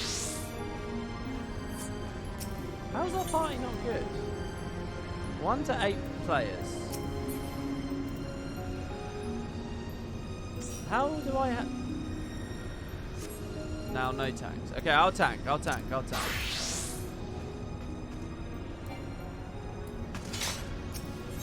Oh, there's a whole thing here. Oh. Oh shit, I'm filling a whole alliance right now. I've never seen this UI. So this is actually working, is it? What's up?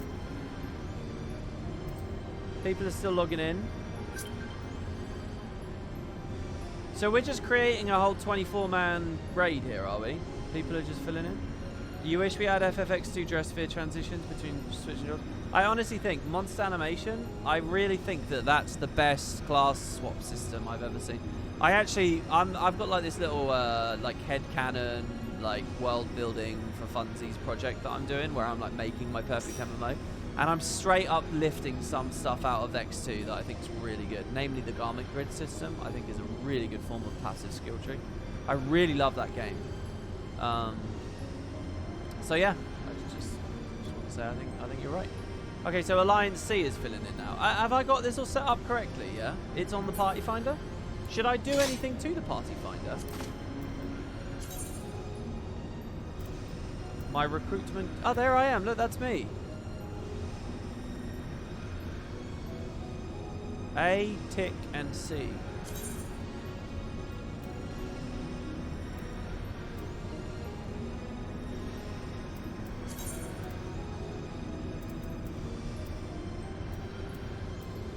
Should I tell them it's going to be min eye level?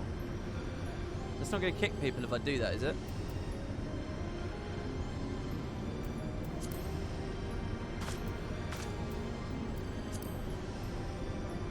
Oh, sorry, yeah. Do people need invites? I don't know whether I can invite you still. Can I get an invite to the Spud link shell? I don't know where that is. It seems to be gone. I don't know whether that's been deleted, I'm afraid. I'll join the link share if someone throws me an invite. Well, yeah, I would love that too. I don't know whether it still exists though. Does anyone know? What was it? A cross-world link share? Oh, it does still exist. How do I?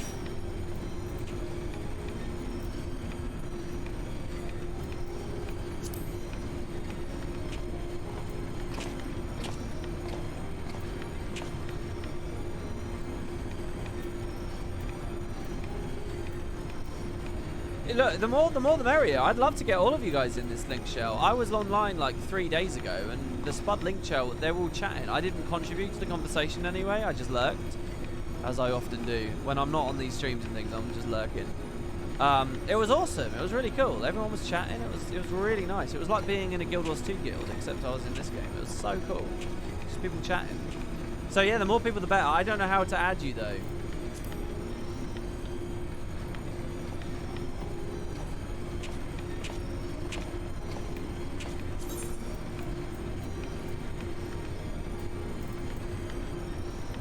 I don't know. Oh, I got a friend request. I don't know how you guys join. I think you just right-click their name.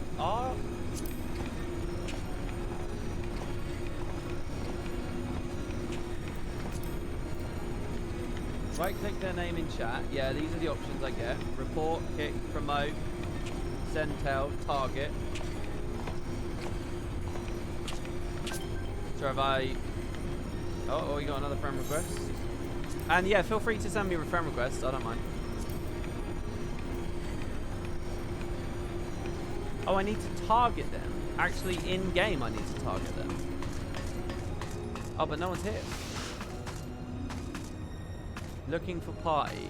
Use the link above to join up. Oh, we're full. No, we're not full. We've got a couple of slots.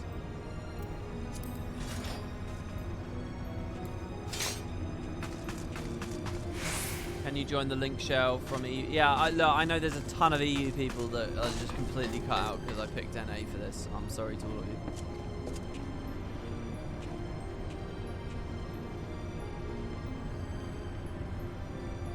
I'm a British boy I know very well. What is this group I'm in? Are you Evilist fans or something? Oh god. I'm like a little child. I need so much like direction and babysitting. I'm tired. It looks like your party finder broke because you had 2 tanks and your last slot is set to only allow tanks. You may need to fix it. Okay. Do that. I'm an adult.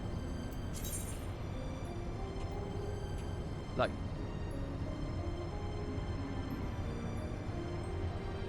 Edit. That last slot is DPS. Any old D. Oh, I see. Look, look, look, look, look, look. Yeah? Pretty good. Hello, Kerry. I did it. Can I swap the slots as well? Come out to the airship landing. What, on the lift? Enter the tiring room? Yeah, I'm disappointed in me too, Kerry.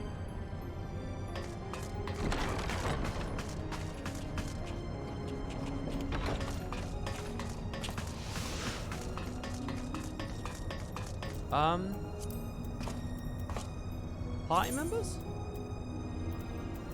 I don't know how the link shell thing works. Oh, I'm a little bit worried now that I'm going to be aggravating people. That's the local link shell. That's the crossworld one.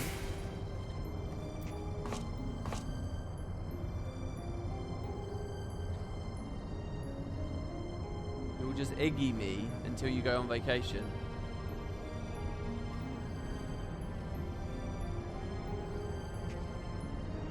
Does that mean ignore? Is that, I've never heard you say Iggy before. You've never said Iggy in your life. You've never said Iggy in your life. What's the name of the link shell? It's called the Spud Club. It was made 10 days ago. 4 more DPS. This is crazy that we're getting this whole thing done. This is crazy.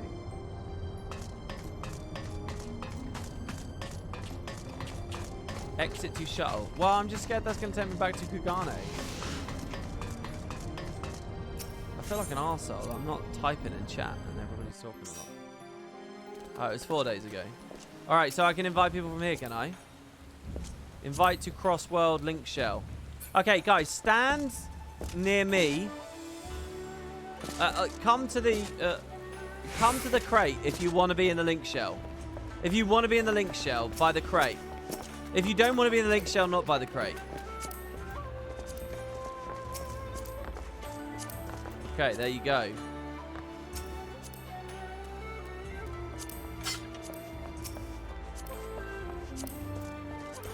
God, I don't like me stand on this box. It's like I'm lording over people. I'll get down in a second. Hold on.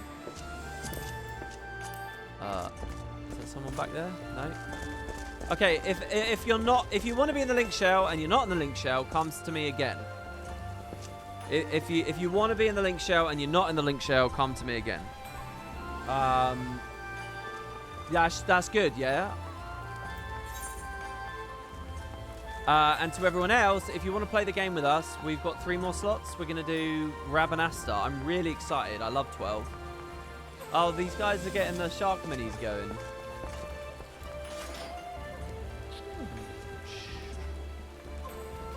Have fun with the maths boss. Oh, is this it? Is this the maths boss now? Do I need to change my UI?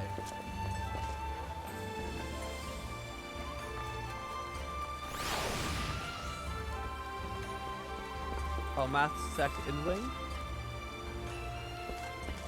Yeah, that'll be 3.3 then, won't it? Yeah, this is just the start, babe. This is just the beginning. I mean, I still have no idea. Oh, friend request. Welcome, welcome. Yeah, and again, if you want a link shell invite, just stand near me. And then I'll spam link shells to anyone who comes to stand near me. Right. So now we play the waiting game, right? Oh, I think this guy wants one. This guy looks crazy. You don't see many Ellison, right? He's an Ellison, is he?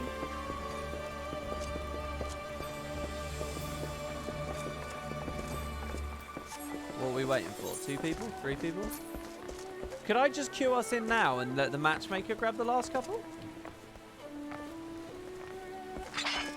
But he might be the only Ellison in this whole area. Oh no, this guy's an Ellison.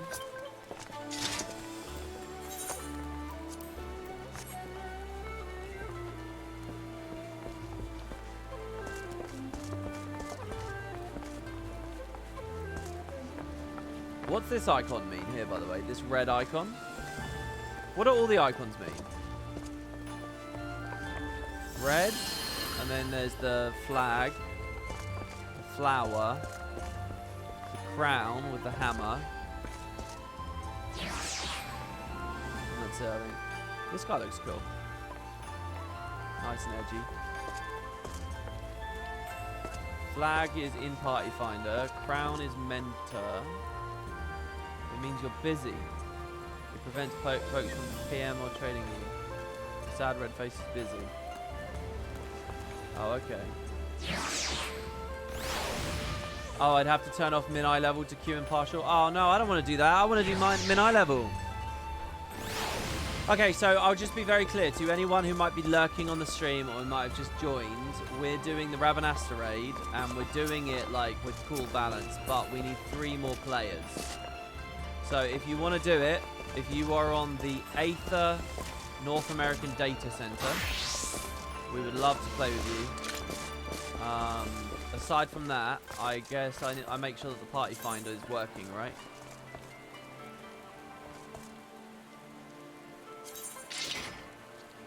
And it kind of is, right? Is there anything else I set up with this?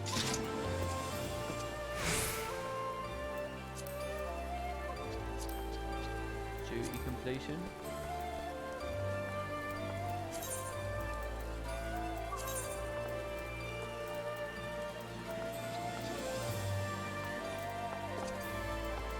And we're not going to silence the echo or anything, right? No, it's not Europe. It's not Europe. Time to buy a story and level boost on your Aether ult. Are you right? I mean, honestly, if this was Heaven's Ward still, I'd say why not? I mean, it's free. It's literally fucking free. You could have done it. I mean, we've just moved out of that now, though, haven't we?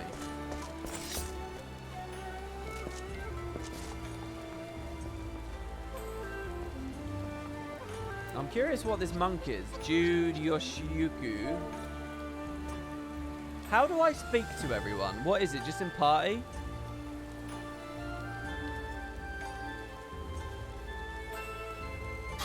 Does that work? This chat is unavailable while forming an alliance in public areas. /A. There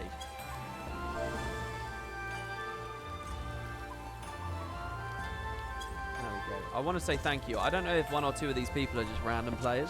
Oh, look, we got a player! 2 slots.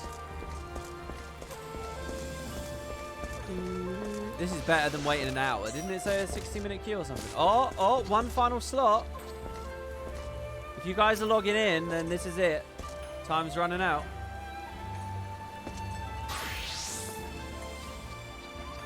We have at least 1 random person that we directed the stream. Oh, so whoever you are, if someone's listening to my voice right now and you just joined this because you were playing the game, thanks, man. It's good to have you with us. 1 more DPS. Biggest DPSs. Is this unsynced? It's min-eye level. It's going to be like launch balance. Oh, and I get lots of buttons to press too.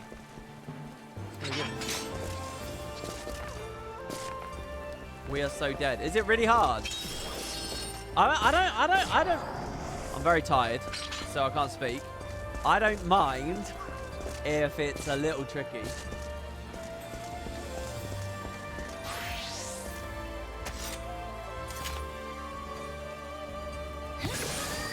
TY for the link shell invite. Yeah, once again, if you guys want this link shell, just come stand near me and I'll give you the link shell invite. That's a cool sword, by the way. It's like a flaming katana.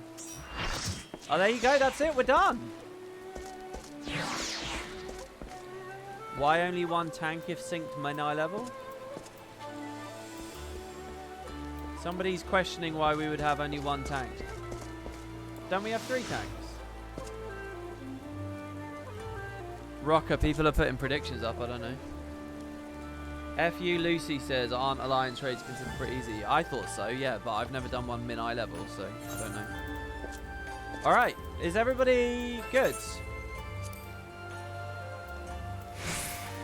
I'm not going to silence the echo. I'll let the echo be on. But we will do a min-eye level. Oh, ready check. Oh, no, I can do this.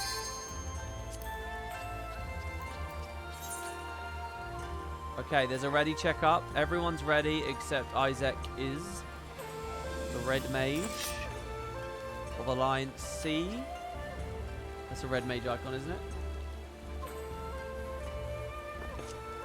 Oh, you can manually remove the echo inside. Oh, okay. Oh, there you go. Everybody's ready. Okay. Min-eye level. Join.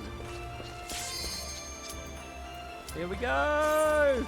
Oh, this is quite exciting. I'm so proud and happy that we can actually do this. That's 24 people. This is very cool. In-game, on NA. Trying this out.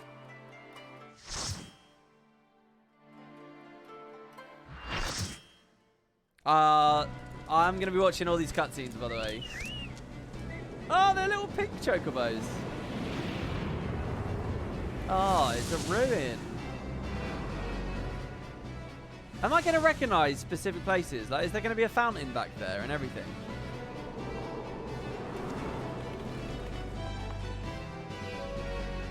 Oh, look at you all. Look, that's everyone on screen as well.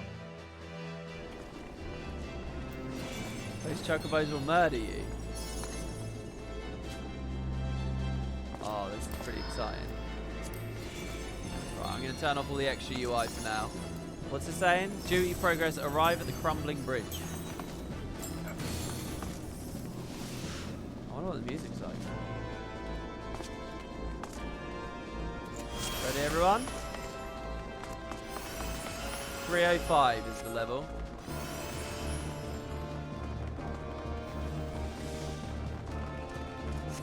What do? Avoid the chocobos?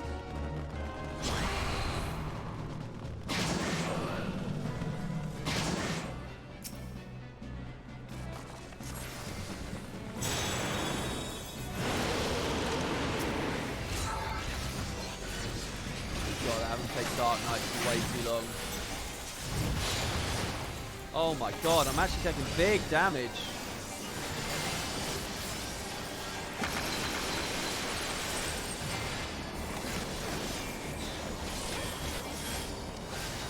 Rise dark water.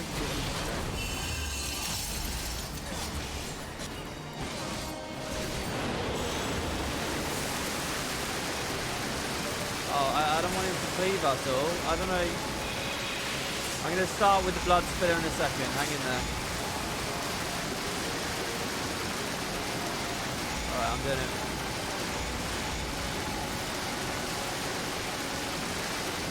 Should I be hitting the water thing? I think I should probably hit the water things, right?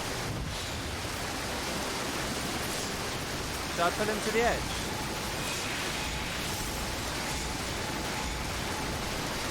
Oh my god, it's so loud. The water is so loud.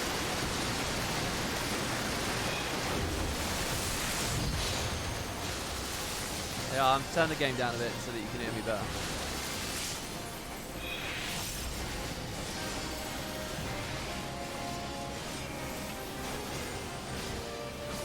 What is this field? Is that bad or good? I think it's good. What about this green field? Oh my god, I'm a snowman! Oh, I'm dead. I don't know what the green field means. Holy shit, that environment noise is so loud. Wow.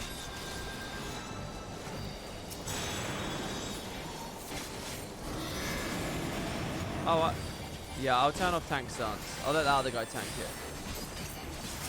Should I help fight these things?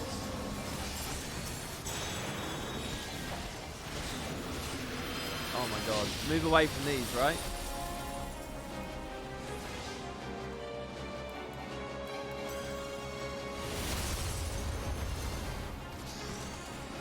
Well, everyone went to the corner, like, real tight. Oh, I'm sorry, guys. People bet that I'd survive.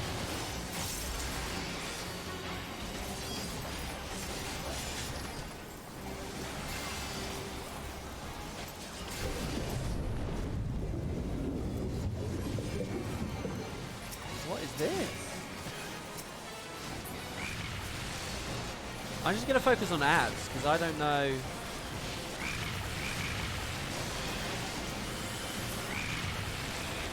Jesus.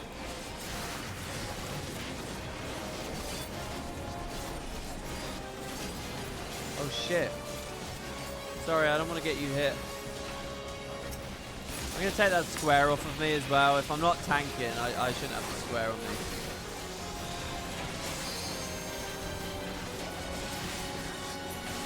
I'll use some quieters here, I think. Quieters works. Do I need to aim this on something? Or just away?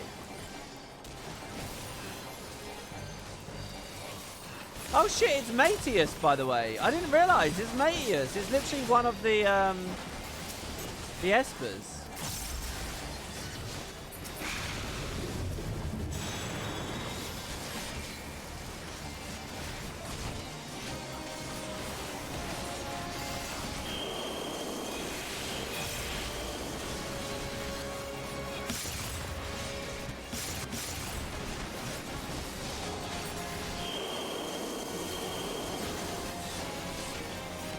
I know what the ice tank is. I guess just stand out then, right? Oh, I'm really bad at solid earth. I'm not really using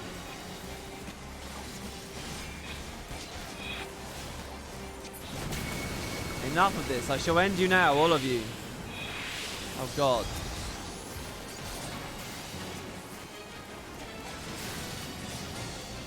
What's wrong with the way I said it? How would you say it? Matthias? It's Mateus, right? Oh, shit. Oh, no, I got frozen.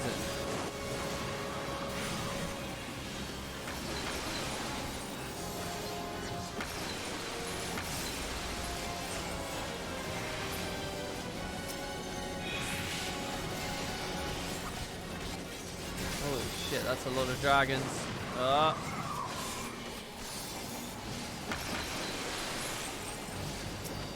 I'm gonna AoE over here. You can do more good with that. Whoa! Did she just leave? Matthias? How is it possible nothing can withstand this cult? This is cool. So hold on, are we gonna have a bunch of the espers in a row then? Who might be next? Adramelic?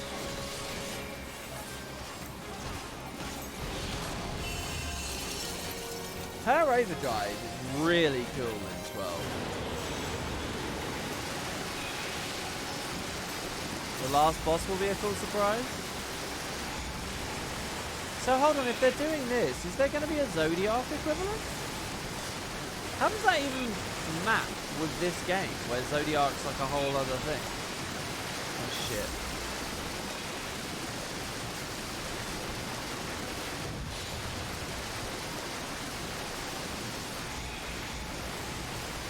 Sort of overcapped a little bit on blood there, but I'm not worried about it.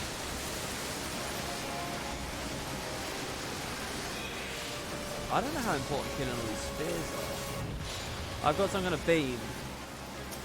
What does that mean? Am I going to freeze people in the middle? I'll try to not connect it. Oh.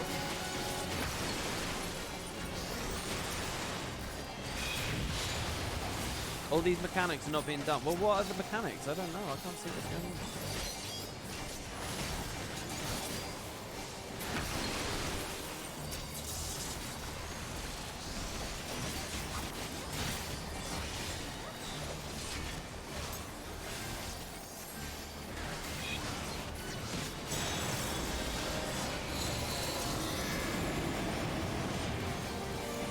Jewel cards.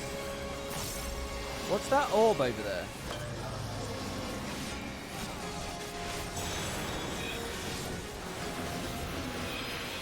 Okay, I gotta get away from this, surely.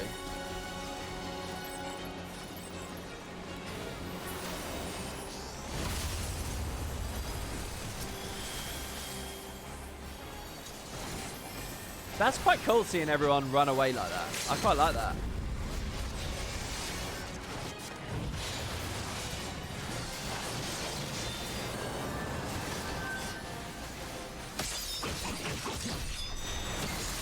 Whoa.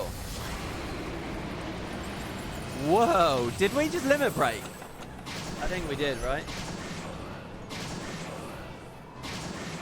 Jesus.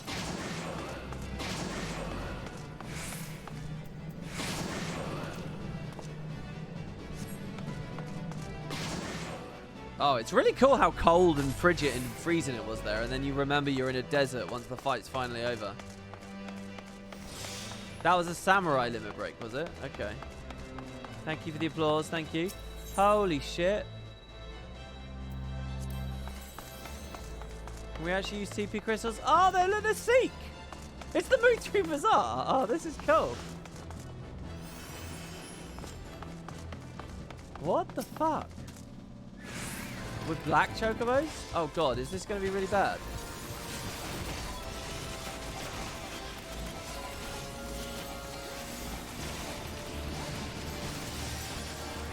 Oh, we can just cleave them down.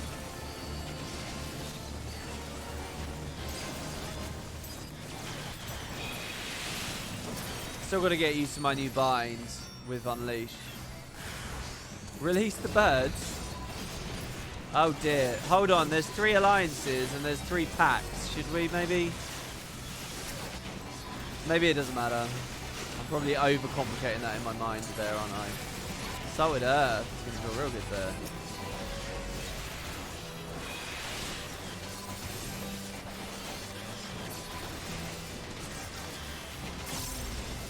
Kill them all.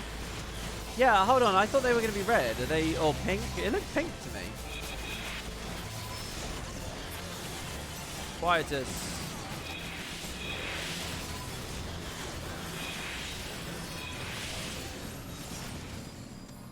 Man. I gotta say, we gotta change the audio a little here. What the fuck? Oh my god, there's mimics. Hold on. What do I want to turn down? It's got to be sound effects, isn't it? By quite a bit as well, I think. And maybe even ambient sounds of it.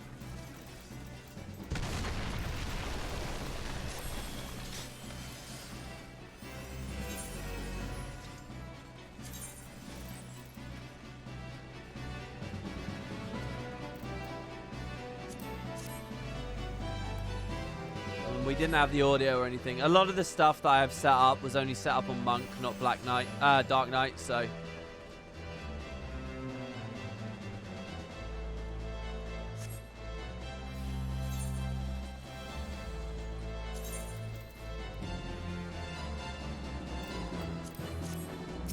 Oh my god. Okay, it's Hashmal.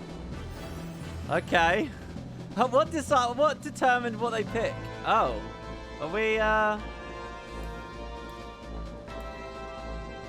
what are we doing here?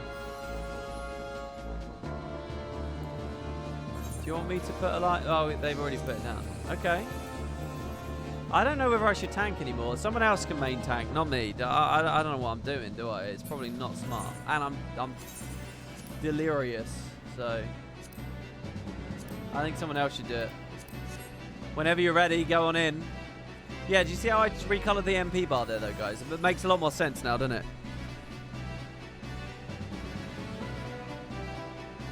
Wait, your macro won't even fuck up your audio settings? How? What do you mean? It's just the Monk one I refined a lot, but I didn't copy paste it to the other classes or find the proper solution. All right, someone's going in.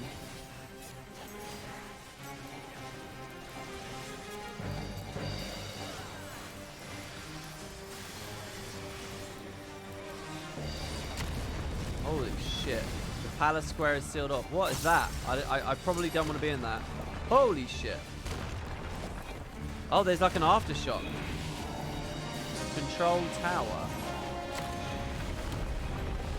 Whoa!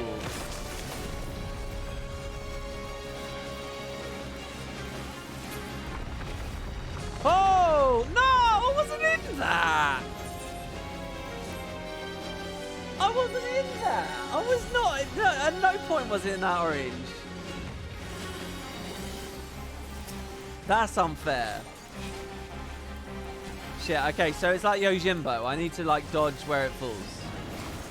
Okay. Thank you for the res, the very fast res there. That was unbelievably true. It actually concerns me how quick that was. It's like you guys knew I was going to die. Holy shit.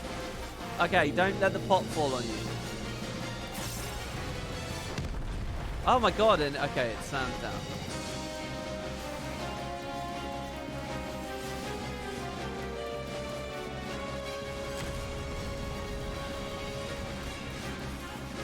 Oh, this is good. I'm having a lot of fun.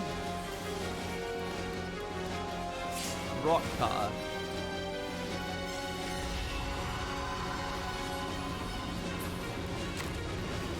Okay. Oh shit. We gotta hit the tower. Oh, get away from that. Okay, that's simple enough. It was obvious to see that coming as well. Break the tower. Blood spiller. Shall I be doing something else? Oh god, I think they want me to hit these.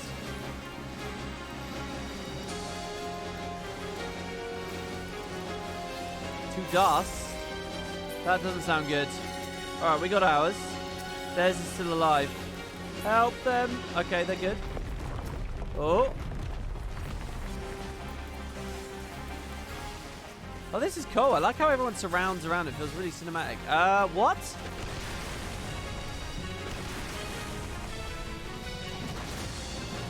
I guess I just can eat it because I'm a tank.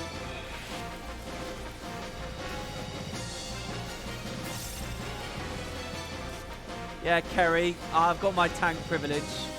How'd you like me now? Resistance will be met with retribution.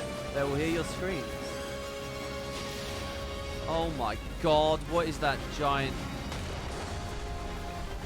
Holy, that's a raid wide, right? So that's like, it doesn't matter. Oh no, 2 towers at once? No! Okay, it's sliding that way. No!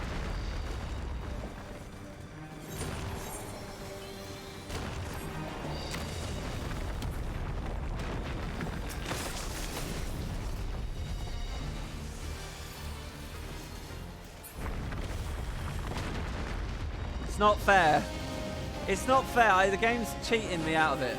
Oh my god, why am I only walking? Oh, okay. This is why I have to play tank, guys. This is why.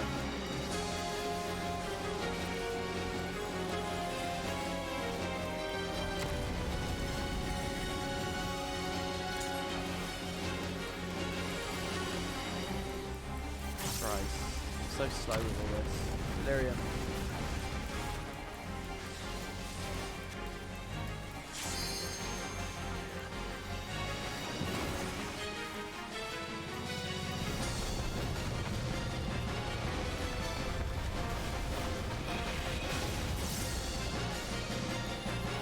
Everyone's running away. Oh!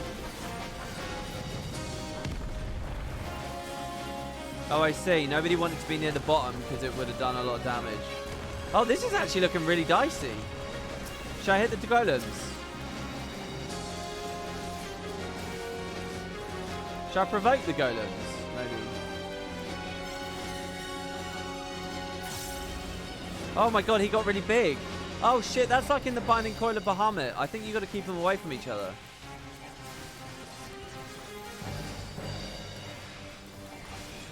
Oh, he's getting really big. That's not good. Oh, he's dying though. He's dying. We got 24 people. Holy fuck, I should have Blackest Knighted that. Submission tower. He's doing another one. There's another one coming. Oh my god, it's on the edge. Oh, and there's one over... No! Oh, I got out. I got out. It's okay. Oh, they give you loads of time. I thought it was going to fall straight away. Oh, I gotta hit this thing fast, eh? Blood Spiller. Edge of Darkness. Blood Spiller. Blood Spiller. Okay. Holy shit. I'm putting my shield up. I don't want to hurt anyone. Ow! Oh, I'm alive! I'm alive! It was my Shadow Wall. I put Shadow Wall up and it saved me. I'm pretty sure I played that wrong.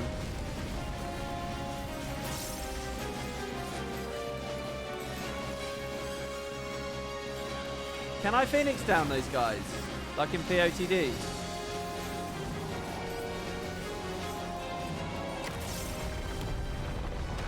Oh no, it's this again. What were we meant to do there? I'm alright, right? Oh, I'm alright. I'm alright, I survived. Should I put tank stance on? Are there any tanks alive still? Is he just going mental? Oh my god, he's doing it again. I'm fine here. I'm fine here, I think. In fact, I can keep hitting. Oh, he's doing it again. What defensives do I have? Dark Mine? Ow. Oh yeah, there's still a tank alive. Oh, this is cool. Ow. Salted Earth. We're gonna get it. Oh, I got a 10k Blood Spitter. Oh, baby.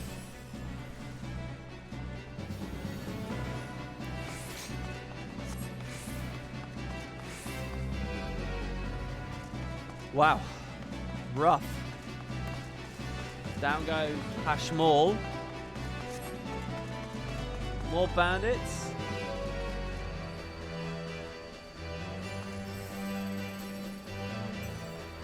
There is a red outline in the alliance display for who has aggro in the other parties. Oh, okay.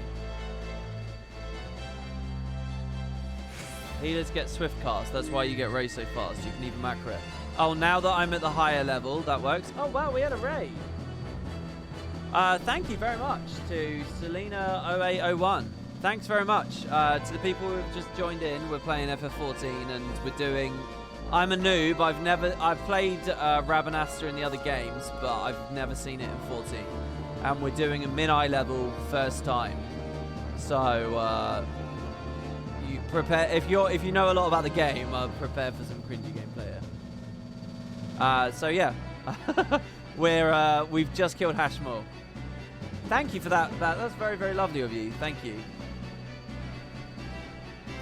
Yeah, it was rough, but we got through. I'm ready, by the way, guys, when you are. Since Swiftcast is a roll ability, you can use it when scaled down. Oh, I see. So people just weren't doing it that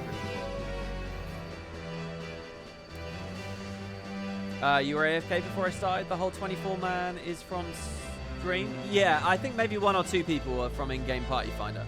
But yeah, this is the stream viewers. I'm ready, guys, when you are. Do you want me to do a countdown? I'm going to do a countdown. Unless... am I forgetting something? Am I missing something?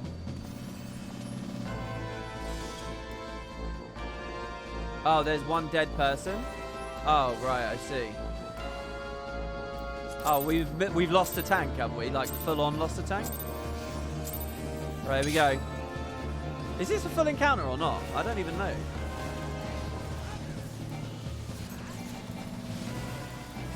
Man, this error sound. I had that culled away, and it's just spamming it. I'm so sorry to bring everyone's attention to it, but now that you've got it, you're not going to be able to miss it.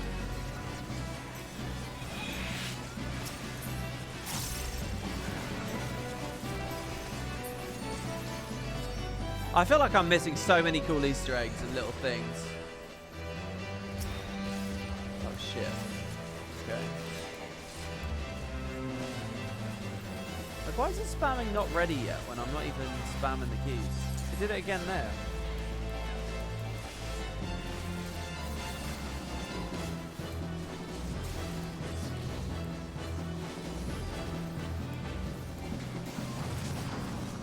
Am I read the wrong group? I mean, I don't know. Oh my god, these are interjectable. Okay, would I put interject on control 1 of it?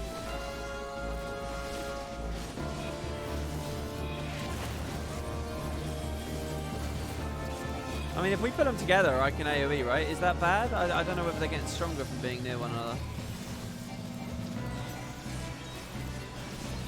I'll interject that. Missed it, apparently. Oh my god. Oh, no, I'm fine. I thought I had basically lost all of my health there. I'm missing Flood of Darkness as well. Okay, this is fine. This isn't even a full fight, right? This is just trash. Right?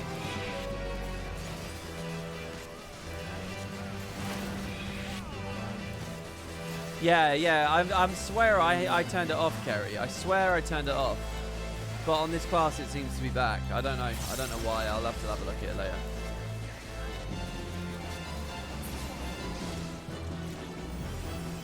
Okay, cool. I want to get to the center of the city. I want to see, like, if there's a fountain and stuff there. Are all the Alliance raids in Rabanastre, or one of them's in the Estes? Holy shit, we're going into the Garamscythe waterway. No way. Wait, okay, so hold on then. What might the boss be? Is it an ooze boss? Oh, this is exactly where you meet Amalia. Welcome to the waterway. These tunnels, hold on, let's read the NPC chat here.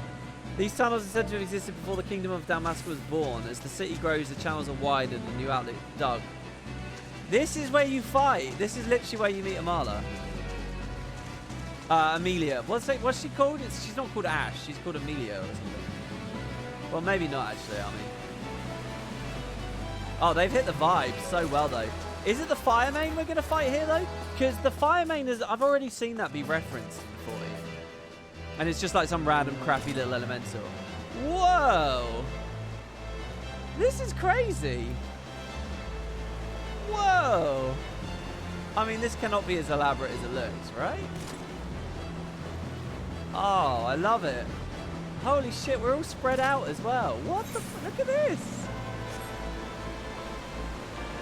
Oh god, am I with the wrong group? No, I think I'm with the right group. Oh dear, I feel like it's going to be ooze. I feel like it's going to be ooze. It auto splits us up?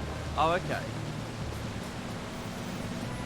Okay, so, is it going to be the Kuka Lane? But he was already in, he was in the Void Arc story. I mean, we kind of already fought him. It's not going to be the Hidden Esper in it. It might be like a Grim Reaper thing. It might be like one of those bounties you fight. Oh my god, this is so cinematic. Holy shit, what? The royal city of Lysalia. What? Oh my god, it's gorgeous. Alright, well, it's not doing what I thought it was going to do at all. So this feels a lot like the tomb after the... This is like Wraithwall's tomb, basically, right? This feels like it, right? Lysalia Garden Ruins. Rofo Cow. I don't recognize this. Is this from Tactics? I don't know whether this is referential or something. I'm guessing it's Tactics. No, this is vanilla. I'm not using G-Shade. This is vanilla. 100% vanilla.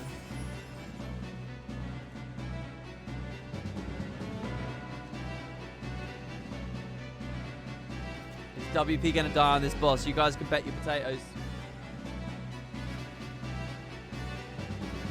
You gotta get around to doing these raids. I mean, it's cool. I'm having fun. So hold on. Are we all... Someone's putting markers down.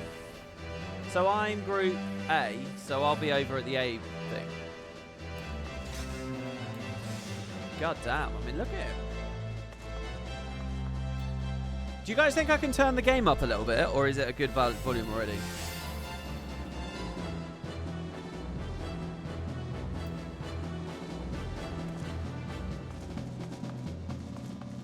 It's good. Okay. This is giving you adventure vibe you haven't felt since Guild Wars 1. It is a bit like that, yeah. Obviously much more impressive though. I mean, it's a bit newer. FF14 has a texture quality and post-processing thing. G-Shade helps. Oh, I'm sure it would. I'm sure it would. I just haven't got around to it right now. Wow, he's like a chariot. Look at the design on that. Yeah, any Tactics fans? What am I missing referentially here?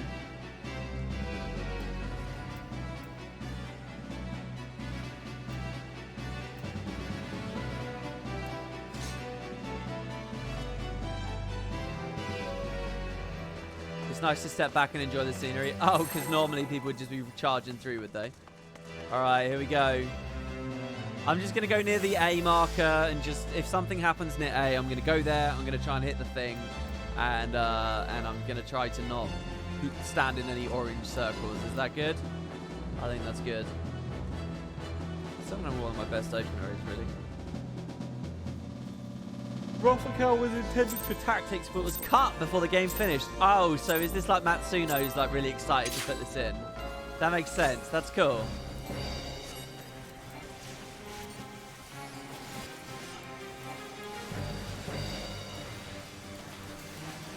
Get the blood weapon going early. Plunge. God, the ruins are sealed. Okay, I think I'm going to delirium spam here. Hopefully he doesn't phase. Don't phase, please. I want to get a lot of blood spillers in. Nice, we got a crit. Chariot. He's not doing too much. Oh! Cry of victory. Oh, this is so good. Being a tank, but not on stance. Off tanking, it's like the freest way to play this. Yeah, I'll move the camera up so we can see him a bit better. Oh. Ooh.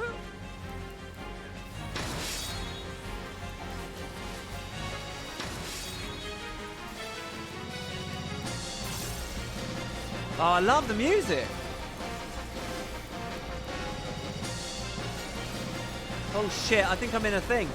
Oh, that's so cool. I could see the route he was going to take.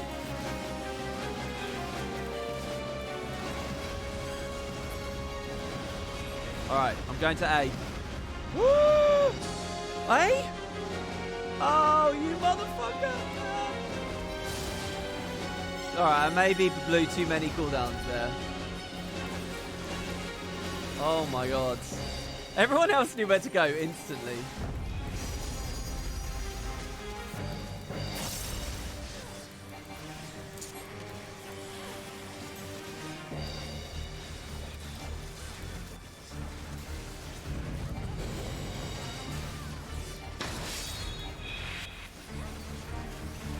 Oh, he's doing it again. Oh, one of our guys is pretty low. Are you okay over there?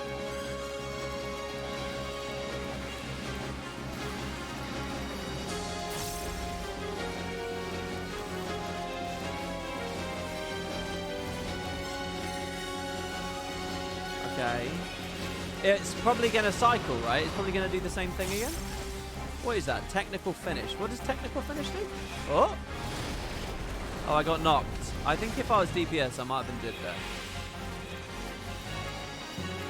I gotta use delirium. I keep putting it off for way too long.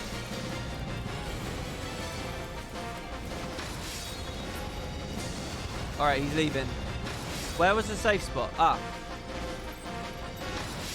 Wow, look at that animation. Oh, it's gorgeous. It's gorgeous. Okay. A. So it's this thing, right? Now that's going to lock us in, right? Yeah. I know that animation now. What? Oh my god. Whoa. Okay, there's probably a safe spot. Interject. Can I do that through the wall? Good job, Alliance B.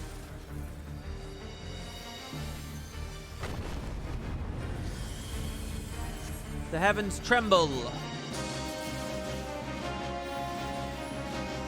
Stay with the group. Oh god, is this like a tank LB moment? What is happening? What is he doing? Oh god.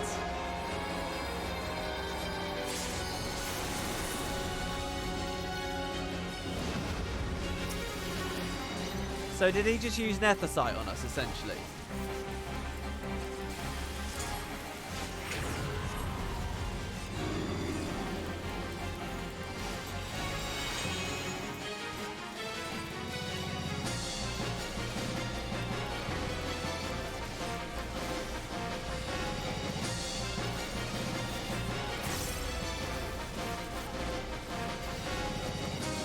I feel like we're getting a real chance to hit him here. Every time, the problem with this game is every time I feel like I'm ready to hit, there's something going on and I'm missing a mechanic or something. Alright, that's fine. I'm just going to Soul Eater while he does that. While he prances around. Plunge over. Really good. Oh, I'm putting aggro. I don't have stance on. Pomp and Circumstance. Oh, I'm so scared of those, because sometimes they're like a pushback, and then you just go over the edge, and that's it. It's done. Game over. Crush Weapon.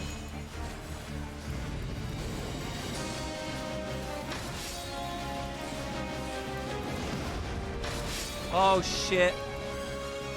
Get me out. Everyone in the party is really healthy.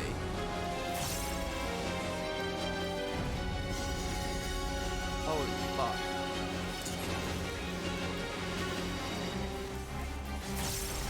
Okay, more blood weapon, more blood spitters. Go. Oh god, he turned towards me. Oh god, that's that thing again. Dark Mind. Ooh, I was very slow with that. I don't even know if the Dark Mind helped me there. Okay, Pomp and Circumstance we need to get away from. Dark Circle? I'm interacting. Whoa, that person. Oh, that's Alliance B. I'm A. Do you want me to do this? No, you got it? Whoa. Go, I'm sprinting. I made it. I used the Blackest Night just in case. You never know the lag.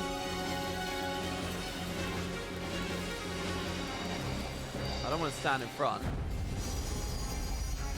What is that giant white thing? Is that a tank buster that the guy doing the main... Oh, limit break.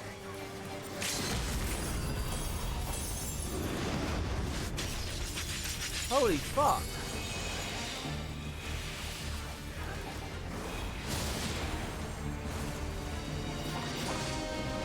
Oh no.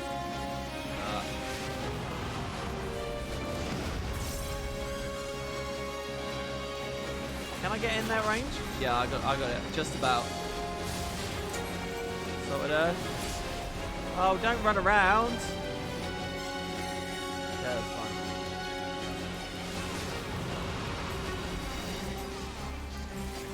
Oh, I delirium badly there. Alright, I think we got this one. I think he's A-okay. Can someone in chat tell me... Oh god, maybe I'm speaking too soon. What the function is to disable the error sound effect when you spam buttons. Surely I got that person. That one for that person. Yeah? We all good? We all good? I'm going to this one.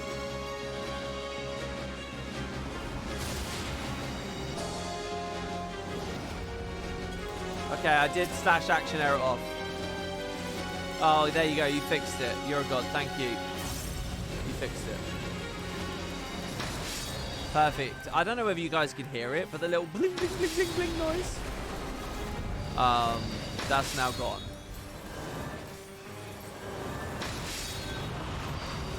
Fuck. I got clipped by that as well.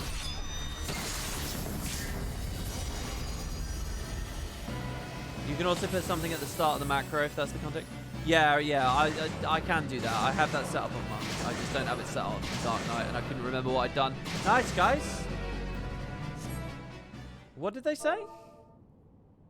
Any doubts have you in participation in this rescue? I have no longer. The air here feels wrong. Death awaits you in yon chamber.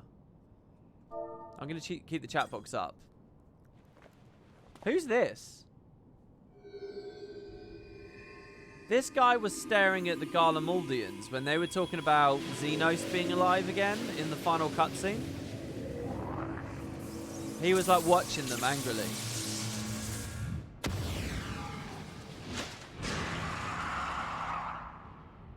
Oh, I do have a tank stance on. Oh, okay.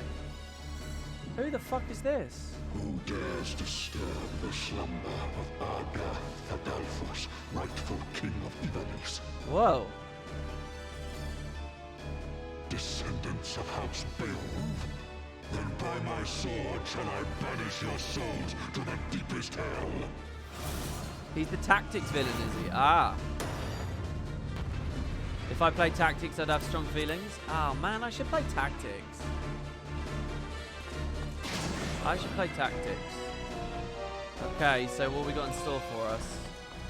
I like how I'm not the only one back here. Like, these guys are watching the cutscene too. I like how the teleportation crystals are set up. Oh, I want the card. Hell yeah, I want the card. I won't roll for the other things. I'm ready. Rabanastre.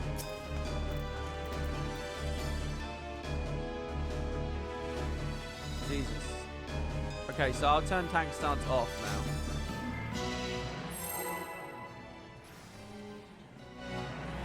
Oh, I just saw my bot remind me. If you guys want to come to Discord, we have a good Final Fantasy channel there. They talk about spoilers, Shadowbringers, all that stuff. I don't look at it too much because of the spoilers. But there's a good Final Fantasy channel in there. There's Guild Wars channels. There's stuff to do with my content. There's a help channel if you guys want to help me with emotes and stuff. Only too happy to oblige. Please, the more the merrier. If you want to contact me about anything, Discord is probably the best place to do it at the moment. Like sheep before the wolf.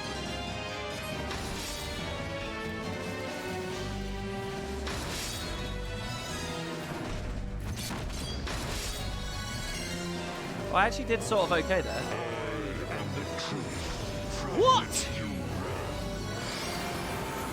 Oh, God. Oh, God. You will be judged. Hey? What were all of those icons? I don't know what that was.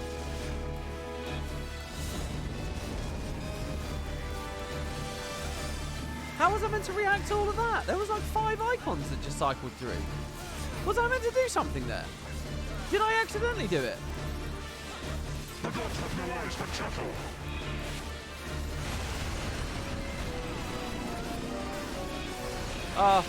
You are but blood to stain the circle. I don't know whether this is right. Oh, I probably need to be in there with that player, don't I?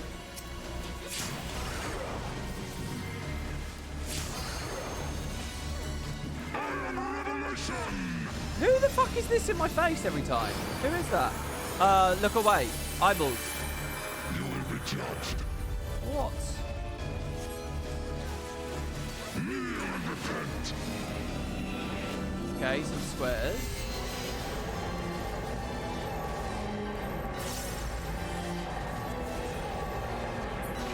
Should I literally use kneel? Should I stand in them?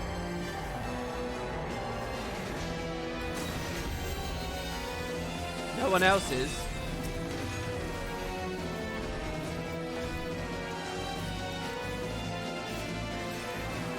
Oh my god, I took a lot of damage. I did something wrong. I'm still doing something wrong.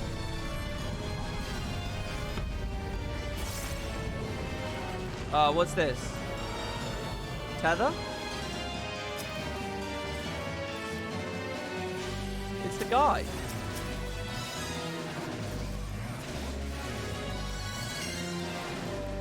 Oh, this music's wild.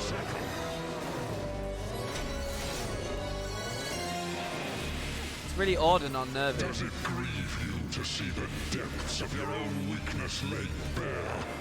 Maggots. Maggots! I like that.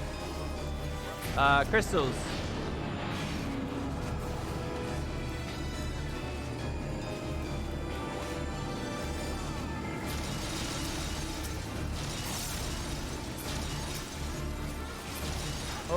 shit. You do not belong in my world. Why does that guy have a target on? Holy fuck. What the what? I thought doing this min-eye level would have... Lies upon which you suck. Whoa, that had a demon face that time. What is this? I thought doing this min-eye level would mean it's... No place for such wretches. Your claim to life is forfeit. Would mean it's slow enough that I can learn it, but I honestly haven't got a clue. I haven't got a clue. Why? You are the blood to stain the circle. Oh my lord. What? I couldn't even control myself there. What was that?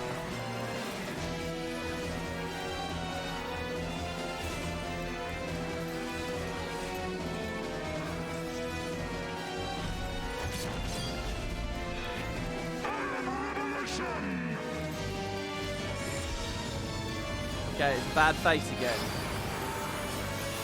What's everyone else doing? Purple?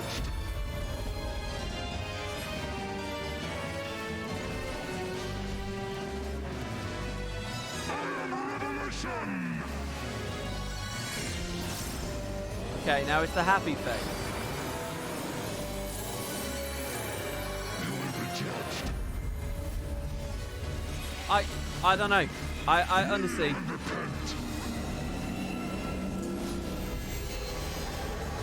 You are the blood to stain the circle.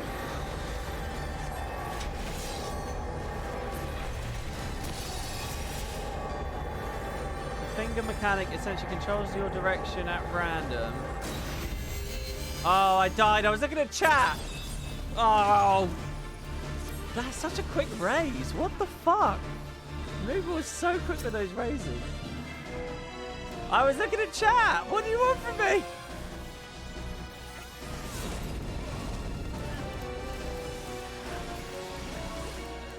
Oh, I'm sorry, guys. I'm sorry. I was reading. Oh. The gods have no eyes for chuckle. Like sheep before the wolf. Oh, you guys shouldn't have believed in me.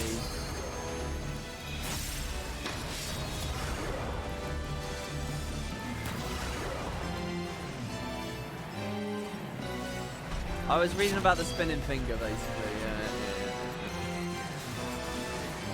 I think we got this. I mean, okay. Let me see. So I'm gonna get a spinning finger. 3 sword 1. Oh, it's just a countdown. It's just saying 3, 2, 1. That's all it is. It's 3 swords, 2 swords, 1 sword. It's just a countdown. So that's a bad face. You will be judged. I'm a chicken. The world has no place for such wretches. Your claim to life is forfeit. I don't know what I did. I don't know why this time I became a chicken. I don't know what happened. Oh. I don't know what I failed. I don't even know what I'm being asked to do. What Simon says, if the bad face shows up, that's the equivalent of Simon not saying. Saying what though? What? I don't even know what this is like. What? What's Simon saying though?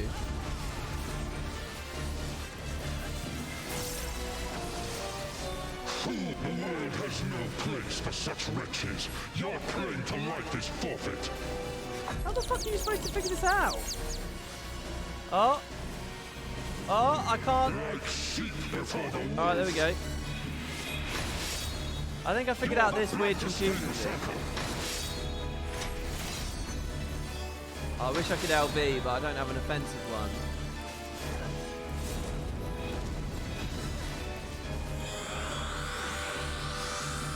Oh, if I stop and read the tooltip, might it help?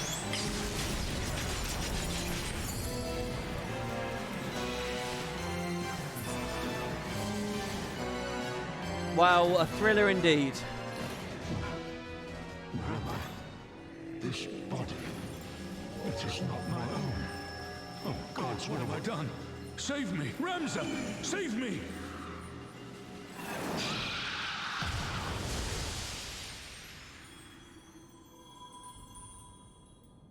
Oh, he was speaking, was he? I didn't realize. He speaks. I see. So there was messages telling me to do things.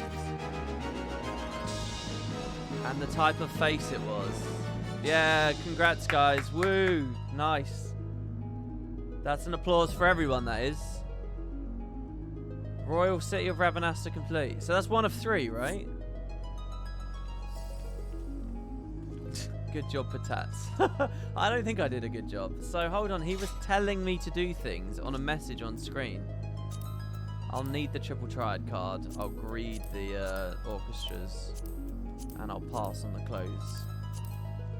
And we'll see what happens. I kind of want to play that again, because it's like... Oh, this is FF Tactics end music, is it? Oh, very clever. Very sensé. Hold on, so if I go to chat, will I see his commands? Fool is the dog who bears his teeth. You will be judged. The world has no place for wretches. I liked it when he called me a maggot. That was pretty nice. Maggot!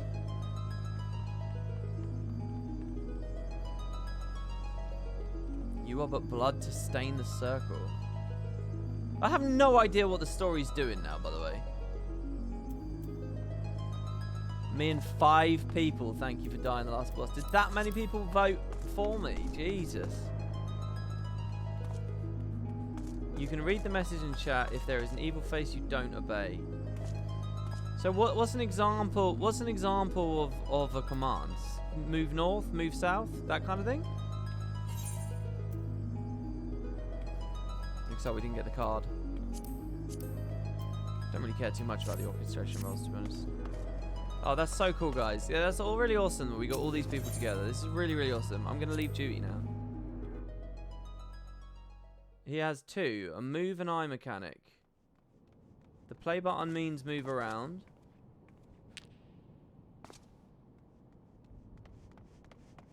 Move around randomly or gaze.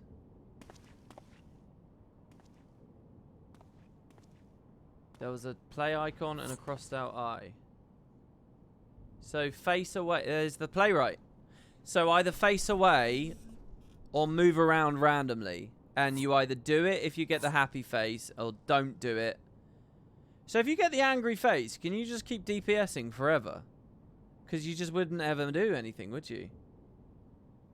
Oh, the eye means look at. Oh, so it's like a reverse eye. So basically, if you get the demon face, you need to look away from him. Oh, no, because there's like 2 outcomes. Yeah, I get you. The king commands you to look away, or the notification or something like that. You have an angel face, you look away. If not, you look at him. Okay. I think I can wrap my head around that. Definitely not in this state of no sleep. Father! But I get it. I get it now. On launch, it took us a long time to get the mechanic. I'm glad you said that, because honestly, I feel like I'm just a dumbass there, that I play it with 24 people and they're all like, yeah, this is it. I figured this out, baby. And I'm sitting there like, hello?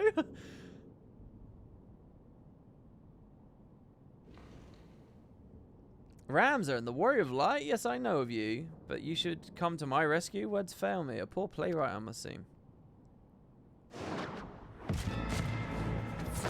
Wait, next raid is the math boss in chat.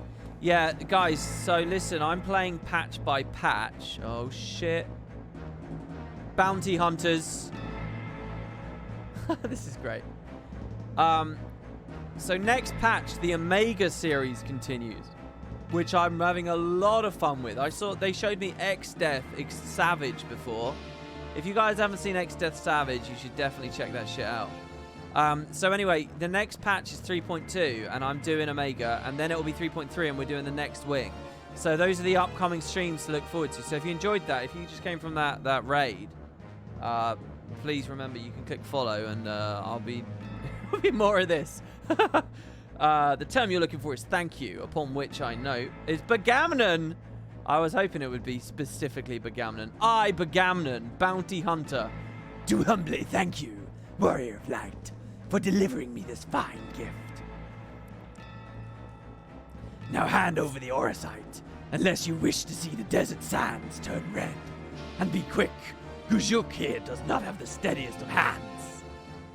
Who's the third guy? Begamnon, Gajuk, and what is it, like Amok or something? That one, she will bring it to me.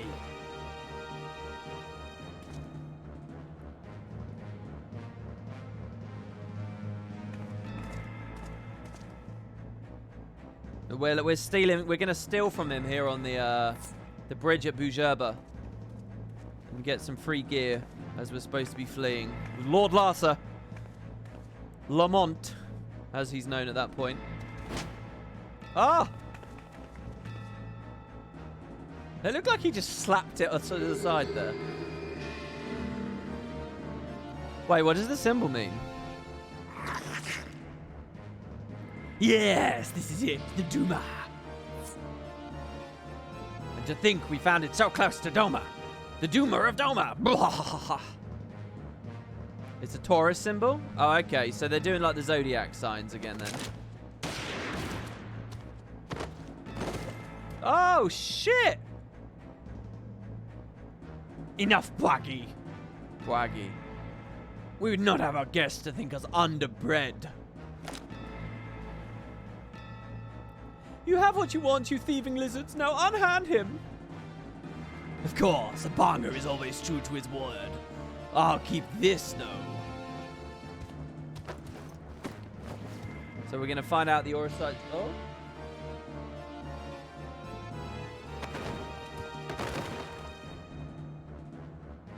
Father. Oh, it's Sid in the High Wind. Oh, wait, is that there? You only have yourselves to blame for this. But if you mislike the thought, you could always blame the gods. Not that they're listening, you addle-pated fools. Get up, fool, we're leaving. Oh, see, look, I guessed he'd say fool. I'm so in tune with the character, I sort of knew that fool was coming. What is that sound effect?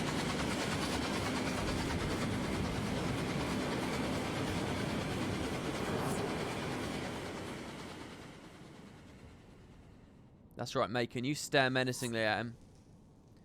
You're going to be all right.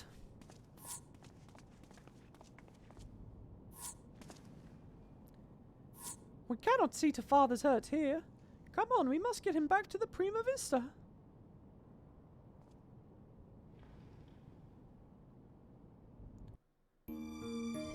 That's an FF Tactics line. Blame yourselves or God. I feel like you can take the whole Evilis Alliance and sum it up with that. I mean, the whole thing is about the nature of fate in a world dictated by God, right? Of one sort or another. Geonomus remains deep in slumber, but his breathing is steady and his fever has subsided. For now, all we can do is wait. I've sent word to Sid. I hope you don't mind.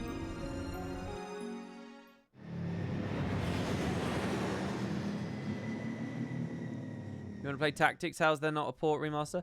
Well, listen, if you like the SFF mod I was doing on 12, the guy that made it came from Tactics modding and has some really, really amazing like overhaul and remaster projects with that. You should check it out.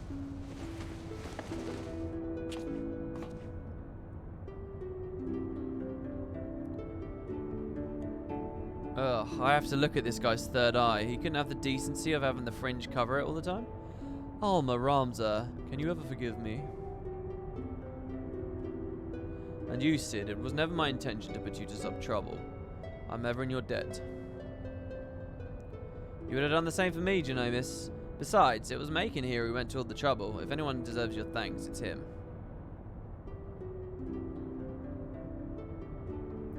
He is right. I've done naught to deserve your kindness, yet I am its beneficiary nonetheless.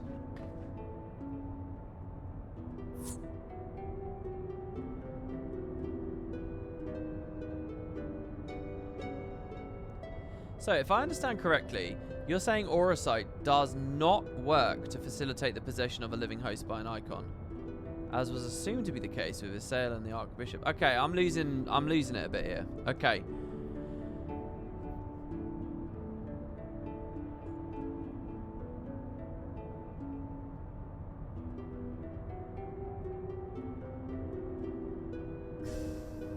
Can anyone give me a little bit of clarity to this sentence to repackage this a little bit? What did we assume Auracite was best for? I thought we used Auracite to capture Ascians before they could escape to the Dark World or whatever. And then by breaking the thing, we could actually kill an Ascian, which is what we did. That's white Auracite. Ah, what's just general Auracite?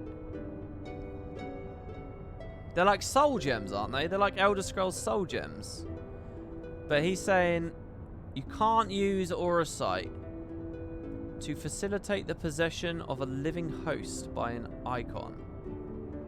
You can't use white Auracite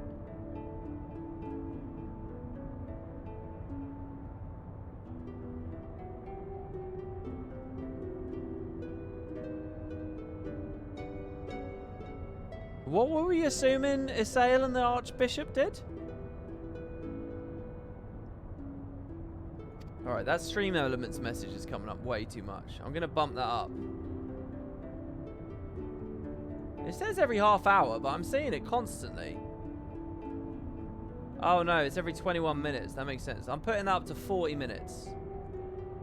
You guys don't need to know about potatoes that badly. Alright. Oh, it's posting constantly. Oh, I don't like it. All those timers need to be way longer. Don't they?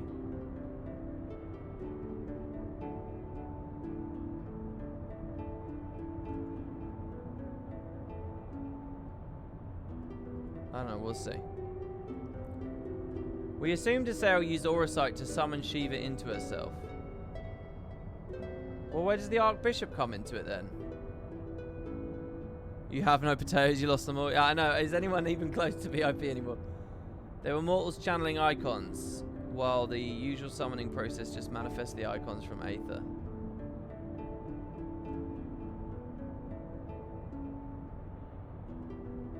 Right, okay.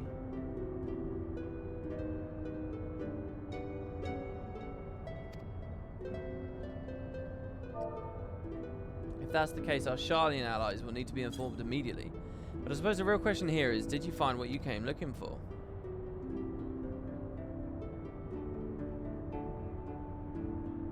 The legend would have us believe that Delita Hyrule, the commoner who would be king, was the sole hero of the Zodiac Brave story, but as I've discovered, there was another. Two others, in fact, siblings whose roles faded from subsequent retellings of the story.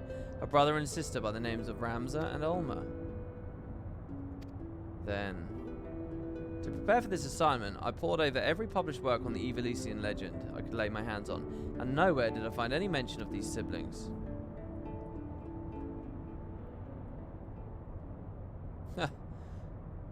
But I did. I uncovered an irrefutable evidence that Delita had a close companion named Ramza, who aimed at him in his rise to power. This in turn led me to Arma, and that I might never lose sight of the truth, I named my own children after these lost players. So it was a long time ago. I'm sorry I never told you any of this, Sid, but you must believe me.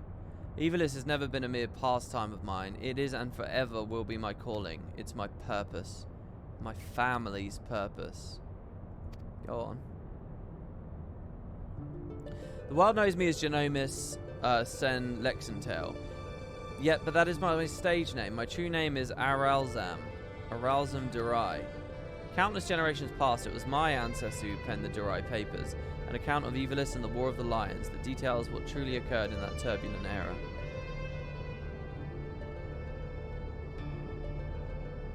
The Tide Father, rest. I'll continue.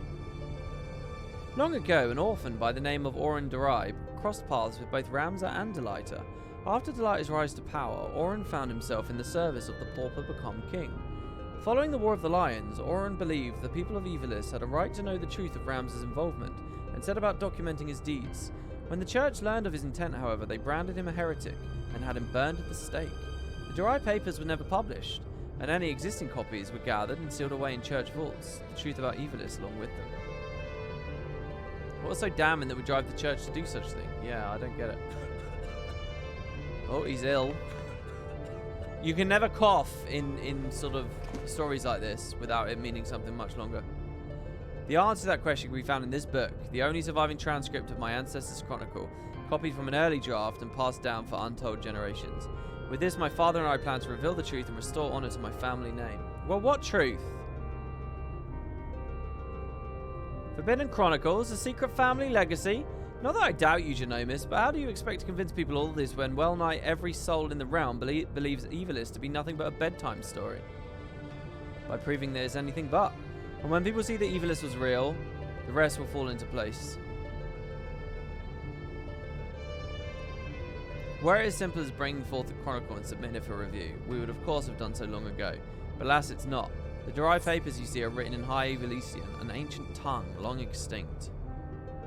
My father, his father, and his father before him laboured tirelessly to decipher this tome, but for want of other sources made only fitful progress. A word here, a phrase there. It wasn't until a recent expedition to Rabanastre turned up several well-preserved artifacts that were able to translate a small portion of the papers. Then the diary stolen by the Banga bounty hunters? I'm afraid so. Everything we learned of the language was contained in those pages. And we're back to where we started.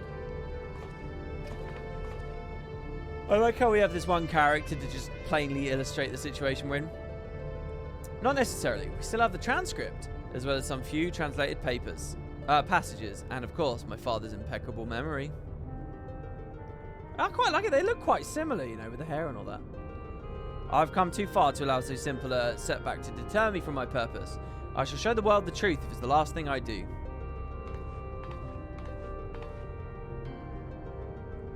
It is Master Garland said. He is a man obsessed, and I fear Evilis' grip on him will only grow tighter. Father was fortunate to escape Rabanastre with his life, and already he speaks of continuing his quest. Promise me you'll keep him safe, please. I think Macon's looking at. Oh, I set up a keybind, which means I look at the camera all the time. It's pretty cool. And there's the aura site. Right, I'm thinking I'm going to have to read up a bit more about Auracite between this wing and the next wing. After what I've seen here, I'm all but convinced that Evilis exists, at least in some form. It's weird. Hingashi's got like nothing to do with his story. It's very strange coming back here. The problem will be gathering sufficient evidence to convince the thousands of scholars and historians who have based their careers on the presumption that it doesn't. Not that I've ever been to one shy for a challenge, especially when it means story of the century. If you're in Macon, I'm in. If you're not, well, I'm still in. Either way, you'll be hearing from me again soon. That much I promise you. Well, brilliant. All right, I'm definitely going to have to wrap my head a little bit more around it, which I can definitely do off stream. But that's it, guys. So tomorrow is 3.2. I'm very excited because I'm pretty sure Goesetsu is back. And Yotsuyu, whatever the hell's going on with her. And my babe, Lord Hien. I'm sure he'll be back with his calm, smooth voice. And, I don't know. I'm not really sure what plot threads I'm actually interested in this region of the world. But we will see. And there'll be a dungeon. And there'll be more optimization of the client, I'm sure. And hopefully, if you guys have any advice for me, you can give it to me on Discord. I'll post it in chat here. Lots going on, and Omega will be capping the day off with none other than Omega and whatever cool 4 fights there are there. So yeah, just so much. These patches were rammed, eh? Really fucking crazy how much shit they added to this game. So that will be tomorrow, 4.2, Rise of a New Sun. The date was 30th of January 2018. It was a good bit of time after the Underworld was added to Guild Wars 2. So we're around when the Underworld got added. And Daybreak. So yeah. Gosetsu or Bangar, who's... Bangar's way cooler than Gosetsu. sorry, but Bangar is like a lot better than... Bangar's like real. Bangar's like scary and actually malicious. He's really well done. I like Bangar a lot. Gosetsu's kind of got, you know, there's a thin veneer of like lunacy to this game because it's very anime and stuff. I think ArenaNet managed to avoid that with Bangar. Bangar's just fucking cool. Not comic relief cool, he's cool. So Bangar's higher for me. Bangar is hotter. Well, Kerry's revealing her furry nature there. Thank you guys, honestly, thanks for the raids. Selena 0801. I don't know who you are. But I really appreciate that. And everyone who watched. And yeah, I'll be back tomorrow. Hit follow on the stream. And I'll be giving you more Final Fantasy as long as people want to watch it. Thanks, guys. And thanks for listening to me ramble through the Palace of the Dead. I don't know whether I can even get to sleep even now. But there you have it. Cheers, guys. See you next time. Oh, keep an eye out on YouTube as well. I'll do this video on the Elite Specs when I wake up. Thanks, everybody. Bye. I always like waving at the end. It's like the old classic Guild Wars videos. Ta-ta now. Oh, and thanks again for that alliance. That was really cool that we got that many people in it. That was badass.